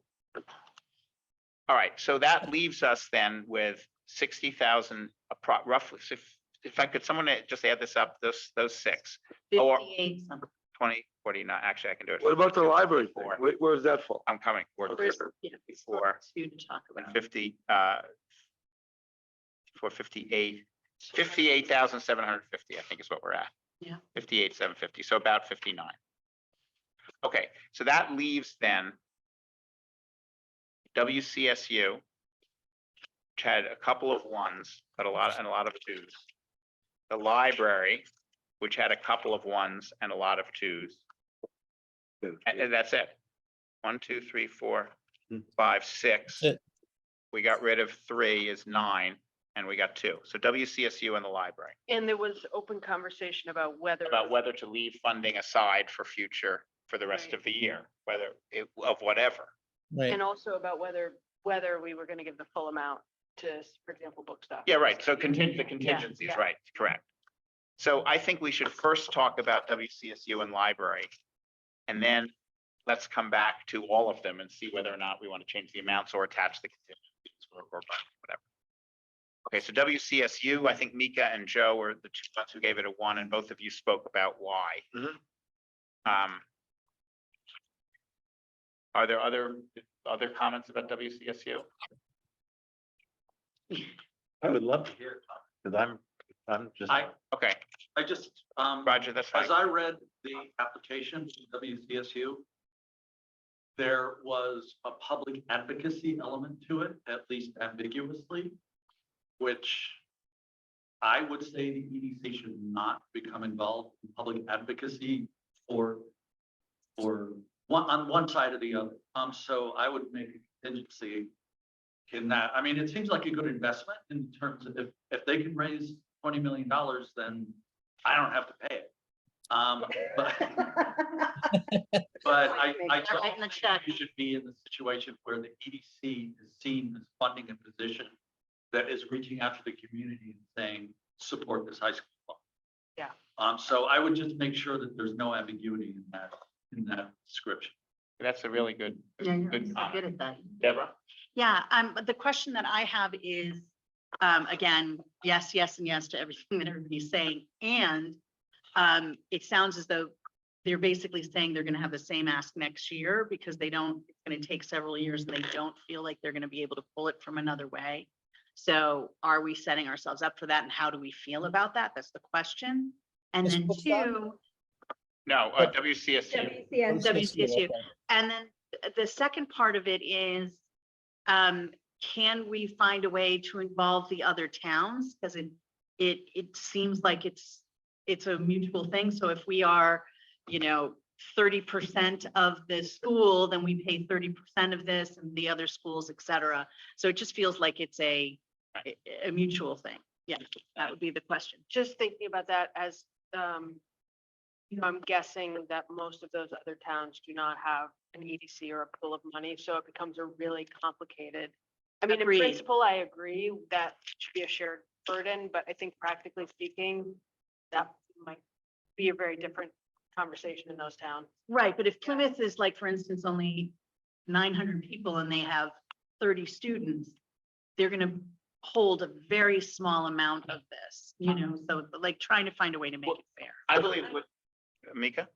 I feel like, if they follow through with, for instance, sending a letter to all the parents, you have a built-in constituency of supporters right there, most likely. That I agree, most of the other towns, not all of, but most of the other towns probably don't have the means that the EDC has. And so I would actually rather see the funding that's coming from those other towns. I would rather see that go toward the money that they're trying to raise, rather than go toward trying to fund the position that is hired to raise that money. And I think as a fundraiser, it is really hard to get funding for operational staff. It's hard to fund positions. So I think the fact that they're coming to us for this specific need so that they can then take that person to go out and do the work that's required to raise the money. I think it's makes the most sense and it's the best use of those funds. It's also hard to get a grant for that kind of stuff. Like it's hard to fund a position. But, well, all right, let me push back. I would, there's a circuit, I have a proposal for how to address the issue that troubles me, which is the second issue that you raised. Issue of what? The issue that troubles me, which is the Okay. second issue that you raised about the fairness of it and the issue that you're talking about again. I believe that Woodstock accounts for half of the student population. This number is knowable, but let's assume that it's half. And by the number that I think is relevant is how is the budget shared? They should count, don't you How is the budget shared across the different towns? And let's assume that number is 50% for Woodstock. And I think that Woodstock benefits more than just its proportion because we have it physically in our location. So Plymouth isn't going to be having movie night at that town hall at the new school theater where Woodstock might. Basketball game, football game. All those things, all that stuff. They'll come to them, but it's much more convenient for us. So we benefit. So, but I disagree with the statement that these towns don't have pools of money. They all have pools of money, exactly the same pool of money that we have. It's called taxes, and that's what supports it. And in fact, the state, those taxes from our towns and all go to the state, and the state has the pool of money. The state is who's paying for the education. We pay the state. We don't pay. And I think that it is not at all hard to raise money to allocate money to positions and staff from that municipal pool. That's exactly what the pool pays for. It's the donors who don't want to pay for that. That's what I'm saying. And I understand that, but I understand that, but I think it would be unfair. I don't know how I would explain to a Woodstock taxpayer that we didn't even ask the taxpayers in other towns to pay anything for this. We didn't even ask. So what we could do is to say that we would grant 1.5 times whatever they collect from the other municipalities. And so if the other municipalities granted 16,000 across 6 towns, that's $2,500 per town. We would put in 24,000 to get them to 40. And we're saying 1.5 rather than one. If it was 50-50, we would do one and the other 6 towns would do one. I'm saying 1.5 because I think we do have the resources and we're the wealthiest town of the 7 and we benefit. So that would, anyway, that would be my proposal is to propose that. So Marion and then Patrick. I like that concept, but I would like to suggest an alternative, which is, what if we just say we would be willing to grant our portion? And then they can decide how to, it's not contingent on other towns. It's just, this is the amount, it's our responsibility. And then that group that's raising funds can figure out how best to raise that money. And that's on them. We will cover our responsibility. Because also it's sort of a catch-22 when you say, we'll only give you money to support fundraising after you raise a certain. It's not this money, No, this $39,000 is not going after, is not fundraising. No, I understand. It's taxes. Yeah. It's taxation. Mary, can I ask you a question? This is one of those very rare times where I wish Todd was here, Yeah.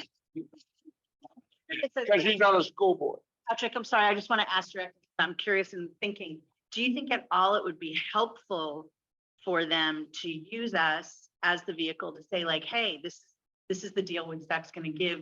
Do you think that would help them do the fundraising in the other? Or do you, so that's my question. It's a challenge. Yeah. Yeah. Patrick.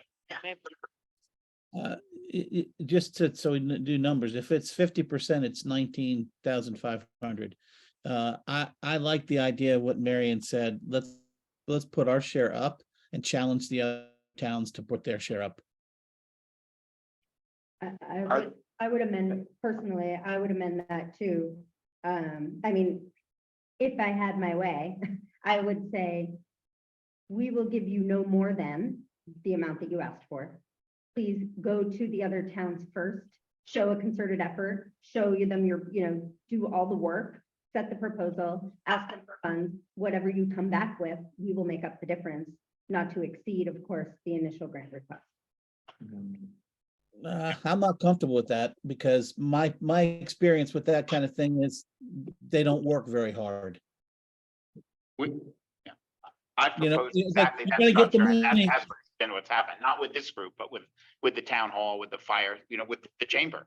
Yeah. We raised $300. We said, go out and make the effort to, I want him to get the money, Right. but that's too hard. I mean, nature is that they're not going to work very hard because they know that they'll get it anyway. So I think you put it up and you challenge the other ones. If we want to come back and give it to them because we think they've made a good effort, we always do that. But I'd rather not say it out loud because that just gives people incentive not to work hard.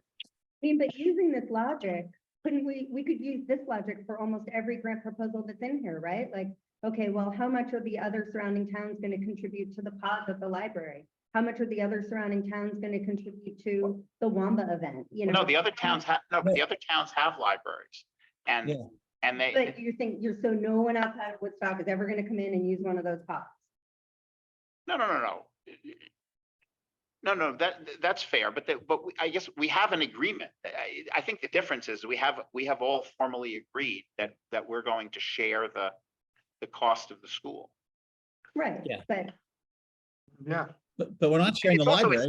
To me, just to make one quick point, to me, we call this fundraising. To me, there's a difference between taxation and fundraising, and it relates to the point you're making. The libraries, I mean, the library is a private library. It's funded by tax dollars only because Woodstock folks vote for it. And when we vote to pay taxes, we don't it's a special article. We don't ask, well, how much have the other towns paid? I think because it's hard to ask that in a special article. When it comes to taxation, to me, there's a little bit more of an obligation to share across. I agree with you. It's not a complete obligation.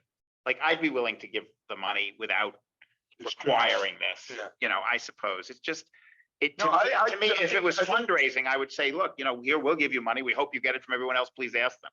But if it's tax dollars, that feels to me somehow that it's less fair for us to say, we'll put ours in. We don't care whether we'll put ours in. We hope you get something too. I don't know, just, it feels a little bit different, but not completely different. So I don't completely. And I also think it might send a signal. To the other towns. You know what? Pony up.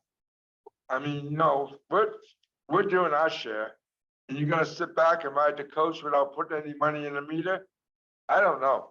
It might, by the way, also send the opposite signal, which is those assholes in Woodstock, pardon my French, Well, let 'em- who have their money and they don't realize how, we're suffering because we're, John, got people- I have been listening to that argument for 32 years I've been here. I'm sick of it. Right. I really am sick of it.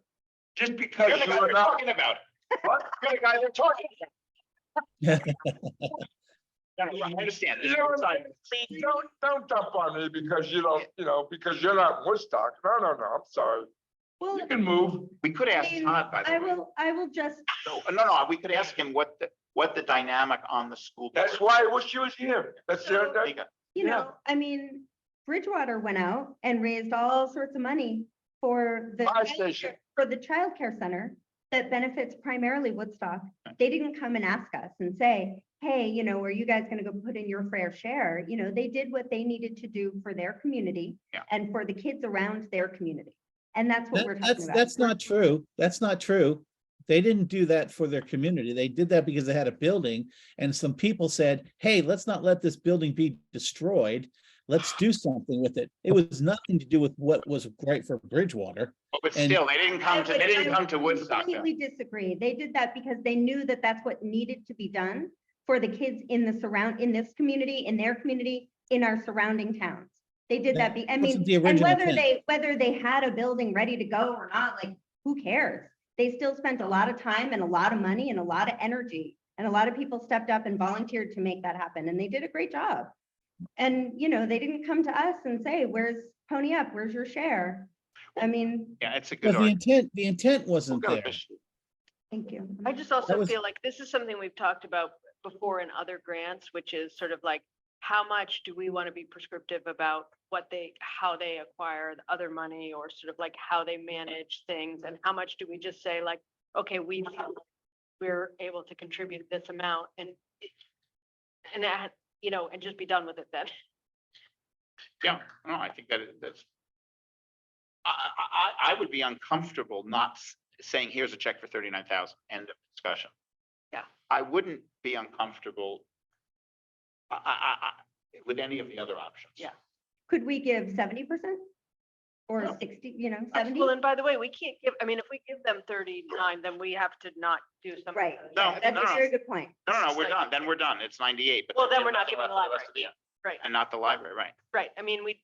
That's just a realistic part of the conversation. Well, let's take a step sideways for a second and let's talk about the library before we make any kind of decision about the WCSU. Why? Yeah. Why? Why talk about the library? Because that's the only last. Yeah, I know it is, but Because why that's can't we what make a decision about the school We now? can't do We both. only have a certain amount of money. We Finite. only have a certain amount of money. All right, go for it. So my thought was in terms of the library, I'm not, this is my opinion. I'm not seeing where the economic development is here. I think it's a fabulous thing for the library. I think it's a great idea. I'm not sure how we justify it as the EDC. May I say something? Yeah.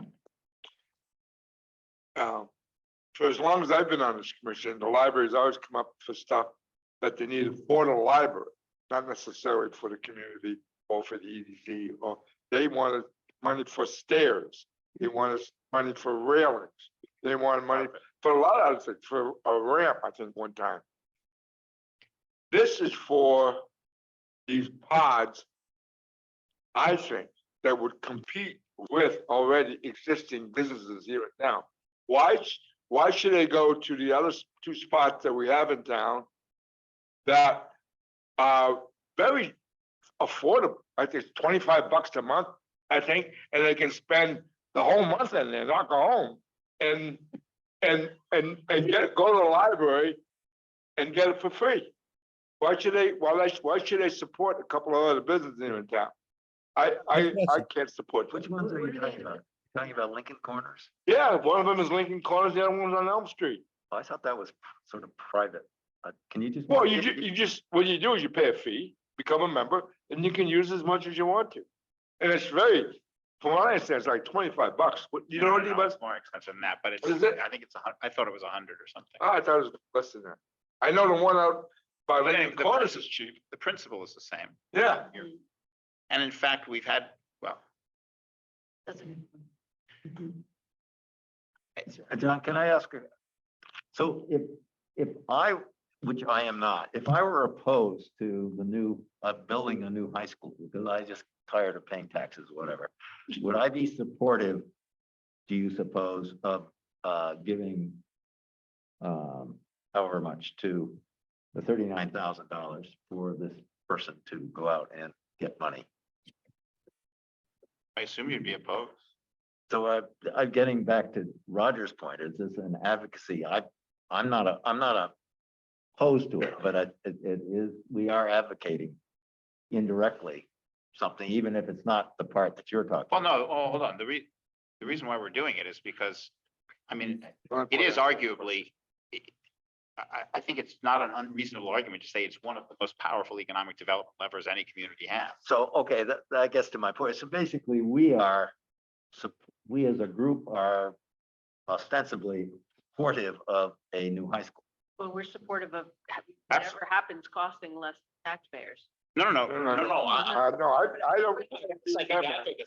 Oh, no, but I'm saying like what we're doing, if we vote for this money, we're saying whatever we're gonna do, we're helping it cost Woodstock less. That's what we're doing with this money. Yeah.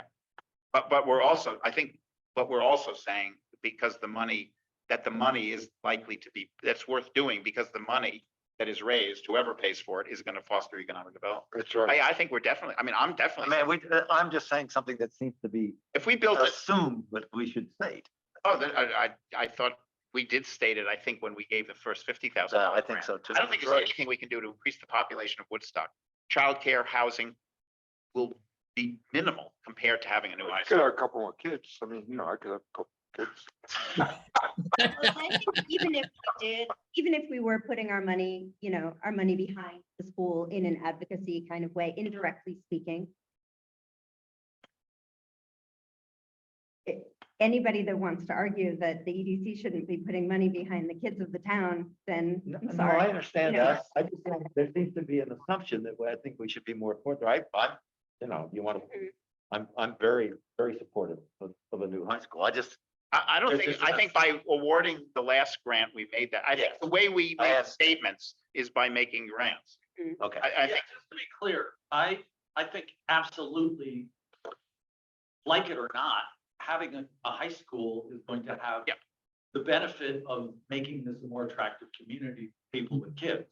What I'm concerned about is just don't fund, make sure that what you're funding has nothing to do with advocating for or against the vote to take out a bond to build a new high school. But I think that by funding this position is then going out and raising money and is directly part of asking for that bond. So I think there is no way for us to fund that position without it somehow touching upon the advocacy of.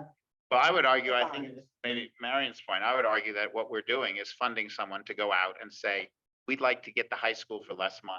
Yes. Now, who's going to be, so now if you're opposed to that, if your policy is you're in favor of getting the high school for the most money, the same high school, then we'll willingly disagree with you publicly. But what we were doing is spending taxpayer money to try to reduce taxes. Thank you for making. And I would even, John, Eloquently than I did. Sorry. No, that You know, was I told you that thing about the John? board meeting where the board chair, sorry, I just have to tell this, because the joke is totally apropos.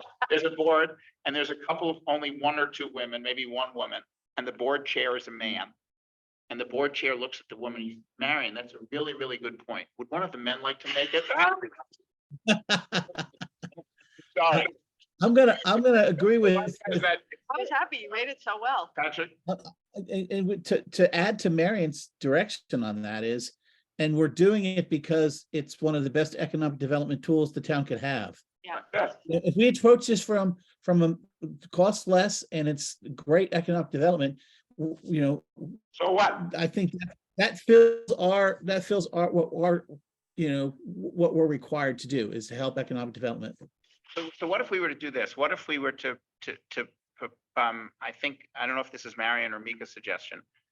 What if we were to say, I'm tightening up one of your suggestions, slightly. What if we say, we will grant you whatever amount we decide, it could be 39,000. Subject to your showing us a plan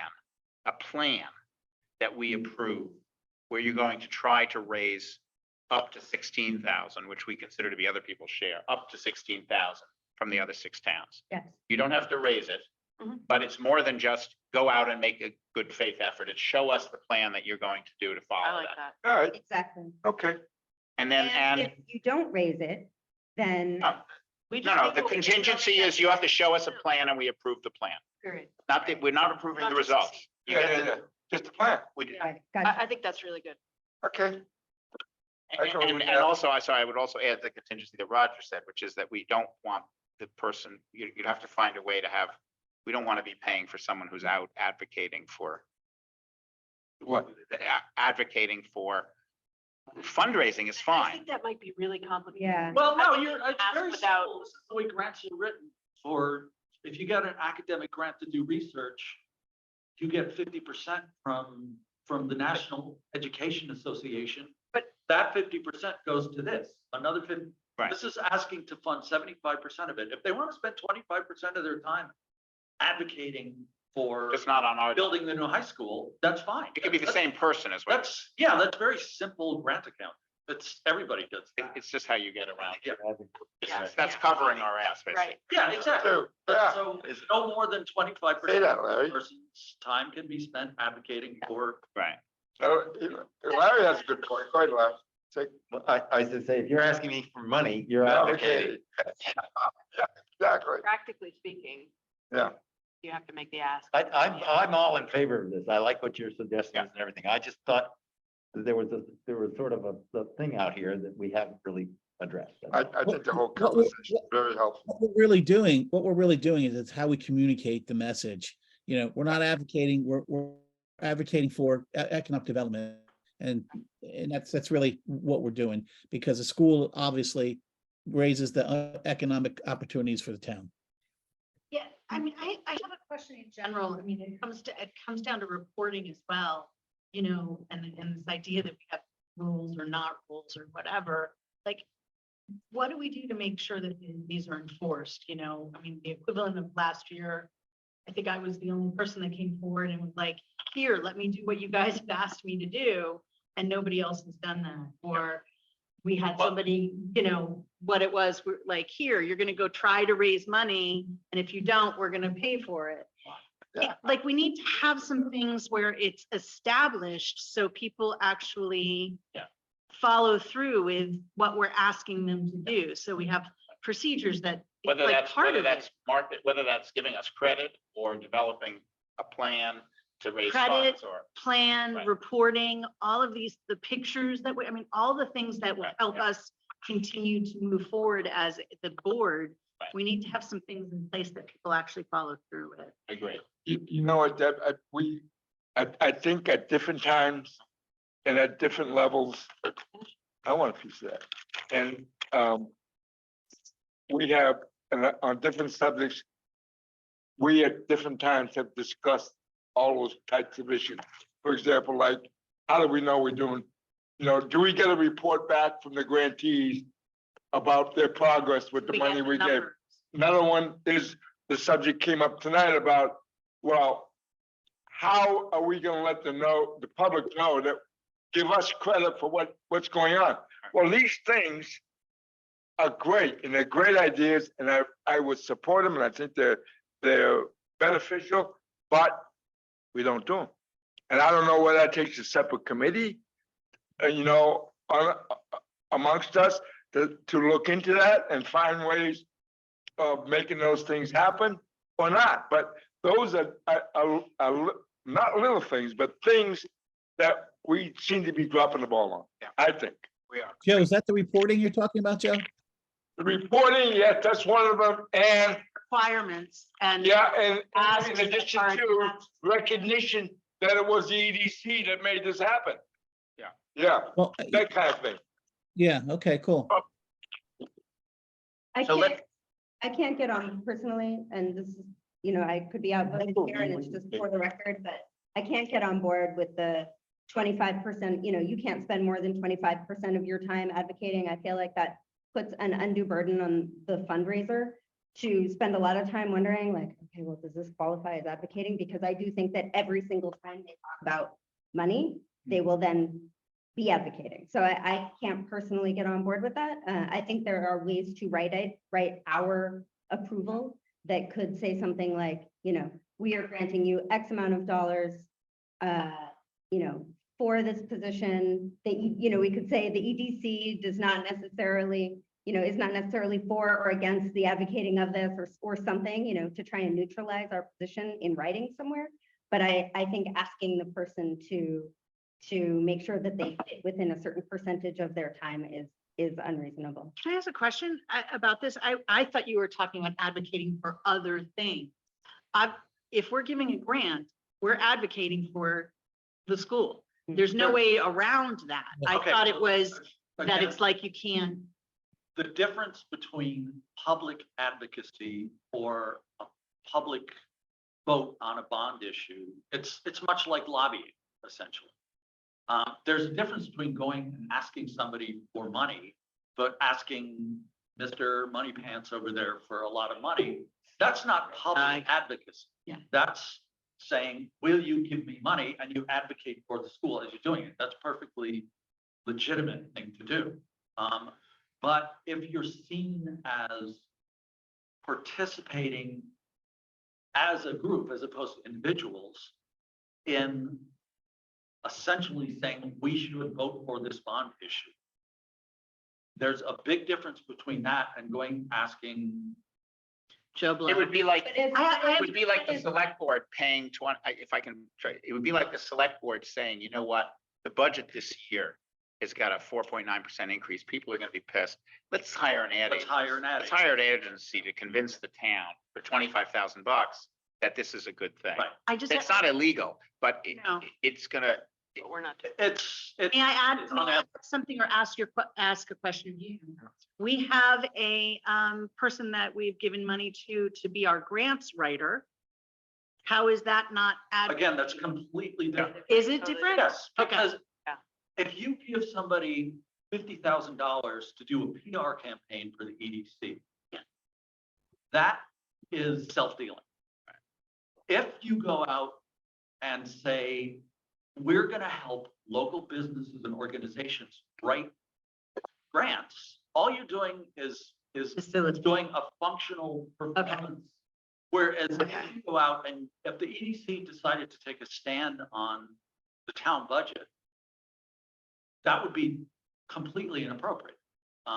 That's the difference between publicly advocating for something that's up for a vote I understand. or up for a decision by the town board. And again, I don't. Which I completely agree with. And I think. I don't, there's nothing, I mean, I used to work in grants fund and stuff all the time. There's nothing unusual about saying, we're paying 75% of this FTE. Here's what we get for 75%. The other 25% has nothing to do with us. You can do whatever the hell you want. As long as it's legal, or it doesn't contradict what we're doing. it's not that we're not, right. I think if I understand what you're saying is that we are advocating, by giving this grant, we are advocating for a new high school. It's perfectly reasonable for us to pay $39,000 to get, to help raise private funds for a new high school. Yeah. What we don't want that money spent is politicking to put. I mean, you know, if everything works out great, advocating for a new high school that costs the taxpayers nothing. Right, great. That would be completely appropriate. But if this person, if part of their job description, which if I understand, I'd have to open it back up again, but if part of their job description is going to is helping to promote and ideally facilitate a bond that will then make up the difference, right? If that's part of their job description, then simply by giving the money to fund this position, we are then inevitably part of that, which so. We're so- not, that's what Roger's saying, is we wouldn't, we would be saying, no, we're not that part of it. That person is only, is that time that they're spent, we're not paying? And so I guess all I'm saying is that that's just really, we're splitting hairs there, right? Correct, that's exactly. But so all I'm saying is that to put it in writing and say that, this is what the EDC is funding, I'm all for that. What I'm not for is saying the whole 75-25, because I do think that that puts an undue burden on the person who is doing the work to, then split up their time. What that means is that when she goes across the street to go talk to Joe Schmo and say, hey, do you have $5,000? Do you have $5,000 for this? And also, will you support the bond? Like, that means that she can't have those two conversations at once, which is insane to me. It's a waste of your time. Yeah, but You should can I be ask having a those question? conversations all at once. Why do we think that person's gonna do that? Why do we think that person's gonna advocate for the bond? Aren't they just looking for funds? Why would she not advocate? It's actually, Kind of job. it's at least ambiguously, it's in the wording of the application. And I mean, it just is it's an efficient use of their time. You are a funder, you are interested in this. Hey, by the way, there's also going to be this thing. You're a resident, you're a taxpayer, you're a voting citizen. When it comes to voting time, I hope you'll support the vote. Like, that's all going to have, I would imagine. I have a that's all question, I have a question, I have a Yeah. question, I have a Yeah. question. That I don't know the answer to. When 2024 comes around, they go to the town meeting and ask for a bond, Mhm. right? Are they gonna ask for a bond for Woodstock's portion? And are the other towns Yes. gonna ask for a bond for their portion? Yeah. They are. And all the towns have to grant, all the towns have to agree. That's. I didn't know the answer to that. Thank you. Yeah. Okay.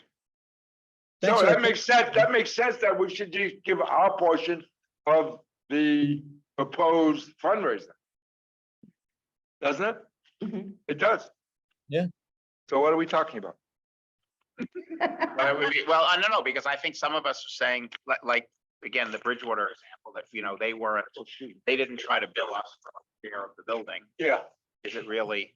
Yeah. I think, well, I think, well, that's a- sorry. So no, we Simplify, sort of. We landed on We it. sort of landed on something where we're going to indicate that we will give up to 39,000, that we want to have, we want to approve a plan for raising The rest. 16,000, which Yeah. we're willing to put in 20, we're willing to guarantee 24. We're willing to put in up to 39, but we want you to execute a plan to raise the 16, whether you raise it or not. I mean, you have to implement the plan. We have to We approve need the to see the plan. plan. We Okay. need to see the plan, and we trust that you'll go and implement it. Okay. We'll give you the 39,000 if you don't get anything. And somewhere in the writing of all of that, we would say, this is for this is not for this. We are not advocating for. And I think that, Well, or I would necessarily- hope that that would be sufficient. And that we don't then need to also micromanage. Well, how- you don't have that structure of reporting anyway. So No, right. practically speaking, what I That's said, just wonder, is that necessary? you're not asking people for a quarterly report. Right. I mean, maybe you should be, but. Yeah, I think it's. I think the grant application says it's looking. They're asking for fundraising. Why not? They're that's looking what for we 70, do. look, the Right. requested grant will fund 75% of the FTE of the fundraising manager's position. Right. So this is not, they're not actually asking for 100%. This And it says the grant position is request critical. 75%. I think it really, to be honest, Roger, I'm not sure, I suppose, I don't see I mean, I haven't read it as carefully as you have. I don't see the implied, Down here, maybe. the implied, Yeah, Under but if you job go to the tasks. bottom, they're saying they're getting 13,000 elsewhere. right, no, I'm looking for, where does it say that they're going to be advocating Advocating for for a bond. for a bond? All the Yeah, success that's on what- that's votes my will question. change. Well, creative. There's this whole set of bullet points. Yeah, it was, What will success look like? town meeting of 2024, they're gonna be advocating for a bond. Hold a successful. I understand they are, but the question is whether our person is. Oh, I don't think you need to, we're I beating a dead horse. Yeah, fine, fine. We just say, this is what we're looking for private, to support private fundraising. That's the only purpose for which we want the funds. But I think it's interesting that, Perfect. yeah, under 25% is 13. They're asking. right, exactly. Yeah, so it's They're- a 52, This it's a request is actually $52,000 Well, position. No, I understand, right. But that's fine. We're just gonna say whatever, here's our part of it. Here's our part of it. It's somewhere between 24 and 39, depending on your plan. And we want our part of it, whatever that is, to go towards private fundraising. Mhm. it does, doesn't it? That's So what, that's Yeah. would certainly satisfy my concern. yeah, Okay. and I think would be operationally. Okay, and so are we, where do we come out then on the library? Are we saying no? Okay. If we have to, Comment on the library? Yeah, you're here. I don't see that they've identified a need. $40,000 is a lot of money for, we think it might be useful.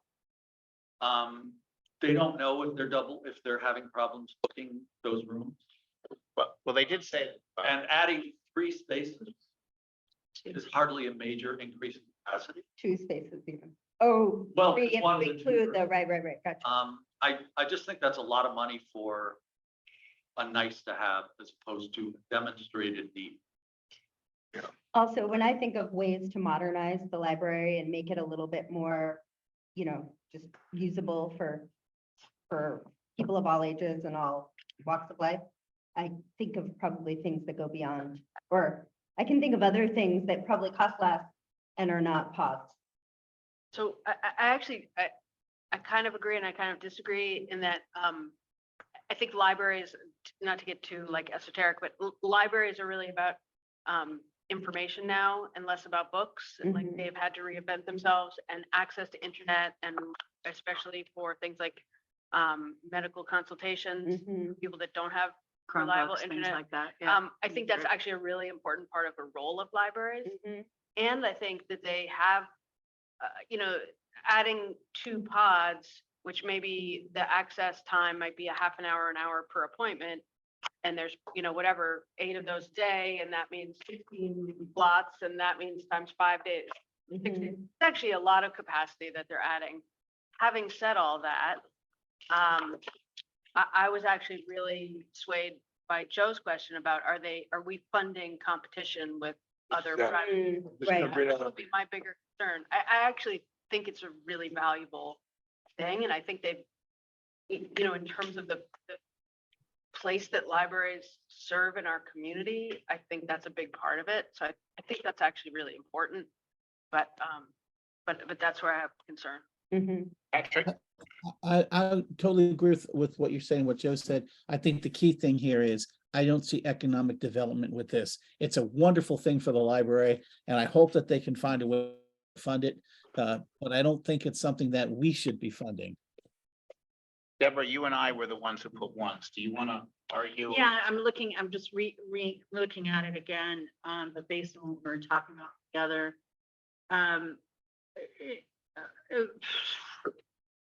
It may be something that's worth trying, the single person pod, doing the one single person pod and see, bringing it down to $10,000 grant or $11,000 grant, and to see what the need is and the capacity based on putting in one. I like that. That's a good idea. Might be Well, I would disagree. If they put in one, it's not much more to put in 2, other than the cost of the pod itself. It's more than Well, double it's the cost. it's No, according the to this- pods. according to pod- this, the 1-person pod is $11,000. The 2-person pod is 18,500. But you gotta think like a contractor. You have to think like a contractor. They have somebody put it in, physically put it in. And I can tell you this right now, if you do 2 bathrooms in your house at one time, it's a lot cheaper than doing 1 bathroom this week and another bathroom next year.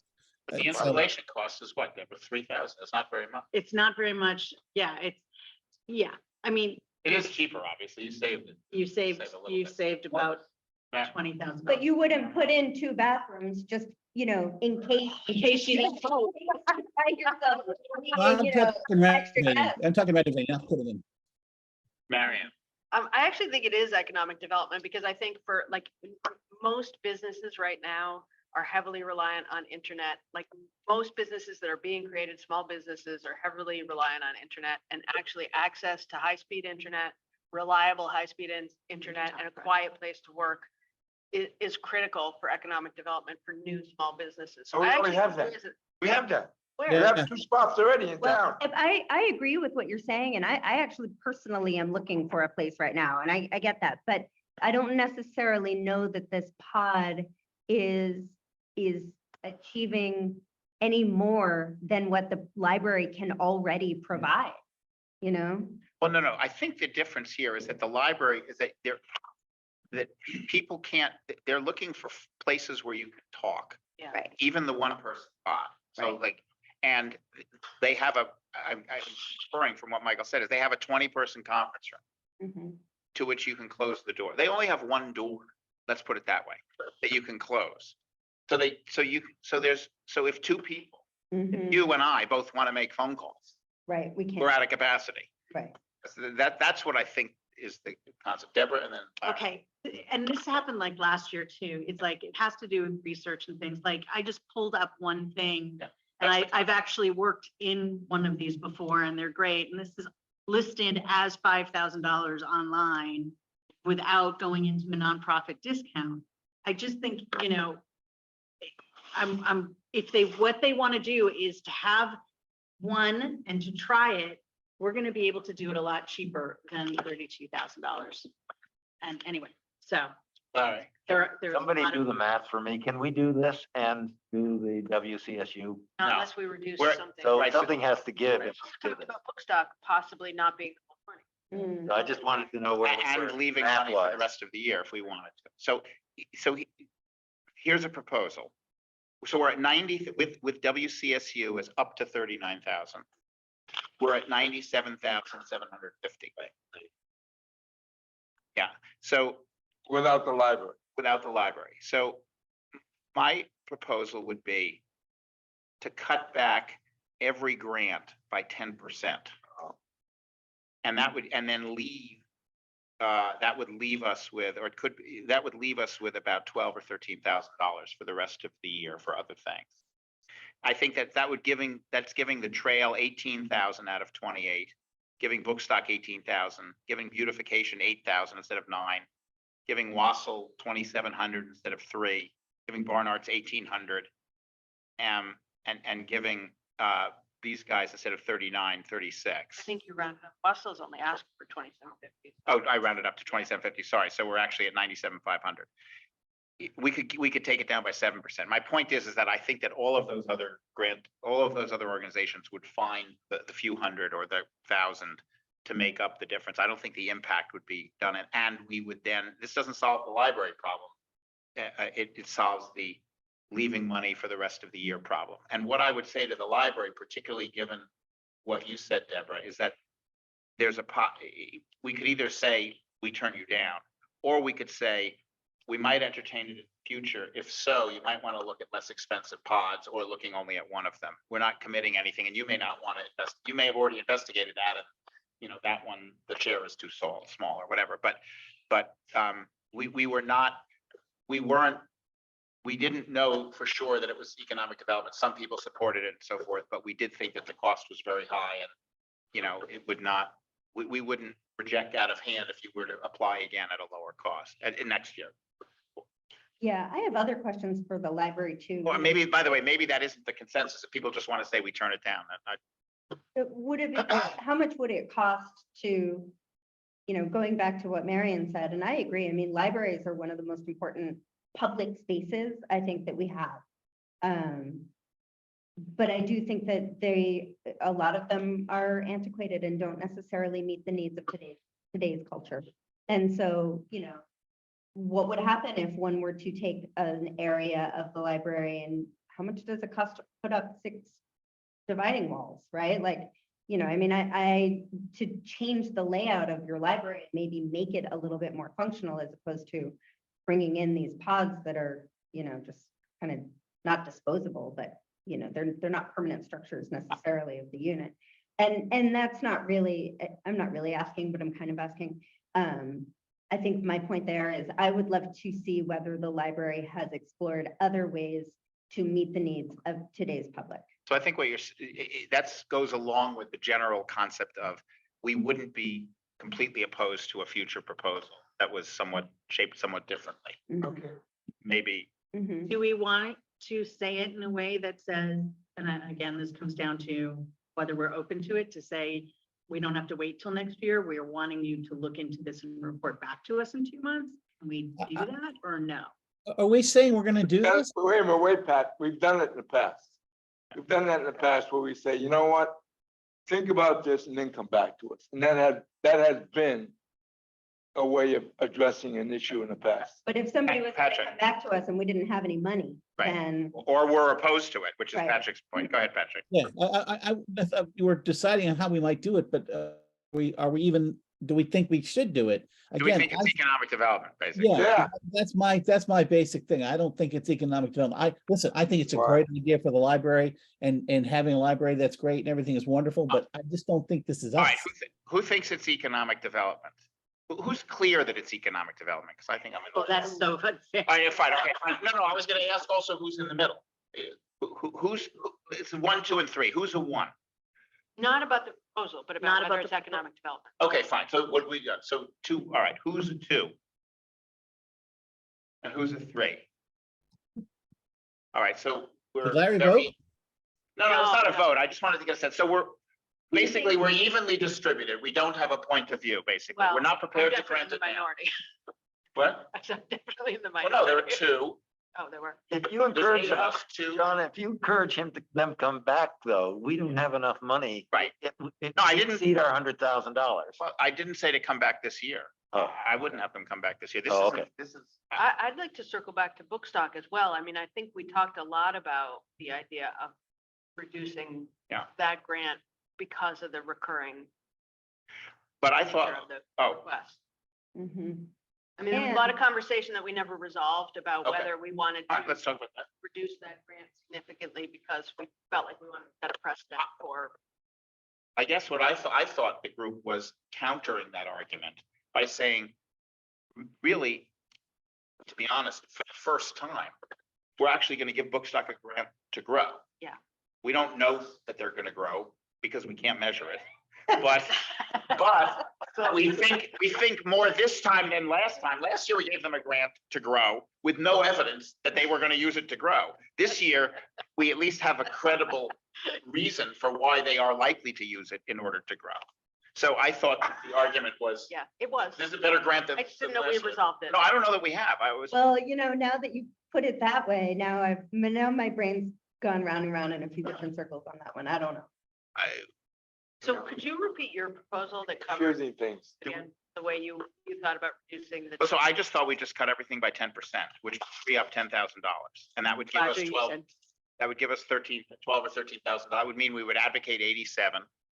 And we might have more if we don't give WCSU the full Right. 24. Oh, sorry, no, 39. We have to encumber 39. Mhm. So if they raise other money, we'd have a little bit more than that. And that would allow us to consider grants in the future for the rest of the year. I don't feel that way. I feel like we've got good proposals before us. We should fully fund them, and to $10,000, to hold in advance, doesn't seem like a big deal to me. But you argued, I don't feel strongly about this, but I thought you were one of the ones that in the past, at least, you argued strongly to keep open the idea of having, funds throughout the year. If you're saying we should Yeah. still keep it open throughout the year. then Oh, what you're- and that would be different than saying that we have $100,000. I'm not saying that you. So you have to relax one of the two constraints. You either have to say, You're right, you would be relaxing the $100,000 okay, constraint. so you'd be, okay, so I just want to be clear that that's what you're also arguing for. The I feel like ability I'm watching a tennis Yeah. match here. relax the constraint. Yeah. That's right. I just don't feel like just across the board, $10,000, 10% gets me very far. But the reason is because you don't think that keeping money in advance is needed or valuable. Weighed against giving them what they have come up with as reasonable requests for funds and just arbitrarily saying, you're gonna get almost all of it. Well, I would argue, I can't say for sure what will come before us. But you would have, my starting point would be vehemently opposed to increasing above the $100,000, because now we're talking about cutting either childcare spaces or accessory dwelling units. Yeah. It's very simple.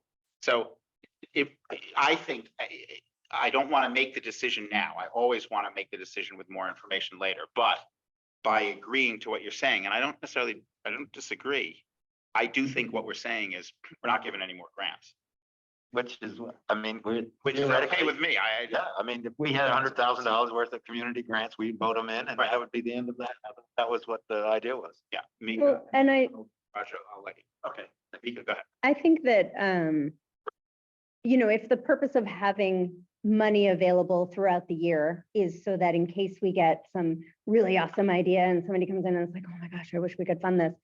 The chances of somebody coming in with an idea like that doesn't require a year of advanced planning for them, I think is really slim to no. The ideas that are coming in kind of off the cuff that are, hey, could you fund this in the next 2 or 3 months are probably ideas that either are small enough in the funding that they need is small enough where they could probably go out and find it elsewhere, or they can wait a year, quite frankly. I think that the idea of a big bet coming in and saying, oh my gosh, we need this is very unlikely. So I don't think we necessarily need more than the money that we have right now.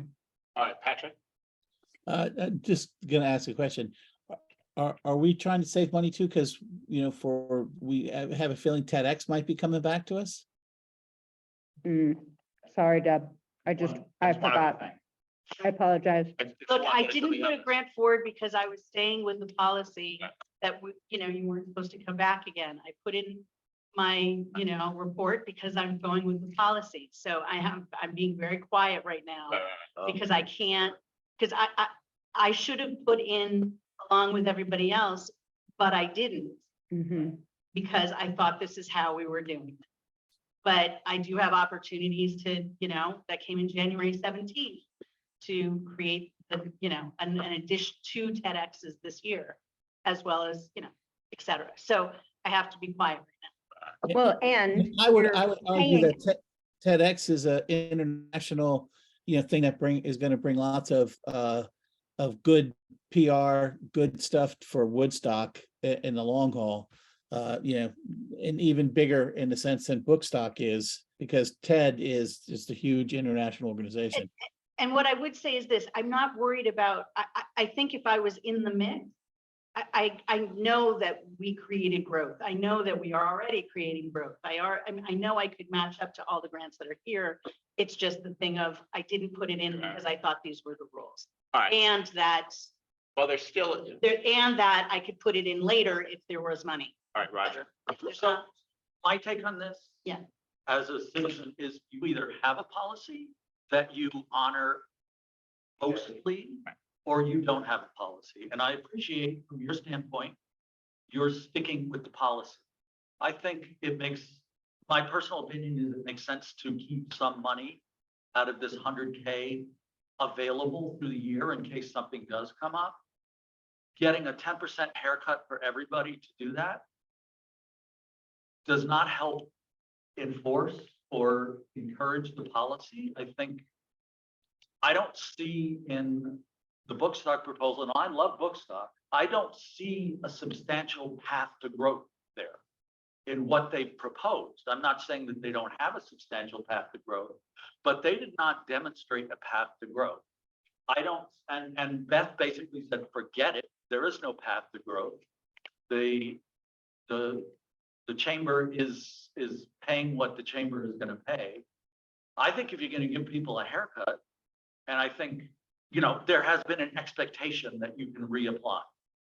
But if you give it to them without any kind of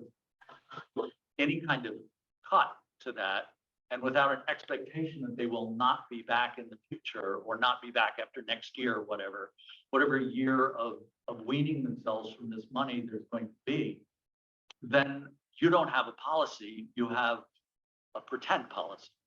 So I would propose, if you want to put some money aside, give 50% haircut to Bookstock and a 50% haircut to the chamber, and say, going forward, we are not playing favorites. We're not going to say some people don't have to stay within the policy. Because that's essentially what you're saying. Some people don't have to stay. You stayed within the policy. You took an 8. What I understood was the policy. Yeah. Yeah. And as I understand it, that was the policy as well. So I think I hear what you're saying. I respect what you're saying. And I love TED, obviously, and I can see all the benefits. But I do think that beautification, for lack of a better word, I really don't love the word, but for, I do think that that falls under a little bit of a different umbrella. You can't grow the lights on the green. Right, right. You know, it's a fixed, You know, it's a fixed cost that comes up every year that is never really gonna change. but I do think Roger's point applies to book stock. This is why Yes. Patrick keeps saying we should not deal with them as a group of three, Right. right? Because Right. basically, since Wassel is free and the lights and the flowers are fixed, Mhm, they are a recurring expense. mhm. We can't say you have to I mean, we could, to be honest, we could say that the merchant should be paying for this the way they always used to pay for it. Because their business is much bigger now than it used to be. Mhm. But absent that, yeah, Well, and one could, well, no. so what is being advocated, one of the options here then is to cut back on book stock. Mhm. And also potentially, I suppose you could say for the River Trail too. Sort of say, you know, we funded, you know, I mean, they are coming back for growth each time. They're growing the trail. It's physical growth.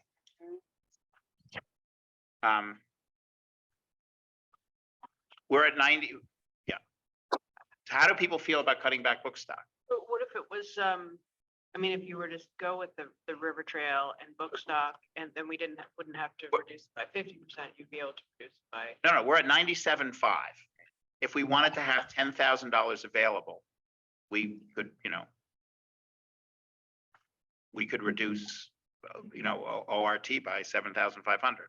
So just to be clear, have we? I mean, then- sorry, book stock, but Have we then, or have we all agreed that we're not doing the library? Is that off the table now? As far as I'm concerned. Okay, does anyone disagree with that? For now, it's, yeah. okay, just making sure I'm understanding the numbers. So we're not looking to try and make room for them right now. We're just Right. trying to make room for having more money throughout the year. Or not, And Okay. also to possibly stick with our policy of precedent. right? Do we want to keep the policy? Like, what if, which is, you know, to say Larry's point maybe slightly differently, I don't want to get too, we have to kind of draw this to a close, but, you know, what if someone keeps growing? Right, You know, we want 20,000 this year. Last year we grew by 20%. We're gonna grow another 20,000. There's a pretty good argument for doing that, you know. Then I think we set up the policy that they have to prove growth. Or that they don't get money, because there is a very strong possibility that somebody says, hey, we grew 20% last year, and if we could do this even bigger, we can grow 30%, but they've gotta show that they grew a percentage that, you know, whether we name a percentage or we say that we have to judge that percentage when they propose next time. That means they have to measure, they have to track, and need They to have to bring do that the- back to Yeah, they have to do the proposal or the reporting like we talked about. before, We right, have and to- they have to That's do on that. us too. We haven't Yeah. requested or had any. But what if, like, what if book stock, if everybody agrees that book stock, I don't know if they do, adds to the economic development of Woodstock as is currently, without growth. And without our $20,000, it can't go forward. They won't have it next year. Right. I mean. That's the philosophical question, Right. is economic development maintaining something? Is That it better than the alternative, or is it actually better than what is economic development better than the alternative or better than the past? Yeah. That's We stay the stagnant or we simple grow? philosophical question. You can argue both ways. But you're cutting it off. You're making things worse by not allowing. Yeah, that's the better than the alternative, right? In other words, if we don't give it, it would be, All right. we wouldn't have book stock. It stays, Well, it doesn't I'm in improve. the red. I'm paying. It makes them myself. have to become sustainable. I think sustainable is a key word here. Without our money? Yeah, It's, I'm sorry, I'm not supposed It's all right, right. to. It's not just growth, it's exactly. Yeah, what maybe you said. sustainable. I accept sustainability as. Is book stock on the road to be self-funding? Otherwise, you're making a commitment that you're going to fund them every year until the end of time. exactly. All right, let me make a suggestion. This is frankly a little bit in the interest of time. I'm gonna withdraw my prediction of vehement opposition to increasing funding anytime later this year. I'm gonna withdraw my personal opposition to it for 1 year only, to give us time to figure this out. Because I'm pushing to leave a little bit of funding available, whether that's for TEDx or for something else. I'm not being that specific, but I do think. So you're withdrawing your opposition to I'm keep it at 100,000. We can vote if we want to. Well, it's not my decision. I'm just saying we will, No, if we, it's your my vote. your vote is what I'm saying. would be, I would consider with less vehement opposition. I'm still gonna be skeptical, but I would consider for this year only, because I think we need to commit to decide on what philosophically do we mean by development and what do we mean by sustainability and what the policy is. Until I don't think in the next 15 minutes, we're gonna decide that. We're not gonna make the best decision if we make it in the next 15 minutes. So therefore, with a simple ability to fund a little bit more than 100,000 this year, if we decide to, or only if we decide to, with a 2/3 vote, that allows us the time to continue this discussion about what the policy should be. We all, I think, want to get to what you said, Roger, which is a consistent policy that we apply to everybody fairly. Is that sustainability? Is that growth? Is it preventing falling backwards? Let's have that discussion. Let's not try to solve it in the next 15 minutes. And if that means that as a result of that, of not leaving more than $2,500 left over from our 100,000, if that means that we have to vote for a few more $1,000s later in the year, that seems to me to be a small price to pay to give us the time to come up with a really good policy. And then stick with that. So I would therefore vote to approve, what I would like to make a motion to do. I won't yet. I second it. He hasn't made it yet. Raise the debt ceiling, so to speak. No, but I don't think we're gonna weaponize the debt ceiling, is my point. Yeah, but also like, I'm a little, like, I think TED is an incredible thing, and I really respect the fact that Deborah, the way you went about, but I'm kind of uncomfortable that we as a committee are giving, I think we're talking too much about TEDx in this context in a way that we wouldn't be, if it wasn't Deborah. I'm just a little bit uncomfortable. Actually, no, that's not true for me. No, that's not true for me. I'm talking about this because I think TEDx is an important event. I agree. Right. I agree. I'm not talking about it. It's uncomfortable because Deborah's here. Yeah. But the reason for it, for me, is entirely that, we've been talking about events for a very long time. Yep. And Having an astronomy thing and so forth, I mean, with due respect and so forth, is nice, but TEDx is an international brand. We are incredibly lucky to have it come here. It's the only international brand that I can think of that has ever come here. Let's just to be clear, it's like Wassel weekend. It's not like people are going around the country going, well, when's Wassel? And not only I'm gonna that, John, take but myself off the board for a second, just because I've been being quiet about this, and I even was vying for spending more on the pods, which would have taken, like I'm trying to be as I am being, right. And so, but I'm going to take myself off the board for a second and just say this. If I was a private citizen and I came in and put in a grant last year, and I was told that this was the policy, and then other people came back and put in grants, and I found that out later, I'd be coming back to you going, hold on a second. I've shown growth. I've come back and I've given you a report. I've done the counting. I've done all that stuff. How come I was told not to put in a grant this year, and other people who are, on the same, doing the same thing could, got the same amount of money? So it is uncomfortable because I'm here, but I'm putting in my time to, You're trying to respond wearing a different hat. You're making a point that's appropriate for all of us and beneficial. But why can't we do, why doesn't my proposal address this? It gives us time. It does. It gives us time to come up. It allows for us to correct for this situation if we decide to. And it allows for us to articulate a very clear policy that we put a lot of thought into. We haven't put this much thought into this. We just said, you can't come back for more, and we haven't talked about it. It gives us the time to do that. So what's the problem with that? I mean, yeah. Well, yes, it's fine. No, it's not. It doesn't solve your problem today. I'm not talking about my. No, I know. No, it It's doesn't. not an economic problem. It's the fact that I Yeah. It's the fact that I love being on this board. I put in a lot of volunteer hours into it. I want to be a part of this board. I don't want it to be an either or, and I don't think it is an either or. So that's my concern, is that it's about Ted, and it's not. It's about a policy that got messed up this year, and we're granting something that we said we wouldn't grant, and then putting somebody else. It didn't get messed up this year, just to be clear. It's been But it messed is, up. Ted, But who cares? Who cares? I mean, you're gonna need more money later on, we'll give it to you. That's what's gonna work. Yeah. I agree. It is, to me, it's about policy, and we need to fix that. But it's also Come back in a about, few months, say I need a $20,000. Anybody here gonna say no? No. Absolutely. I might say no. It depends what she says. Well, you have a report I gave last month, but it's like nobody else did. Nonetheless, it depends what she says. And anyone who answers differently, you know, I hope no one answers differently. Yeah. So that's why we're having this discussion, because it depends what she says. One of the things that I realized walking into this meeting this morning was that we have done a lot of really good work around these initiatives around childcare and housing and how we distribute the money and how we think about it. But we actually haven't done any work about clarifying what the criteria are for these grants specifically. And, you know, I think that's maybe someplace where we need to. I wouldn't say none, but I would say that we're As not much as we finished. should, yeah.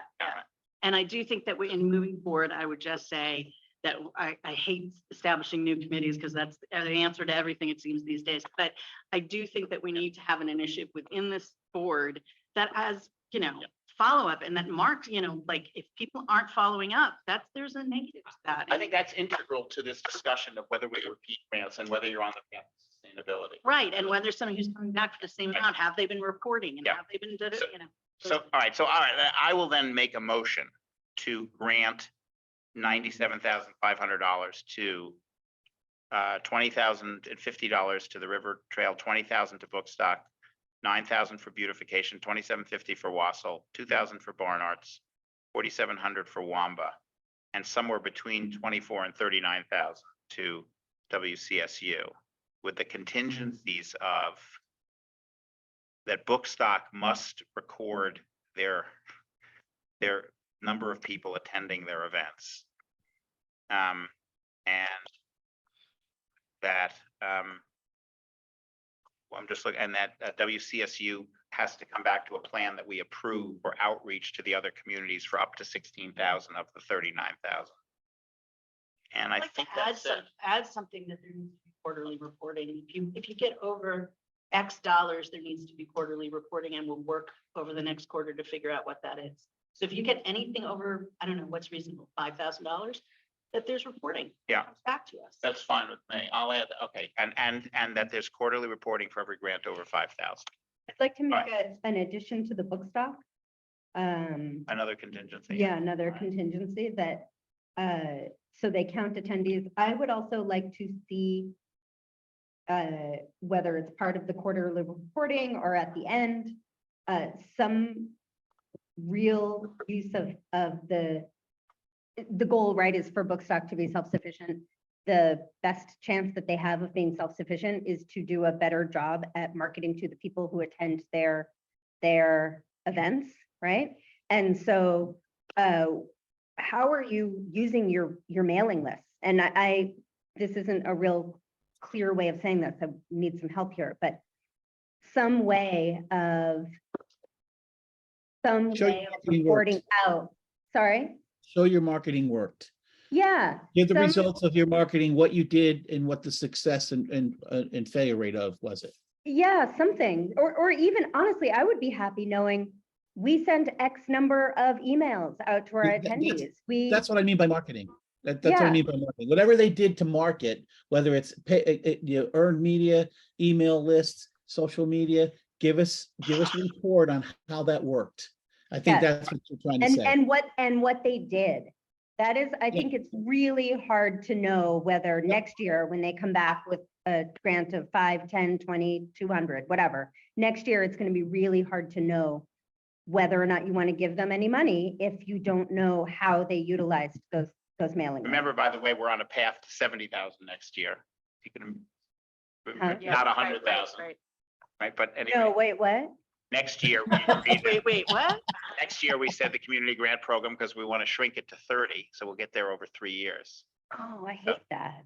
You're not gonna be here, don't worry about But you love childcare. it. Yeah. I do love. Right, Can't have both. fair enough, fair enough, fair enough. All right, so it's the amounts that I described with 3 components now that I have: book stock, count attendees, and report the effectiveness of your marketing. Hmm. WCSU, an outreach program that's approved for, Right. and greater than $5,000 quarterly reporting, everyone else at end of grant reporting. Can I ask? And publicity for our name. Yep. Hmm. Yeah, and for all of them. You know, I'd like to say, like, I would be very happy to be a part of this, to put a report together of the reporting quarterly so that we can send out to the community Yeah. Mhm. as a way of being like, here, let's give you updates every quarterly. Like, we need, that's a piece of getting our name out, is like being given the information so we could get it out to the community. I think, This Deb, is- I think this that's is a what we've done. separate committee assignment. I'd be happy to do it with you, Joe. All right, hold on. Is this one of those things you open your mouth and you said you step into it? Yeah. Okay, I'll work with you on it. I will. I second it. Well, actually, can I, with the publicity, what I wrote down, that each of this isn't about follow-up, this is about what the grant is contingent on, that's what we're voting on for the moment. I added a fourth contingency, was that for all of them, we have to approve their publicity plans. So they have to submit a publicity plan. Now, the publicity plan might be, in the case of Barn Arts, here's how we're marketing, it could be. And we get three to bullet see points. where the logo is and all that kind of stuff. Well, yeah, Do they we have a just, logo? yeah, but they just have to submit the plan, and it could be a very simple plan. Yeah. In the case of Okay. Bookstock, it'll be more complicated. Okay. Why can't we just make it a contingency that they mention us in any publicity? Well, because, well, first of all, that's what we say now. And so, for example, we got mentioned at books. So because that's not enough. At Bookstock, for example,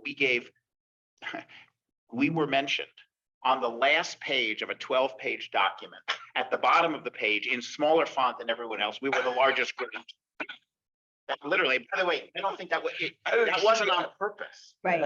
It wasn't on purpose. It just like there was that much space and they put it in. Yeah. By Oh, it was, And we it never was saw one that. of those, oh, by the way things, right? Yeah, Yeah. No. yeah. So, Okay. so So I thought there was also going to be a contingency to the chamber that Yes. I thought that was going to be part of the chamber's grant, was the beautification and Wassel, that what? that they would have a more robust, or we would have a more robust presence. No, that's, they would have to give us A plan that we a approve. publicity plan that we approve. Okay. For everybody, all Specific grantees. thing that she mentioned about having the signs. Or something, No, no, no, no. anything. The publicity plan that we approve. If we decide we will only approve those signs, then that's what we'll only approve. You want to be more specific that the publicity plan, to the extent that it involves the us, we approve? I mean, do we not see their whole publicity plan, right? The plan to publicize the EDC's involvement. Yeah, Sorry. yeah. The plan to publicize the EDC, yeah. And So that's not a contingency to the grant. That is part of the grant agreement. I suppose those are. Yeah. And I tell you something, that's long overdue. Mhm. Well, by the way, the grant agreement which people sign, has this in it. It just, but it doesn't have, it says you will publicize. Mhm. What this says is you will show us your plan to publicize. That, I think, is a much higher level of engagement. It does. It is. But It you is, might it want is, to, it when is. if we give out these grants, you might want to highlight that as part of what's going to be in the agreement. By the way, here, the agreement's. gonna Yeah, say- that's fine. and by the way, Otherwise, just pass it through and say, here's a link to get our logo. Yeah, right, all of that supported stuff. So can we vote on this motion then? Or do I need to? read Second. it? Is there any further discussion? 97,500 to 1, 2, 3, 4, 5, 6, 7 organizations with these contingencies that we described. Yes. Is there any further discussion? I have one question. One Wait. What? 6 organizations, yeah, Sorry, sorry. just one Yep. question, just one singular question.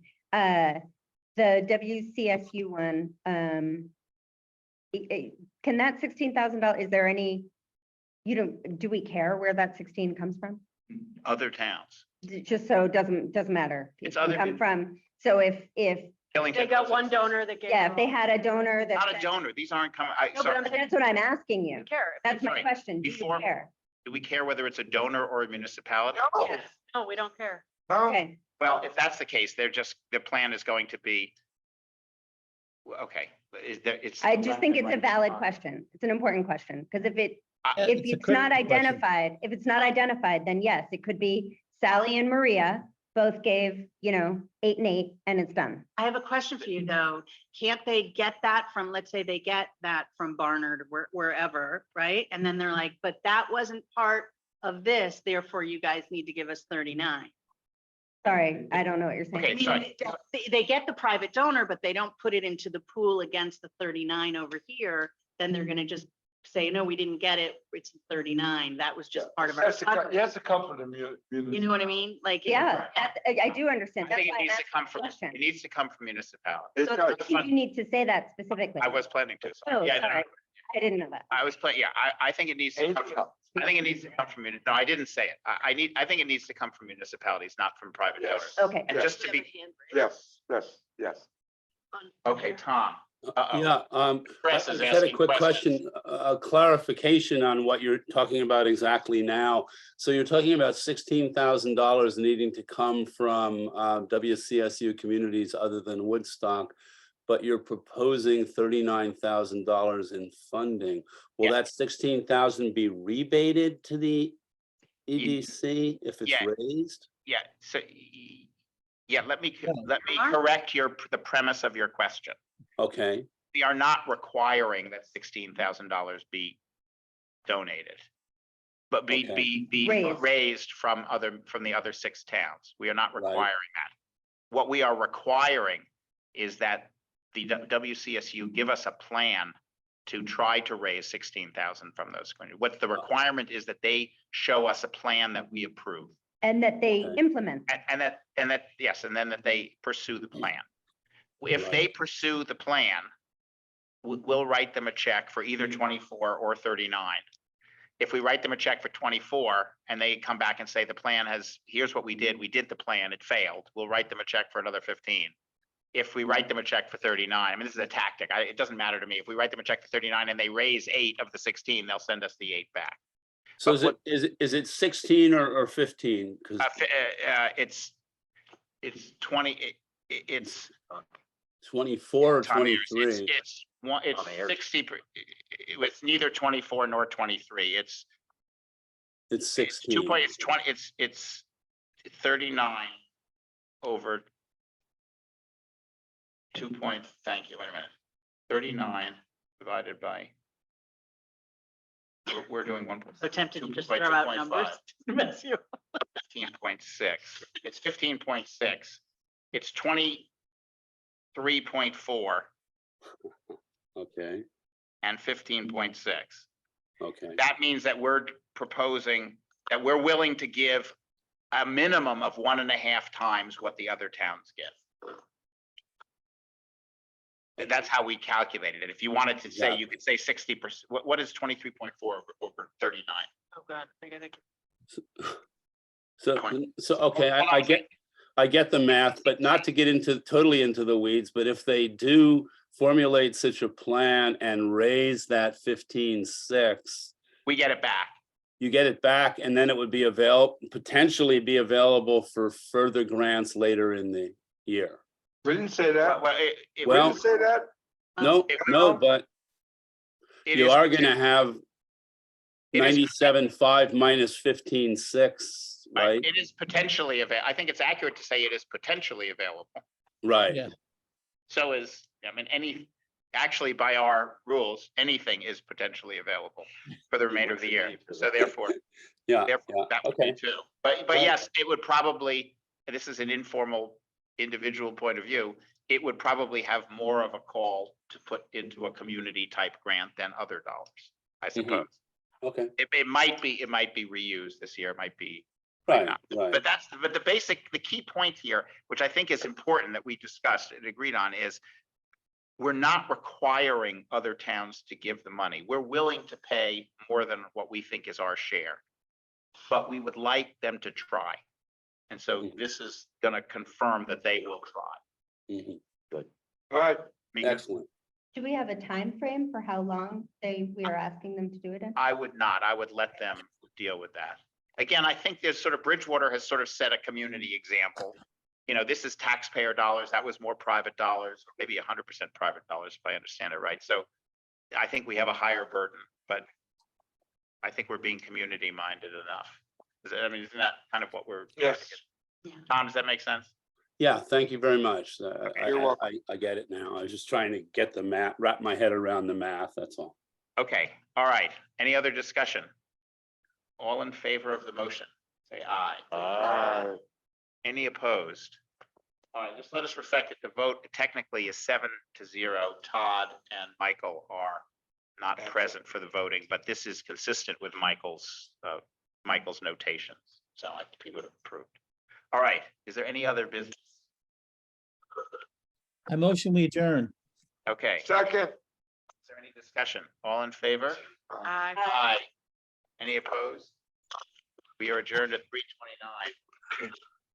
Talk about the farm? Yeah, I want to talk about it. Nikki, I see that you're on. That's great. Let's touch base about the minutes. I have a recording. I don't know, Nikki, maybe you come on for 1 second. Nikki, were you present through the whole meeting? I was. I'm sorry, say it again, Nikki? She was. I was. Oh, fantastic. Okay, great. All right, thanks. Sorry, Patrick. Did you wanna I'm say- leaving. I'm just saying All right. goodbye to everybody. Thanks, Patrick. Take care. Thanks, everybody. Take care. Yeah, have a great weekend. Bye.